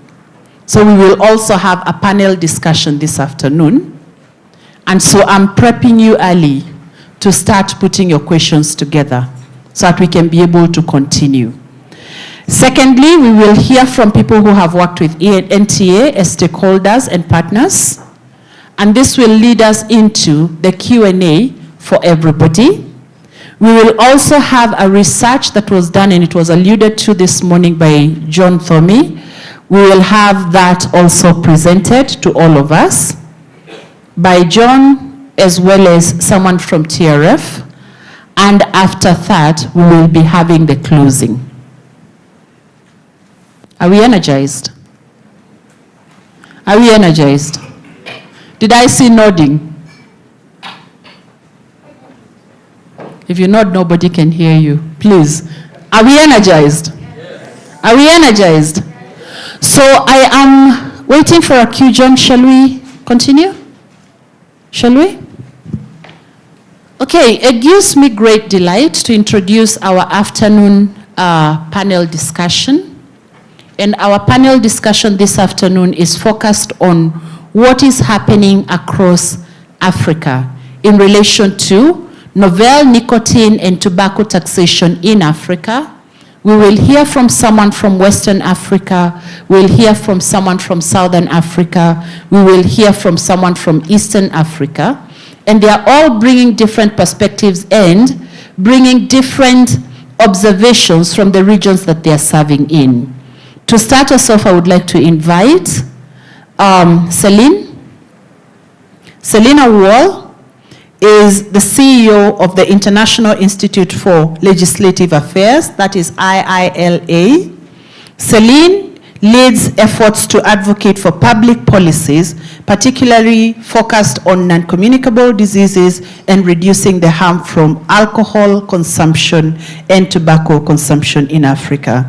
She has played a pivotal role in developing key national policies on alcohol, drugs, and substance abuse, working closely with the government agencies such as NACADA.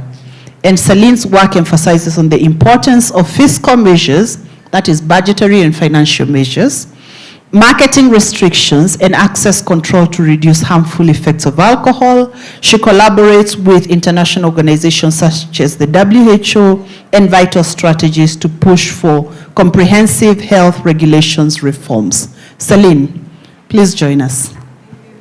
Secondly, she will be joined by Solomon Adoga. Solomon is a senior program officer in charge of democratic governance at CAISLAC. He will let us know what that means. As a graduate of English and Literature from the University of Maiduguri, he demonstrates a high level of passion for learning and improving. Having joined CAISLAC in 2015 as an intern, he has risen over the years to his current position and garnered experience in project management and resource mobilization. He's also been able to work on programs supported by international partners such as the MacArthur Foundation. Solomon, please join us. And we are also joined by Elijah Mumba. Elijah is a Zambian public finance researcher from Center for Trade and Development, commonly known as CTPD. He is also the coordinator of the Zambian Tax Platform. He holds a master's in development economics from the University of Cape Town. I will ask Elijah to join us on the panel as well. It's free seating. I could invite others to also join us, but for now we will have a panel of 3. Please join us. Now, the 3 are bringing the context of what is happening within the East African community, within the SADC community, and the ECOWAS community. We'll start with, and it's one question to all of them. Can somebody help us close the door, please? To all 3 distinguished panelists, novel nicotine and tobacco taxation in Africa. What is the situation currently? Novel nicotine and tobacco products. Again, we are theming on safeguarding public health through progressive regulatory policies. What is the current situation? Starting with you, Solomon. What is the current situation in the ECOWAS region? All right, thank you very much. So as far as novel nicotine products are concerned, the ECOWAS directive, unfortunately, was issued before most of the countries and regions in Africa, started taking note of that. So for West Africa at the moment is more of a case of, trying to understand the patterns, the characteristics of those products. And that is the effort that we are putting forward at the moment. There's a clear lack of understanding of the true characteristics of those products, and those have also hindered how policy formulations, especially for taxation, are being formulated. So regionally, the ECOWAS directive, which is the chief tobacco taxation instrument in the region, does not in any way cover nicotine, especially the emerging products. So they basically cover conventional tobacco products. And it's fair to say that in ECOWAS, the member countries perceive that instrument as the chief tobacco taxation instrument, because when you engage fiscal authorities in our various countries, they reference that document not so much for the FCTC, the WHO FCTC. So we are happy that it's the chief guiding document for tobacco taxation policy formulation in our region. But unfortunately also, like you said, it does not yet, cover the emerging tobacco products. But of course, the discussions are ongoing. Last year, there was a huge conference in Ghana towards that direction. But some of these things take time to materialize. And we are hoping that the next review of that directive will, effectively provide coverage for the emerging tobacco products. For conventional tobacco products, the directive provides a benchmark of 50%. Not many countries are currently doing that. As a matter of fact, the regional retail tax burden at the moment stands at 14%. And so you can see that is still wide off the instrument's benchmark. But I'm also aware that very recently some countries in the region have also, reviewed their tax policies. So the data is not with me because it's not out there, but we expect that that burden would have improved beyond the current 14% that we have. And researchers will definitely tell us what the current burden is. But with the data that we are working with is 14%. For Nigeria, particularly where I come from, the excise tax retail burden is at 26.4%. So all of these are still wide of both the ECOWAS benchmark and the WHO FCTC benchmark. Okay, thank you. For that context, I asked the same question of you. What is the situation currently in SADC? Okay, thank you so much for inviting us, first of all. We're excited to be here to represent my organization, but also SADC.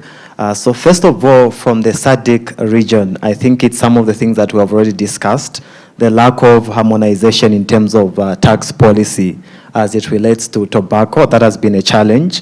But also specifically, I would want to use my country, Zambia, as a case study.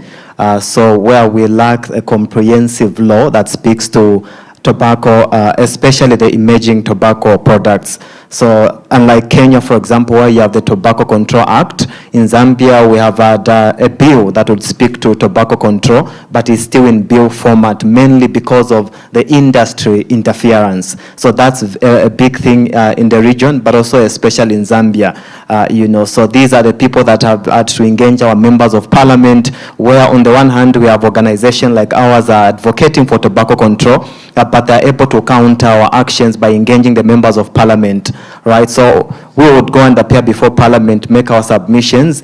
The following weekend, they're going to take them to a very nice hotel and buy them very nice food on top of the sitting allowances. So that interference really has been a challenge. But also, if you understand the context in most of these Southern African countries, we are characterized by high unemployment levels. For example, even South Africa, it's the case. Zambia, it's the case. Malawi. So they use the poverty rhetoric to say, okay, if you're pushing for this agenda, and the fact that majority of these people are engaging in tobacco farming because they're using, like these big companies that will engage the outgrowers, the small scale farmers, so they'll say, okay, you're pushing against, their revenue sources, so that also has been very, has been helping the industry in ensuring that the advocacy is quite challenged.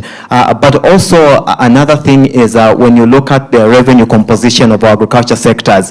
So for example, not too long ago in my country, we were engaging the Ministry of Agriculture, and they were arguing that, look, majority of the revenue from the agriculture sector comes from tobacco, right? But also in addition to that, they don't seem to see the immediate impact of tobacco use, or whether we talk about a different range of products. Like for example, what Professor had mentioned earlier, that sometimes it takes even several years for some of these effects to be quite visible. So that has also been a challenge. But also let me mention, just in case we also have funders here, we see, like for example, the region we have different funders seem to focus on different things. So if we can, for example, our international funders or in the region can come together to work towards a common goal, I think that will really be able to help our work. But I think all in all, for a start, I would say interference from the industry, but also the connotation of poverty that is quite prevalent, and these people, there is no substitute for them. As I conclude, for example, in my country, we faced a drought that affected the performance of the agriculture sector. Then they are arguing that now if you even target their tobacco, what will become of them when poverty has also been rising? So that trying to change the mindset of the people to understand the long-term effects, but also the education levels, because in as much as, for example, my organization, we engage the children, we go to different communities to make sure that they are aware, but for them to understand the long-term effects of tobacco and also the emerging products has been a challenge. But in any case, we are making progress, and that applies to most of these countries like Malawi. I know Mozambique and South Africa, they have done quite well in terms of the taxes, or in higher side, but these other ones, I think they fare less competitively. Thank you very much. So, unlike ECOWAS that has law or requirements for taxes for member states, EAC doesn't have requirement tax directive for tobacco products and many others. So when we look at how the member states tax tobacco, I'll start with cigarettes. So we find that you'd say that Kenya is relatively doing better than them, looking at what is required of a good tax structure. So a country like Uganda has taxes their cigarettes based on 4 tiers. So if you recall what was discussed in the morning, you don't want to have cigarettes taxed, based on how they look or different tiers. So they have taxes on plain cigarettes, that's cigarettes without filters, then cigarettes with filters, local cigarettes and imported. Tanzania as well, they have 3 tiers. They have separate rates for plain, filtered, and a category they call others, which is broad.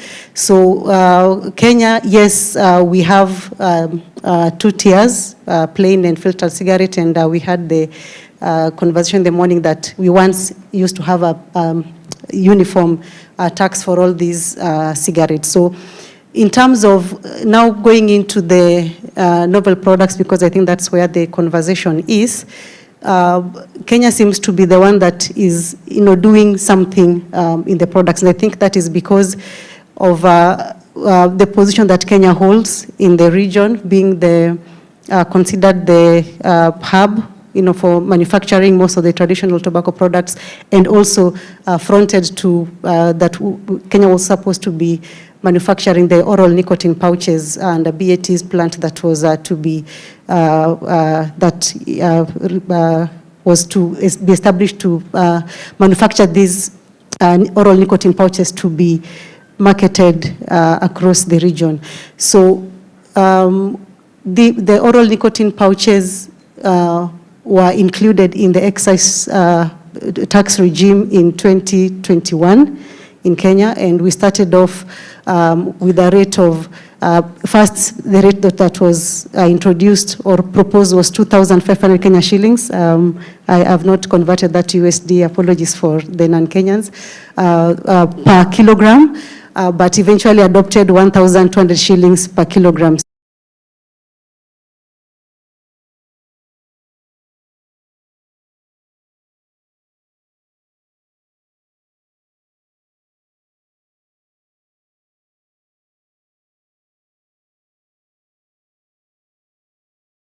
Per kg.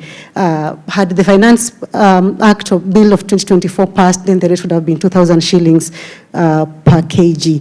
Now that is still relatively low, considering that these are products that, one, normalize nicotine use and addiction, and then since they are relatively cheap, it means that they can also be used as for substitution or dual use with people who are using traditional tobacco products, and also considering the narratives that is framed around these products that is pushing their consumption. So of course, we've had the low risk or harm reduction narrative that is further enhancing that thinking of normalizing nicotine use and addiction. Then you also have use of flavor. These products are appealing to the young, and also how they are marketed on social media platforms. Now, when we look at electronic cigarettes, that is also a product that we've seen a bit of change in the past 3 years in how they are taxed in Kenya.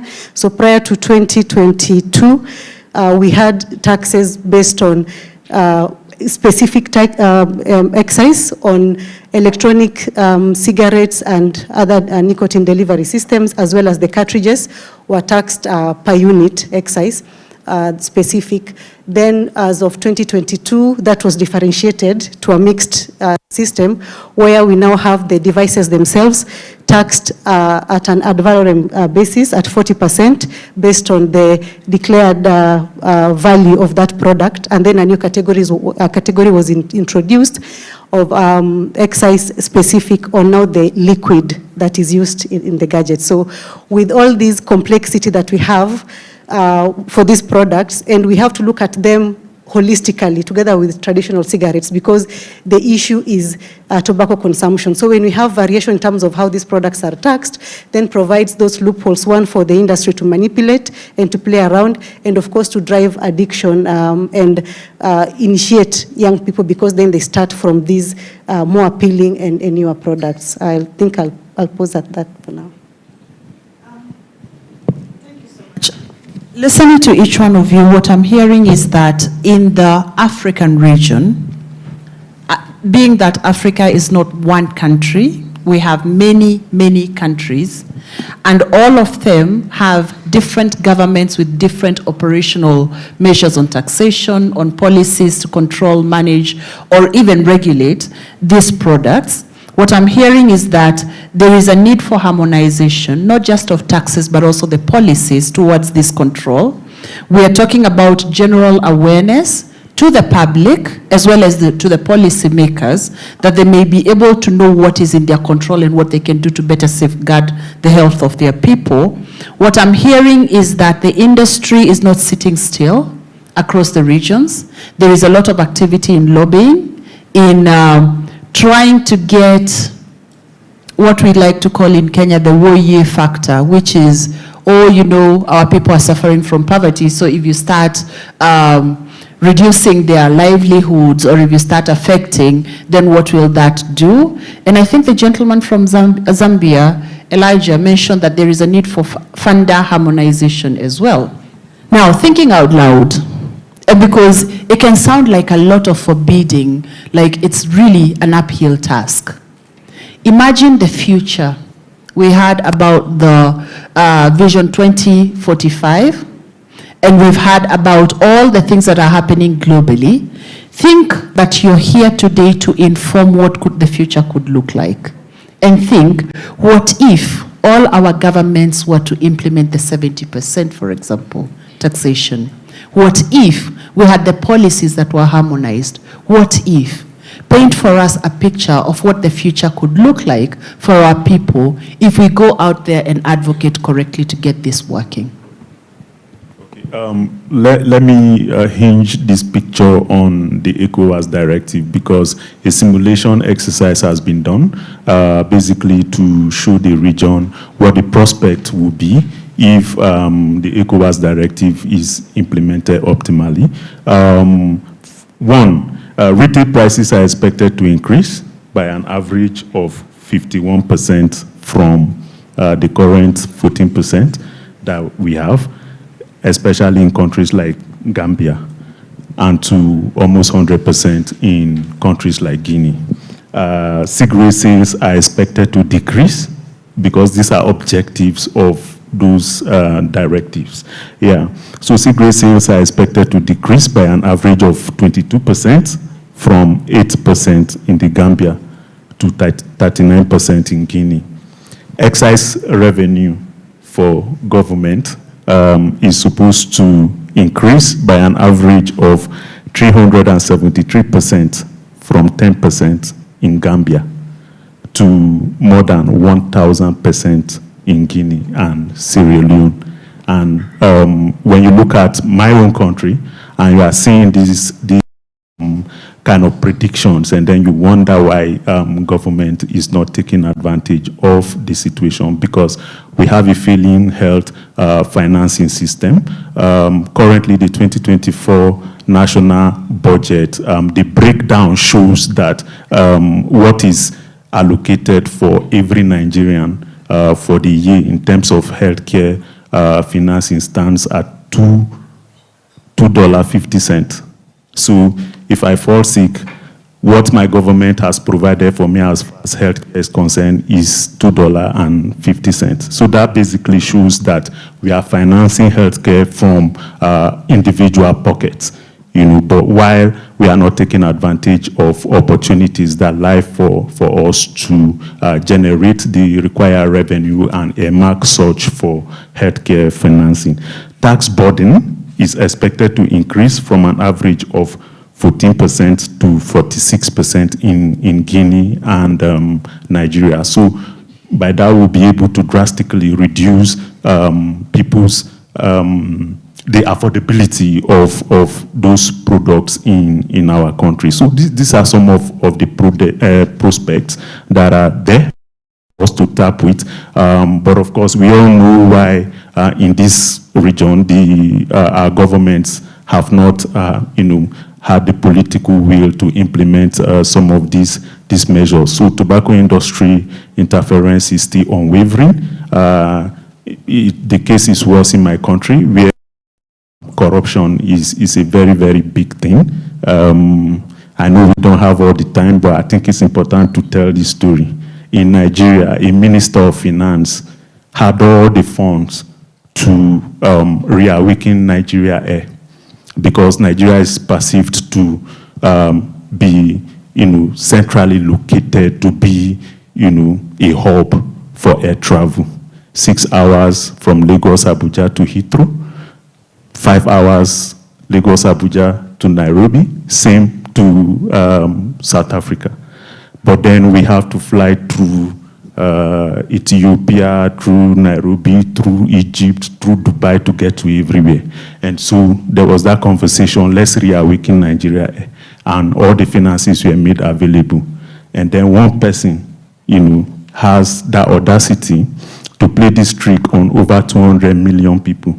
So he travels to Addis, rents an aircraft from ET, and brands it with the Nigerian Air brand, flies it to Abuja, and they give it that presidential welcome. But that jet needed to fly through international airspace, and it needed to be recognized, as an aircraft that was allowed to fly through people's airspace. Yeah, so it had that number. And then as soon as it landed, when it was receiving that shower, Nigerians immediately tracked that number and found out that it was actually an aircraft from Ethiopian Airlines fleet.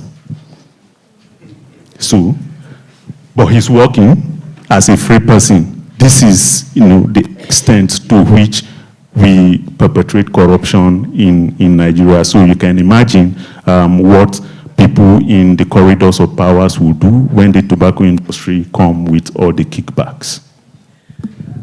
Wow, that's a sobering thought. But I want to bring us back to tobacco and nicotine products. I'll take you away from planes for a minute. Bringing you back to tobacco and nicotine products, and especially novel products. And the question I asked is, Celine, you've mentioned in Eastern Africa region, we don't have harmonization. In Eastern Africa, Kenya is leading in terms of the things that are happening. But the question I'm asking is, so imagine yourself with the power and the capacity to change the trajectory.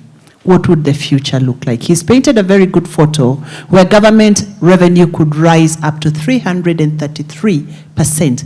Can you imagine what would be done with that in terms of health? So over to you, Celine, and then we'll come to Elijah. Thank you. So, as I said earlier, Kenya holds strategic position in the region. So what we do, especially when you look at the processes of harmonization and integration, majority of what the other countries do is that they pick from what Kenya is doing. So for me, in terms of what the future would look like, I would look at it from the perspective of what we need to do right now to get us there.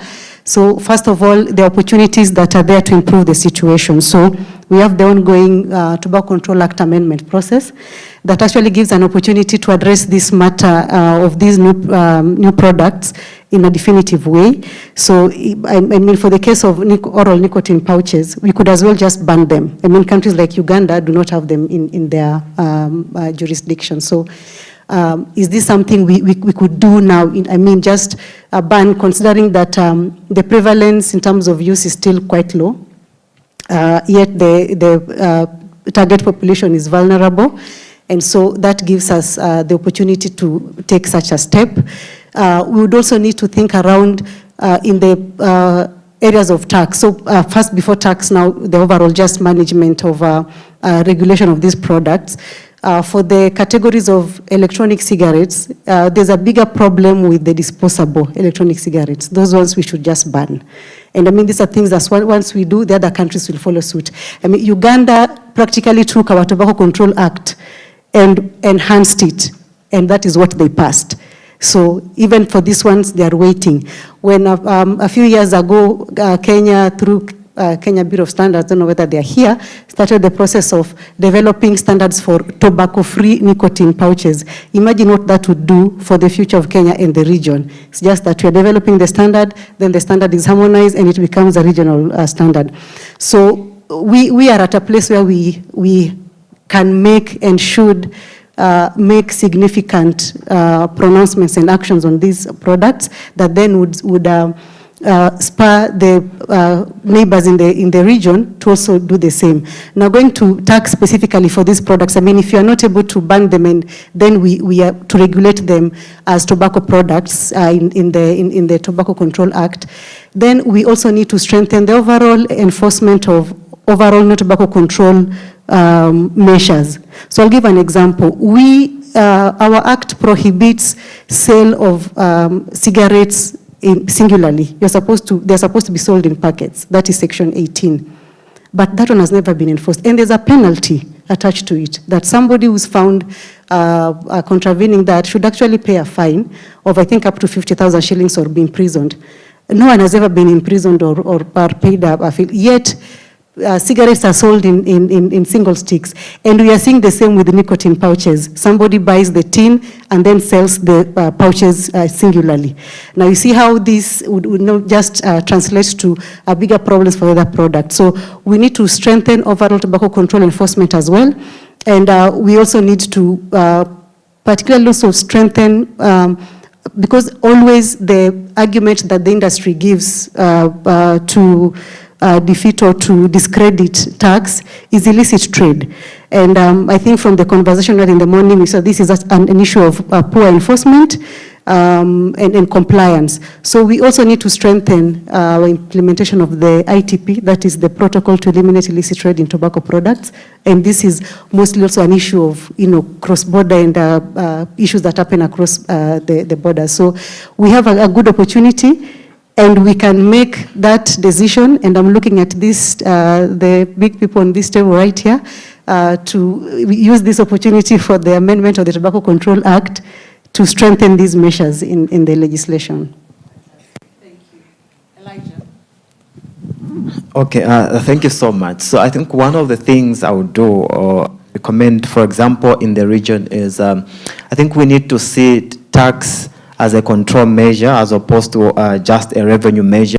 Most of our governments, for example, in Zambia, so in all the subsequent national development plans that we have formulated, we have tobacco there, right? So we need to get it out of even our national development plan. To be honest, it's not even contributing to our development agenda. When you look at even the contribution towards our gross domestic product, if when I look at the SADC region, for example, unless I don't know some countries that are there, but I think it's only South Africa when it comes to imposing a higher tax on tobacco that is doing maybe a relatively better job compared to others. So I think if we can look at it as a control measure, but also one of the things I've observed is we've left the tobacco control aspect just to the Ministry of Health. So we're engaging, we engaged Ministry of Finance in my country, and we're asking them what they made of the bill, why there was no progress. They said we needed to go to the Ministry of Health and tell them to remove the provisions that were incriminating the Ministry of Finance. So our current bill in its status indicates that if the Ministry of Finance would provide incentives to the tobacco industry, then the minister, will be answerable. There's a criminal aspect. So they are against that provision. So they want that out of the bill. That means they want to continue giving the incentives to the tobacco industry, right? In fact, I think John and the team had visited Zambia. We engaged ZRA. There are incentives that are given to the industry. I think it's only in my country, when you look at others, I think are doing better in that regard. So we want all of those aspects to be dealt with. but also we need to, especially as a region, we need to invest more in research. So again, we engaged Ministry of Agriculture. You know, the figures and the statistics that they were citing are the ones that are provided by the industry. So you see, for them, you know, deceptively, they engage in research and manipulate the figures, and that's what my government, that's what they're using. Those are the statistics, whether it's employment, contribution, and all of those. So I think we need to be able to do better in that regard. But really, I think I would still go back to harmonization. I think our governments, whether it's in the region and in Africa, they need to understand what's possible. That, you know, research has shown us that young people, especially when it comes to being productive, because these emerging, you know, tobacco products that we're talking about, they affect the mind. I think we have seen how it starts with the mind, but how do we expect them to be innovative, right? We're talking about developing Africa, countries and so underdeveloped. We need young people who are very sharp. I think in Kenya we are proud of the Gen Zs, but we want them to even go beyond what they have been able to do, to think sharply. So I think it has potential. What is possible, in my view, is increased productivity. But also when you look at, we have scarce resources in our countries in Africa, right? And we are spending a lot. I don't know about in Kenya. I didn't take time to look at the statistics. But in my country, it's millions of kwacha, even in dollar, when you try to convert that, we spend on, you know, tobacco-related diseases, you know, so we can rechannel those resources to more productive sectors. You know, even though I'm not a medical doctor, I'm privileged that I married a medical doctor. So every now and then she's telling me about how she's just mad that while she's working, young people would come because of tobacco, you know, and we don't get those statistics because they can't tell us that this was as a result of tobacco, but she's always complaining about how some of the diseases could actually be controlled if we only controlled tobacco use. So I think productivity, but also we could rechannel the resources towards more productive sectors. Thank you, Elijah. And you know, we cannot discount the family aspect when it comes to actually advocating. You've just heard from him that even in his household, he gets to be fired up as an advocate because somebody has come and fed him the knowledge and the data that needs to be communicated. So the question I asked to the team was to bring context into, we are all advocates in the making or advocates in practice, no matter which field you're working in, because you will at one point or another speak to somebody who needs to be aware, who needs to make a decision, and more so, we can be better able to reach the politicians, even though they're not in this room, to be able to make critical decisions about our policies in Africa. I'm opening it up for anybody who has a burning question for this panel. Anybody? Going once? Going twice? Yes, at the very back. Can we pass the mic to her, please?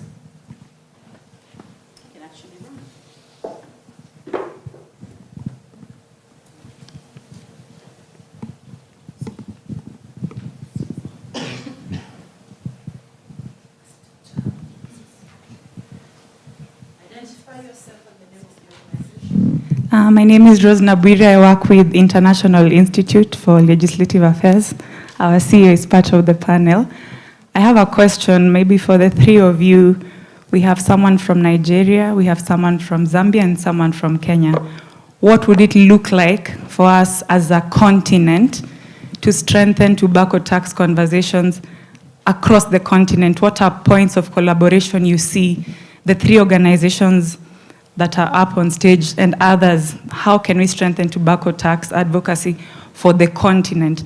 I know we all have national efforts, which are very important, but I've come to see when you have a big campaign that covers the continent, sometimes it has more mileage. So what are some ideas on how we can strengthen that? Thank you. Actually, we give Elijah. Elijah gets to start us off on this one. I thought we would start with Nigeria.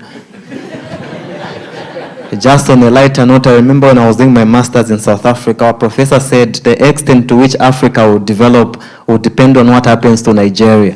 And so I was yeah, anyway, I think we can go first. Maybe things are changing now. Yeah, I think in my view, especially first of all as organizations, we need to stop focusing on our individual outputs where we just mark activities because a particular funder came, and then we begin to look at a bigger picture. For example, to NTA's commendation, I love how so far we've collaborated. They have been to Zambia, we are together, we engage different stakeholders there. I think we need more of that so that we're not just looking at, as Zambia or as the Center for Trade Policy and Development, but is there a way we can be able to learn from one another and also just learn country-specific experiences, as opposed to sometimes, what happens in my country. For example, there have been moments where they're having a meeting because they know that our organization has been very vocal. They try to leave us out, of the conversation because they know that sometimes what our views are not sitting well with the government. So that's the beginning of trouble, right? But if we can collaborate, number one, within our own country, for example, in Kenya here, I believe there are different organizations, if we can work together, but also as a region, as a continent, to just collaborate. But also, I think it goes to the funders as well. There has to be that harmonization so that we are not just funding separate things, but if they harmonize, make sure that the resources can be used, more effectively and adequately. I think that would be my views for now. Of course, government, they say policy follows politics, so there has to be that political will. But, in the end, it depends on who we elect into some of these offices, because whether we like it or not, sometimes I think, as I conclude, we can advocate, make a lot of noise, but just one policy pronouncement can change everything. Imagine if it can be done in Uganda. We all know that Uganda, in many cases, they don't tolerate nonsense there. So there's that aspect of a political will as well. If someone can just make that policy pronouncement and they are bold enough, they don't care about winning the next elections, I think that would also be very helpful. Thank you. So for me, I see maybe I'll speak of two. So one is building strong coalitions or CSO movements to advocate for tobacco taxation. So this tobacco tax is complex, and you find that it's not done very well in many countries. So at least, for instance, Kenya and Uganda and the partners are here, Rachel is here. We are in the process of we've just built a coalition on tax, and part of that is in appreciating and recognizing that tax is a complex yet very important and underutilized tool that then brings together CSOs in the space and broadening that space beyond just traditional tobacco control actors, and the same is happening in Uganda. And so that can be a good place to start and have those cross learning and sharing across. But I also feel research is also, and just documenting evidence is also important. I mean, when I was preparing for this presentation, which unfortunately we were not able to show because of time, just trying to know what is the tax structure in Burundi or Rwanda because they're in the EAC, and I couldn't find. So probably the information is there somewhere, but it's not well documented. So I think we also need to strengthen that, and of course also the role of government. And that is part of what then the CSOs and the coalitions and the movement would do. Because you see, when we rely on information that WHO compiles every, 1 or 2 years on taxation, and it is dependent on what the focal points for tobacco control and FCTC in the countries submit. When you look at those reports, Africa will perform poorly in terms of what is reported, because it is information that you self-report. So like Kenya will be asked, based on maybe the most sold or popular brands, blah, blah, blah. So they have questions. You see that African countries, the data is not captured very well. In some instances, it's just dash. Yet that information is there. So I feel that was an opportunity to strengthen the collaboration and just provide those points where both the CSOs can then rally their governments together to push for the tobacco taxes. Thank you. I just want to tell us behind camera that we should never depend on Nigeria. ECOWAS has made that mistake, and it's become the most troubled region in Africa today because it decided to depend on Nigeria behind camera. All right, but I think that question is the conversation that Africa needs to have going forward. Our tobacco control efforts have been largely donor dependent. We are here because some people have found us to be here. African governments need to take ownership of this conversation.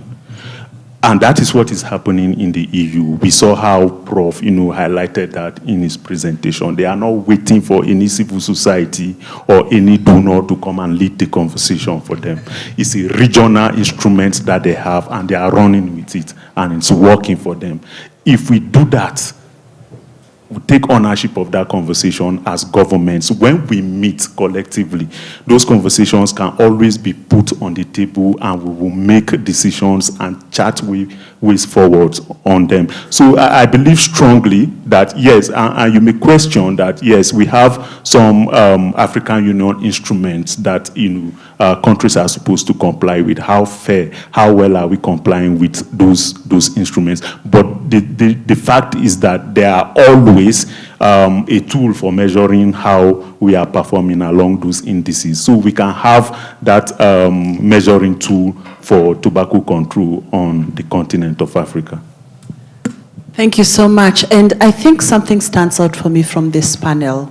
And this is kudos to NTA, together with all the partners that have made this possible, that we have 3 regions represented that are speaking into the same issues that we could be addressing. NTA, you've done well. And so as we are clapping for them, as we are releasing them from the panel, we are coming to the next level. Let's clap for them. Come on, people. Thank you so much. And as we are switching on to the next level now, I want to just ask Mtanashati to briefly, is he still in the room? Kijana na shati. Alitoka mtaa na shati. That in French means, yes, I speak French. If you understood it, please, you understand French. Kijana alitoka mtaa na shati. Mtaa na shati. That in French means a guy came from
Basi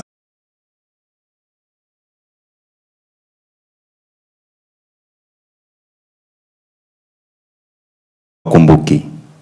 I was the one who showed you the way, to walk a mile in my shoes. Mali unabai sigara, ndo mimi uzanga kiberiti za 10. Sigara umesahau, ndo mimi mchangamkia. Signs and symptoms uliambiwa na daktari, ndo mimi niliambiwa pia. Zangu ni much worse, sababu nafanyanga finishing zako na zangu pia. So give me 100 reasons to smile and I will show you how deep my dimples are. Then give me 1 million reasons to smile and I will show you how discolored my dental formula is.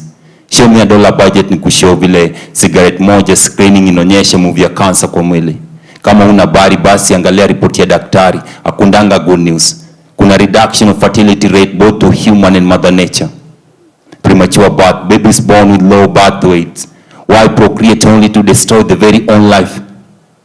Deforestation, destruction of lands, making it difficult to give birth to food crop that can sustain this society and the after generation. These lands can be used to sustain sustainable development goal, zero hunger in the whole world. Imagine a society where children will have to grow without knowing poverty exists. A society where tobacco is a gone story. So I will bless the moment nitaamka asubuhi nipate tobacco imeongezwa tax na bei na ban craving ya kuchoma sigara. Bei itapunguza fame ya kiberiti kwa mfuko ya smokers. Bei itabadilisha stores za cigarette kwa duka na food product. Bei itatoa wakulima wa tobacco kwa shamba wakijua profit yao kazi ndio pesa daktari anawatisha kwa clinic. Bei itapromote health and food matters and no tobacco. I will bless that moment with all my heart. No. Kazi ya moyo ni kupump damu. So I will bless that moment with all my lungs and all my breathing organs, the moment tobacco will have a higher tax rate and a zero income. And I will bless that moment a day, all of us, na wale wenye wajaweza kukuja hapa, promote health choices matters. The day tobacco itakuwa forgotten stories. The day kila msee atajua madhara ya tobacco mtaani. Na sio tu kwa ofisi, kila mahali. So nite mtu ana shati alitoka mtaani shati.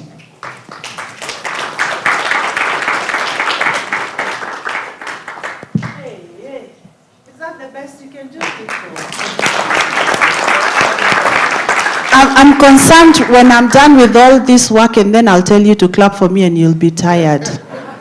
Energy to start? Okay. Maybe Elvina will make it a better idea. Elvina is with YIPA. She'll tell us what that stands for.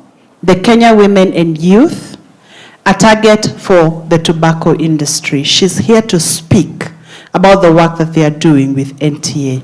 Elvina. Thank you very much.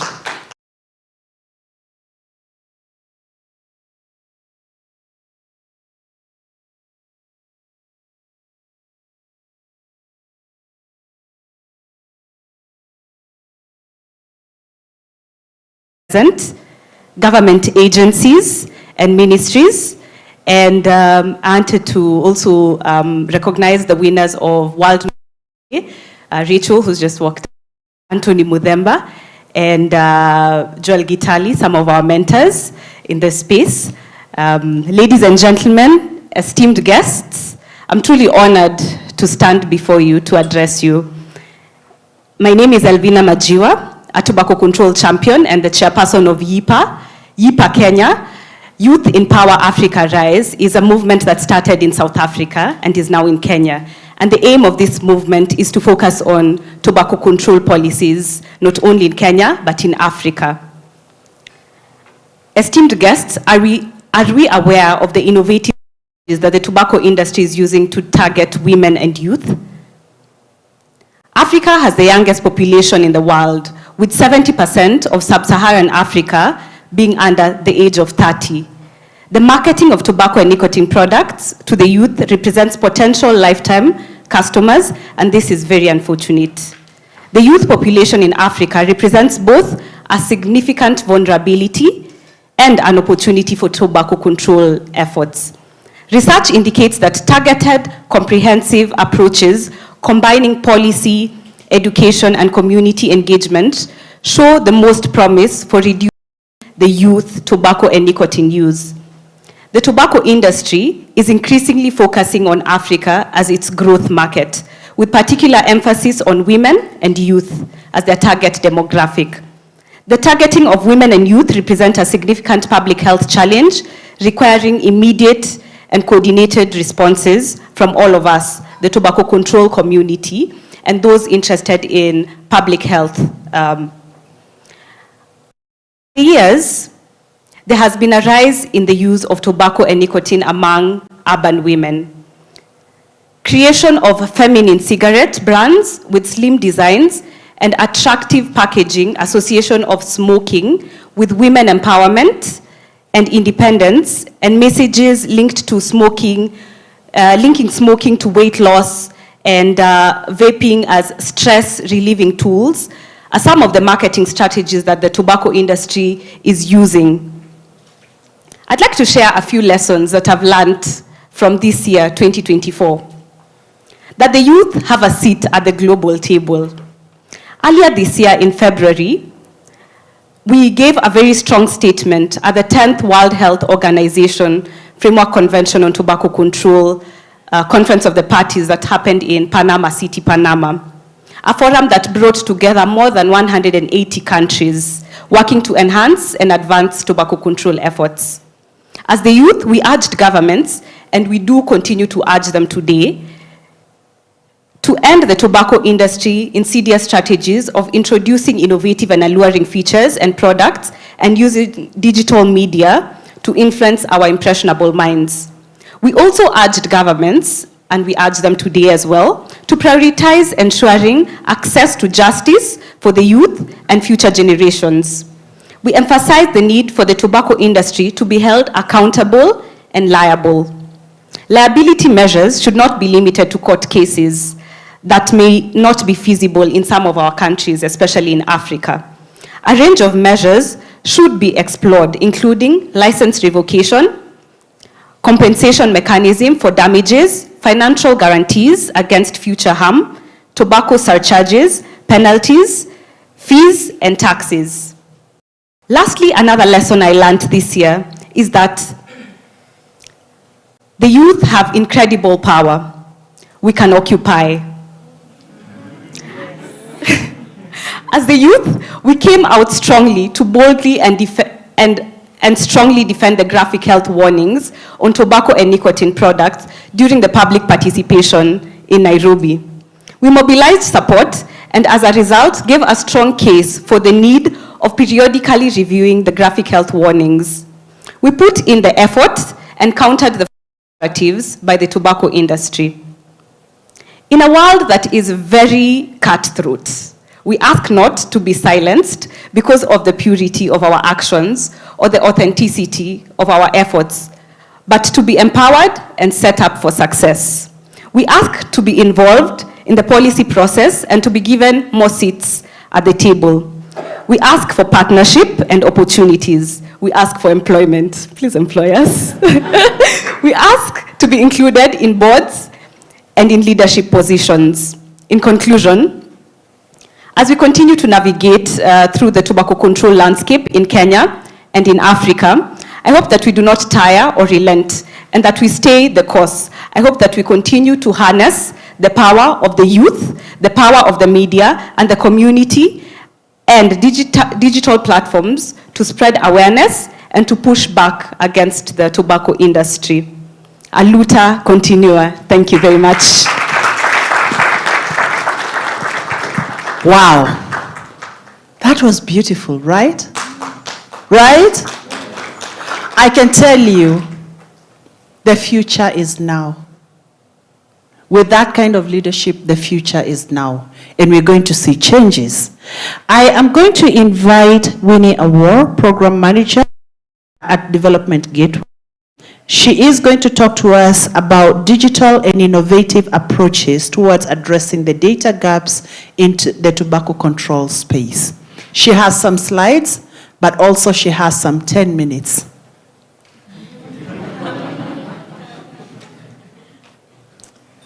Over to you. Thank you. Thank you.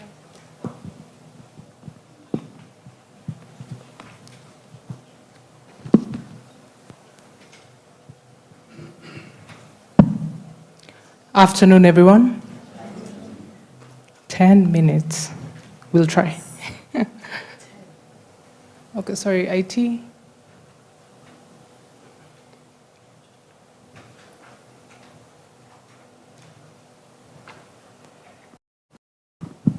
As that is being done, turn to your neighbor.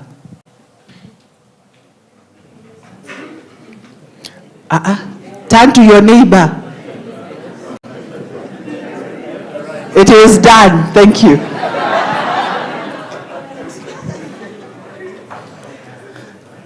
Thank you. I will just briefly speak about digital and innovative approach towards addressing the data gaps in tobacco control space, a case study of the Tobacco Control Data Initiative. The beauty about coming at the tail end is everyone has covered in one way or another what I'm about to share. As actors in the tobacco control space and specifically on matters tax, there is a lot of data being generated by each one of us from this room. But at the point at which we started this tobacco control data initiative, the data was in disparate sources, right? So we have NTA that has recently generated data, we have ILA, we have all these stakeholders that have reports, but what do we do at the end of the day with all these reports? Does one person have to read all these documents? It's good to dive into the reports and get the meat of that data, but how can we also make it accessible at the touch of a button? So this is what Tobacco Control Data Initiative seeks to do. That's just a highlight of what I'll cover. The program covers 6 countries. Kenya, Nigeria is represented here, Zambia is also represented here, and there's Ethiopia, DRC, and South Africa. And what we want to do is, 1, to have an online profile where we can consolidate all the tobacco control data. That is number 1. And 2, we were also going to have some offline material. So in the form of policy brief, fact sheets, all that. It's possible for you to print some of these things. Then the other item is we are going to also collect primary data from each of these countries, depending on what stakeholders say they're interested in. Something that we found interesting, I might not go through this entire process, but I just want to highlight the conducting of an assessment to understand the tobacco control landscape. So I work for Development Gateway, and what we focus on is just data for development. Policymakers, CSOs, we all need data to inform our advocacy, we need data to inform policy making and any decisions that will be made. But we will not come and say, this is the tax data that you need. No. We will conduct an assessment, understand from you what kind of information do you need on matters tax, what information do you need on matters novel products, to come up with policies or advocacy efforts that speak directly to your unique context. So it is from that assessment that we started engaging with some of the stakeholders in this group and have continued to engage with you, so that we make sure that the content we develop at the end of, we come up with is always updated, it's iterated to suit your needs at any given point. So that conducting of an assessment is very important. And something that I just wanted to highlight is matters tobacco tax came up in all 6 countries that we developed the dashboard for. So these are the themes that have been covered in the dashboards for the respective countries. And as you can see, taxation was covered in all countries because every single person said they wanted to see what information they could possibly get in their respective countries on matters tax. The other thing that came up was emerging products. What is the prevalence and what is the prevalence of the use, and what are the laws guiding these emerging governing the emerging products? But at the time of starting TCDI 1.0, which started in 2019, there was very little information on this. So at that time, we couldn't have a whole dashboard page that just focused on information on these emerging products, the novel product, the e-cigarettes and the like, at least as at that time. But because we are now continuing to engage you stakeholders, we're getting more research from NTA and Aga Khan University, we will now be doing a whole page on novel products. So this is just one of the Kenya tax page. And what came out from the Kenya tax page, Kenya tax page, based on the assessment that we conducted, people wanted to know, 1, what is the tax structure like in Kenya, and how does it compare with other countries? What are the policies guiding tax in the country? This is just the dashboard, and I'm just focusing on the tobacco tax page. This is a resource that is available to everyone. You can just type kenya.tobaccocontroldata.org, and after that you access all this information at the touch of a button. Sorry, so I'm in prevalence at the moment. I need to be in tobacco tax. So yes, so they first wanted to understand what is the tobacco tax regime. Some of this information we feel we know, but we constantly need just, how can I just quickly go remind myself, quickly pick out the information that I need. We have a timeline there on tobacco tax policies, informed by the work that we are getting from all the stakeholders in the room. Someone was talking about tobacco tax, and I think tax structure. I think it was Peter Magati. There is a map there that focuses on tobacco tax structure. When you look at the map, and this is now for year 2020, for example, we can see that Kenya's tax score is what?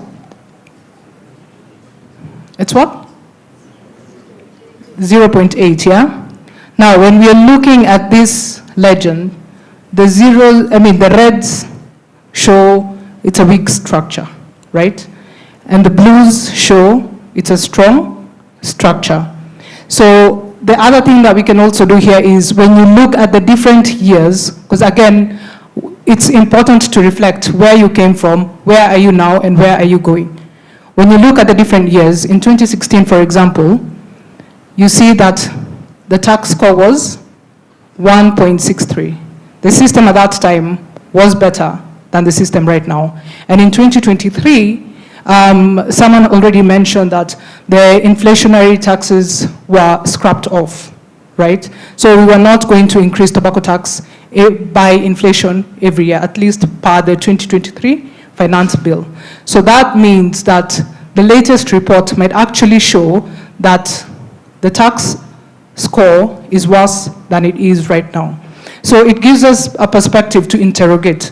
What did we do in 2016 that we are not doing now? Is there anything that we can revert to that was working well then, that is not working well now? So this is just the purpose of this page, to just give you a highlight of some of the things that are working, some of the things that are not, what are the trends across the different years, what are the sources that we are getting from the different stakeholders in the room to inform our work. In keeping up with the theme again of this session, there was interest in understanding taxation of novel products. And what we have highlighted there is the different laws that regulate the novel products across the years. And again, when you hover, it gives you what those rates are. So because, as you see, this Finance Act ends at 2022. This means at least there's more to be done on this page. Because again, this we updated by April of 2023. So we keep iterating this page, we keep relying on information that you have. One of the things that I just wanted to mention is in developing such dashboards, what we are trying to eliminate is the red tape that everyone has when holding on to their reports, holding on to their data.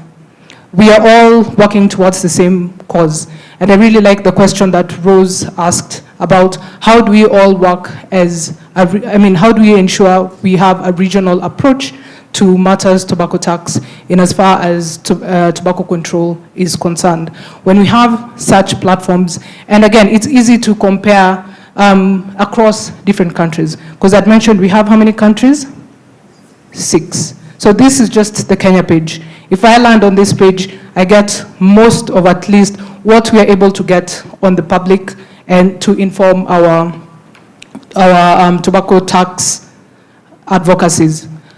There's someone mentioned something on impact of tax and revenue, government revenue. I was happy that there's someone from Treasury, there's someone from KRA, and these are some simulation models that I know also NTA is currently working on updating, which will again now use that to update this platform. So for some of us who are Excel savvy, if someone sees that TETSI model in its true glory, that is an Excel document, you can make sense of what it is. But for some of us who struggle a bit with Excel, myself included, I start thinking, how will someone from MOH, for example, understand this data better? How can they get a snapshot of what they need to go to Parliament and say, hey, if we increase by X amount, this is the revenue we are likely to get. And we've talked about sustainable financing on tobacco control. So how do you use the information that we have to inform the financing that we need? So just looking at this briefly, the impact on revenue, for example. I know there are members here who are interested in consumption. MOH, for example, would be interested in understanding what is the impact of taxes on consumption. We have others who would be interested on what is the impact on consumption on revenue. If we scroll down, we've provided 2 scenarios, and those are the scenarios we'll also get updates from NTA, just to update that chart. When we look at what was the status quo, for example, excise tax revenue in 2023 is at 14 billion, right? But that is if that state remained constant. If we still had inflationary tax from 2023 to 2028, looking at this, the excise tax will only have increased by 2 billion, looking at the pink bar, Sindio. So this is 14.3 up until 16.2. But if we add extra taxes, if we are accounting for GDP growth, adding inflation rate, and also an additional 10% just on tax, the increase is going to go from 14 billion to 25 billion. So when you're now advocating for increase in tax, this is something that you can share with Treasury, that this is what they're likely to get in revenue. And again, it's at the touch of a button. But the people who develop it, again, we try to cite everyone across the document just so that you can interact with them more. Right now, it says TETSIM as at 19th April. This was developed by us, but once it's updated, and if we are now getting it from NTA, we'll update the source to read NTA. That means if you have any further questions, you want to understand the model better, then you get in touch with NTA to understand that model better. But all in all, what this is just showing us is all this is available at the touch of a button. Finally, after we developed the dashboard, we still go back to our stakeholders and ask, do you use this resource? Do you find it helpful? And if it's not helpful, how can we make it helpful? It's a constant iterative process. We just don't develop it, leave it, and take off. No, it's only as good as it is being used. So with that, we went back, asked our stakeholders, most of whom are in this room, about how you engage with it. And you can see all respondents said that they would recommend the dashboard to other stakeholders, which was a good thing, because at least it shows that people trust the data that goes onto the dashboard. Then more than 50% of those who we talked to said they accessed the tax page.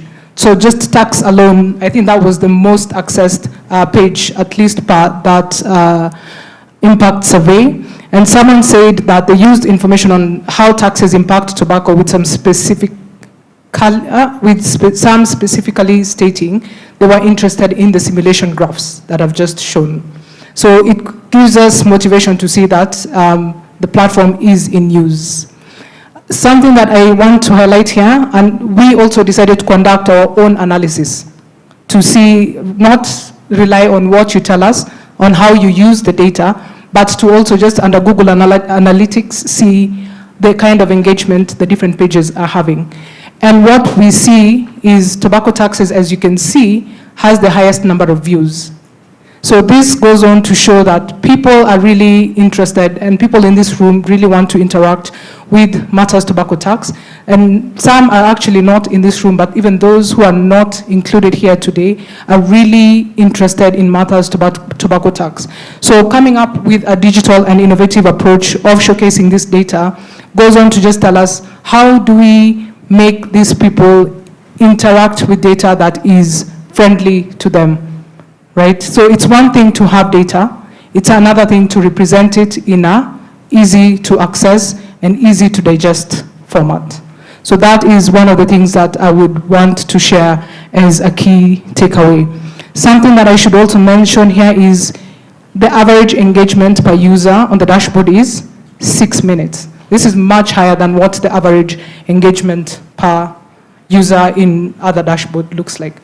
So I would encourage all of us, as we keep generating data, let's share it amongst ourselves. The dashboard, the platform, it's only as good as the data that is generated and is shared by this room. Let's keep the fight on matters tobacco tax. And I think I've covered most of this as well in my presentation. Thank you.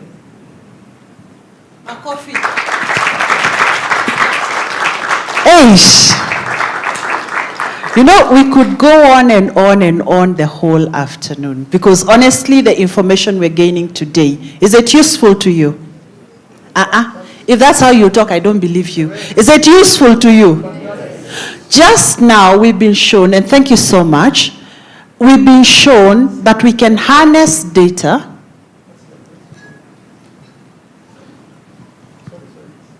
It's okay. It's okay. So we've been shown how we can be able to harness data to be able to deliver for policymakers to see the areas that they need to invest in. And I must say, when I said, Winnie, you have 10 minutes, I actually meant it, but I was so mesmerized by the data, I was willing to let her take 40 minutes. Truly. They say, trust in God, everybody else bring the data. Okay? And she's shown us how to bring the data. We are going to go to the next, which is show us the data. This afternoon we're doing rapid fire. And I'm going to invite John Nyoike. John Nyoike, you're still in the room? Oh, fantastic. John Nyoike is going to take us through a research that they did together with TRF and NTA. And this research paper is going to take us to the next. It's research that has been done, and he's going to tell us more about the research, what the findings were, and what we can take out of it to help us make critical decisions on matters taxation, on matters tobacco control, on matters nicotine and novel products. John. Thank you very much, moderator. All protocols observed. My name is John Mundia Nyoike. I'm a legal officer working with the Thomson Reuters Foundation. I'll be talking more about what Thomson Reuters does and also what I do at the foundation. I'm trying to get my presentation up. Just give me a second. As he's getting his presentation up, look at your other neighbor. Chairman has said you say jumbo. Look at your other neighbor. I'm serious this time around.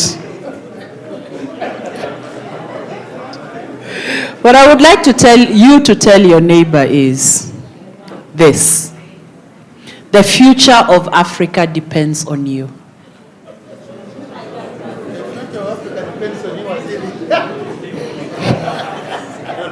The problem is there is somebody facing Nigeria. And they say not to rely on them. So the future of Africa depends on you. And the truth is, as you're saying that, you can also hear yourself say it. And I wish you would believe it. Because the future of Africa, literally and figuratively, depends on you. Tobacco control. You know, they say Africa, we have so many issues going around. One of them being critical chronic illnesses. And I had mentioned that I would be giving you some tidbits of facts and myths about tobacco and nicotine products. One of them, did you know that vaping releases a chemical called diacetyl? Diacetyl causes serious lung disease. So they may say that it has no harm or it is less harmful, but this is a direct chemical going to our lungs. The other thing is, when they inhale, not us, in this room we don't, they that inhale, they inhale aerosol, which is what makes it to be inhalable. And when they do, they also exhale the same to the environment. And when that happens, it also harms the people around them. So nobody is safe. Even the one that is inhaling is the one who is also next to the inhaler. They are all risking each other. And therefore, the next time, tell your neighbor, If you see someone inhaling next to you, please caution them. They're inhaling and they are also risking you. Are we ready yet? Yeah, thank you. Yeah, so as I said, I'm John from Thomson Reuters Foundation. I'll be sharing some research which is actually ongoing. It is not complete. So I'd like to give that disclaimer, and it is a comparative legal research on the taxation of tobacco and related products. So just as an introduction, Thomson Reuters Foundation okay, let me start with Thomson Reuters, because most of you are familiar with the news agency, Reuters. So it is the global news and information services company. So as the foundation, we are their corporate foundation. We are run like any other NGO. We are registered in the United Kingdom. We have staff all over the world, and we have projects that we implement across the world. Our mission is to inspire collective leadership by building global awareness of the challenges facing humanity and empowering others to shape free, fair, and open society. So that is the foundation, and if you go to our website, you'll be able to see more about the work that we do. So the foundation, we also run a pro bono legal service called Trust Law. Sometimes people confuse, these are not two different organizations. So Trust Law is the pro bono legal service. So we support non-profit organizations all over the world. We give them, it's a network, it works like a clearinghouse as a network. There are law firms who give their time, their legal services for free, and they support civil society organizations, non-profit organizations in the work that they do, and the support they give is purely legal. And National Taxpayers Association are one of our members, and so this is one of the ways that we are also supporting them as one of our members. So in terms of numbers, we have over 7,000 non-profit organizations in this network, and we have over 120,000 legal experts over the whole world, really. And also in terms of the pro bono work that we have been able to do, we have been running for over 10 years now, and we have been able to give pro bono work that is over $225 million. So there is a lot that law firms are doing to support civil society organization by supporting the advocacy work they are doing, by giving them pro bono legal support. So if you also want more information about Trust Law and the work that we do, you can be able to find that on our website. So let me go straight to the legal research that we are collaborating to do with National Taxpayers Association. So we wanted to look at several countries, the United Kingdom, which is outside Africa, just to compare like what are their standards of taxation. We looked at Kenya, the East Africa, Uganda, Tanzania, Botswana, and Ghana, just to see what are the different tax rates they apply to tobacco products and also to the novel products that we've been talking about. And it will be interesting to look at some of the preliminary findings of the research. So the firms that have been conducting this research are two firms, but they have branches. So there's DLA Piper. So DLA has been doing the research in Kenya, Uganda, Tanzania, Ghana, and Botswana. And then we have the CMS Cameron, which has been doing the research in the United Kingdom.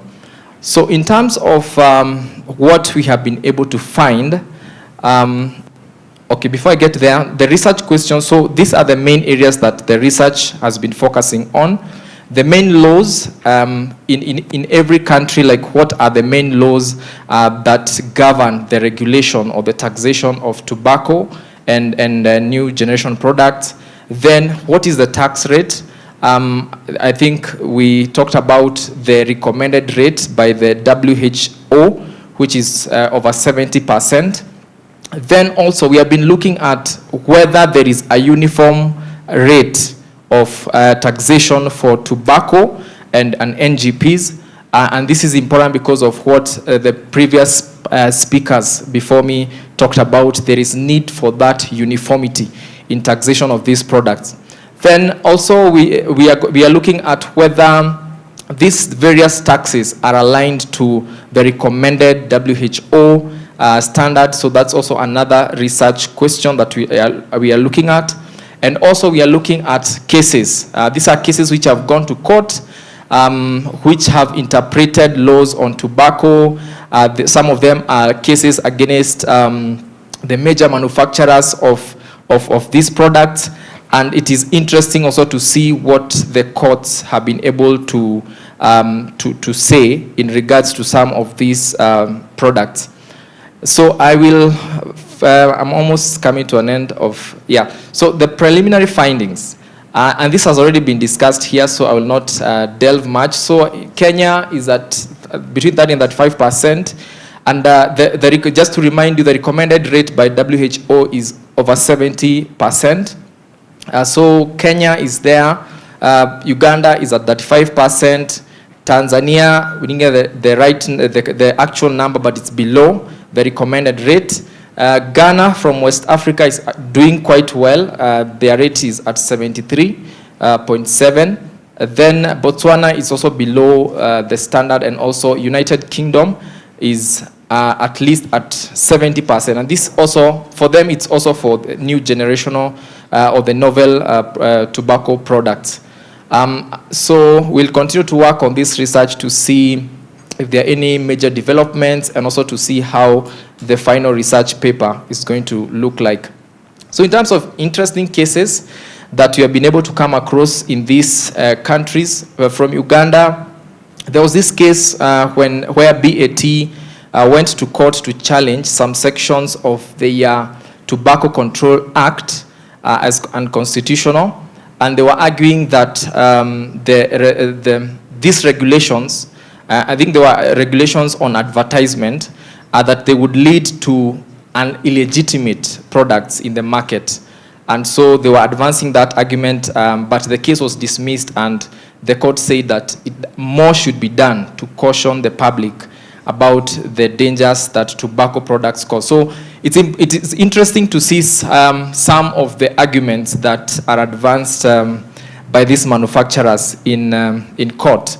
Then there is another case that we came across. This is a Kenyan case where BAT was challenging some regulations under the Tobacco Control Act, and one of the regulations was on a requirement to disclose the market share you have as a manufacturer in the tobacco industry. And also this case was also dismissed, so the court did not agree with the manufacturer on this. So these are some of the cases also that we have been able to come across, and once the final research is out, you'll be able to see even more cases. And so I will stop at that. It was a pleasure to participate in this conference, and we hope that as many non-profit organizations can be able to approach us. We are ready to support them in their advocacy work by supporting them to do legal research. So thank you very much, and back to the moderator of the day. Hey, situpiga makofi. I see the energy is coming back. Thank you for that research. Now, we've had an entire day together. I would like all of us to stand up for a minute. Stand up for a minute. And I'll ask for a volunteer to hold the mic for me. For once, I want to feel like an MCA. Somebody. I would like for us to give each other some flowers. See, I told you to look at your neighbor. Neighbor. Ask your neighbor, what flowers do you like?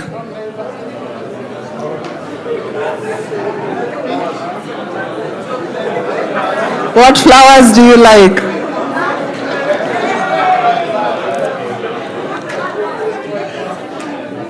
Just a moment. Okay. From this table, what flowers do you like? Roses, what color? Red and white roses. Did you mark that? Red and roses. From this table, what flowers do you like? lilies, color white. So red and, are you guys paying attention? Do I single out the table from South Africa? Oh, yes, the table from South Africa. What flowers do you like?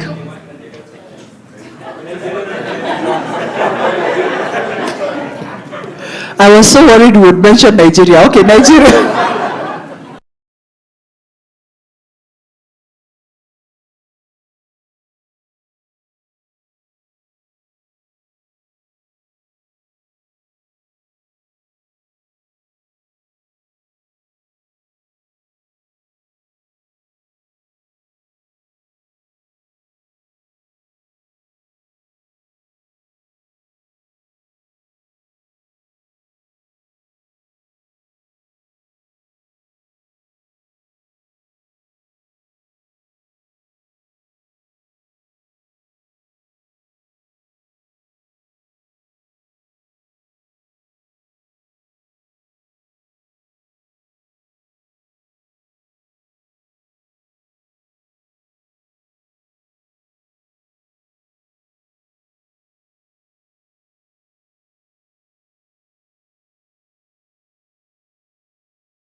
They had someone here representing them.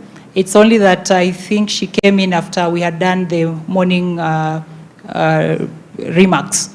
But they had a representative here, whom we've requested that she responds and tables back our requests, our commitments, and what we view should be done in order to move forward.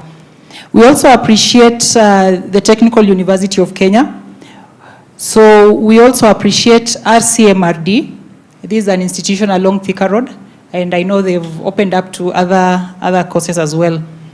I also moved to AKU BMI as a private institution, but we appreciate that through their BMI Institute, they've been able to support us.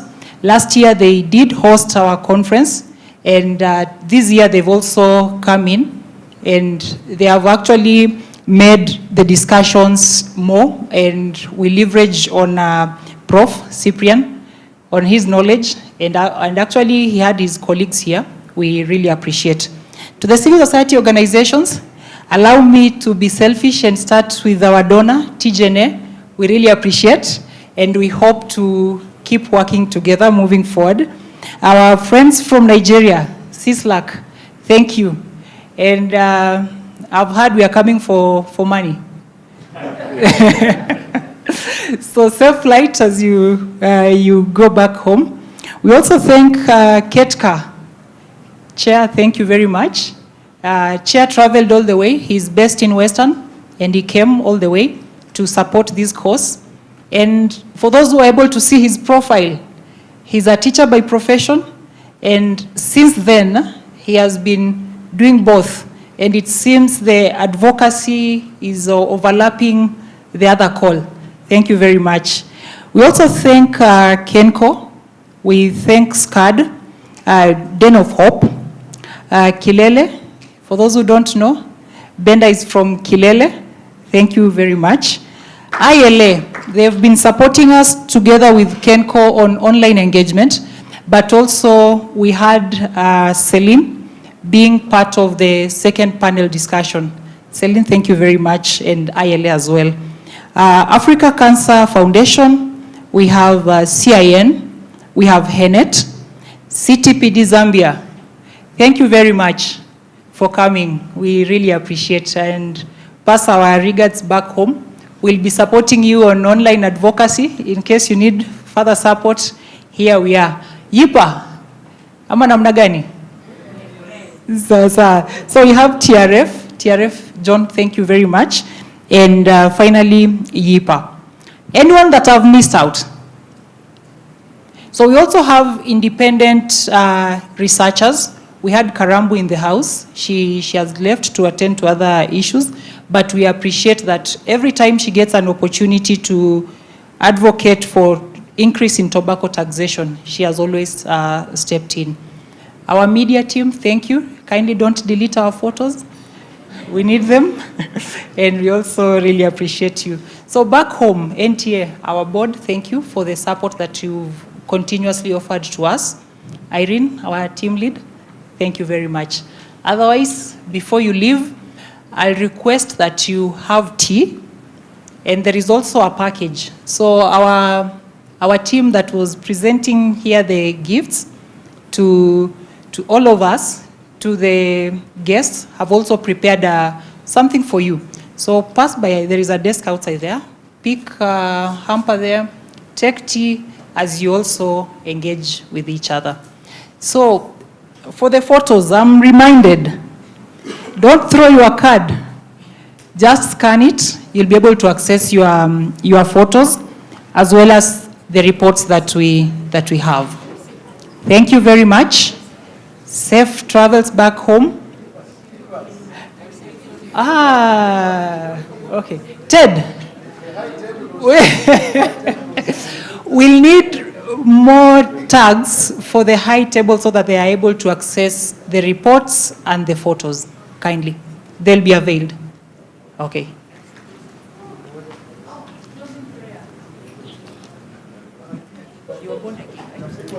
Hey, did I tell you I found Jesus? I did.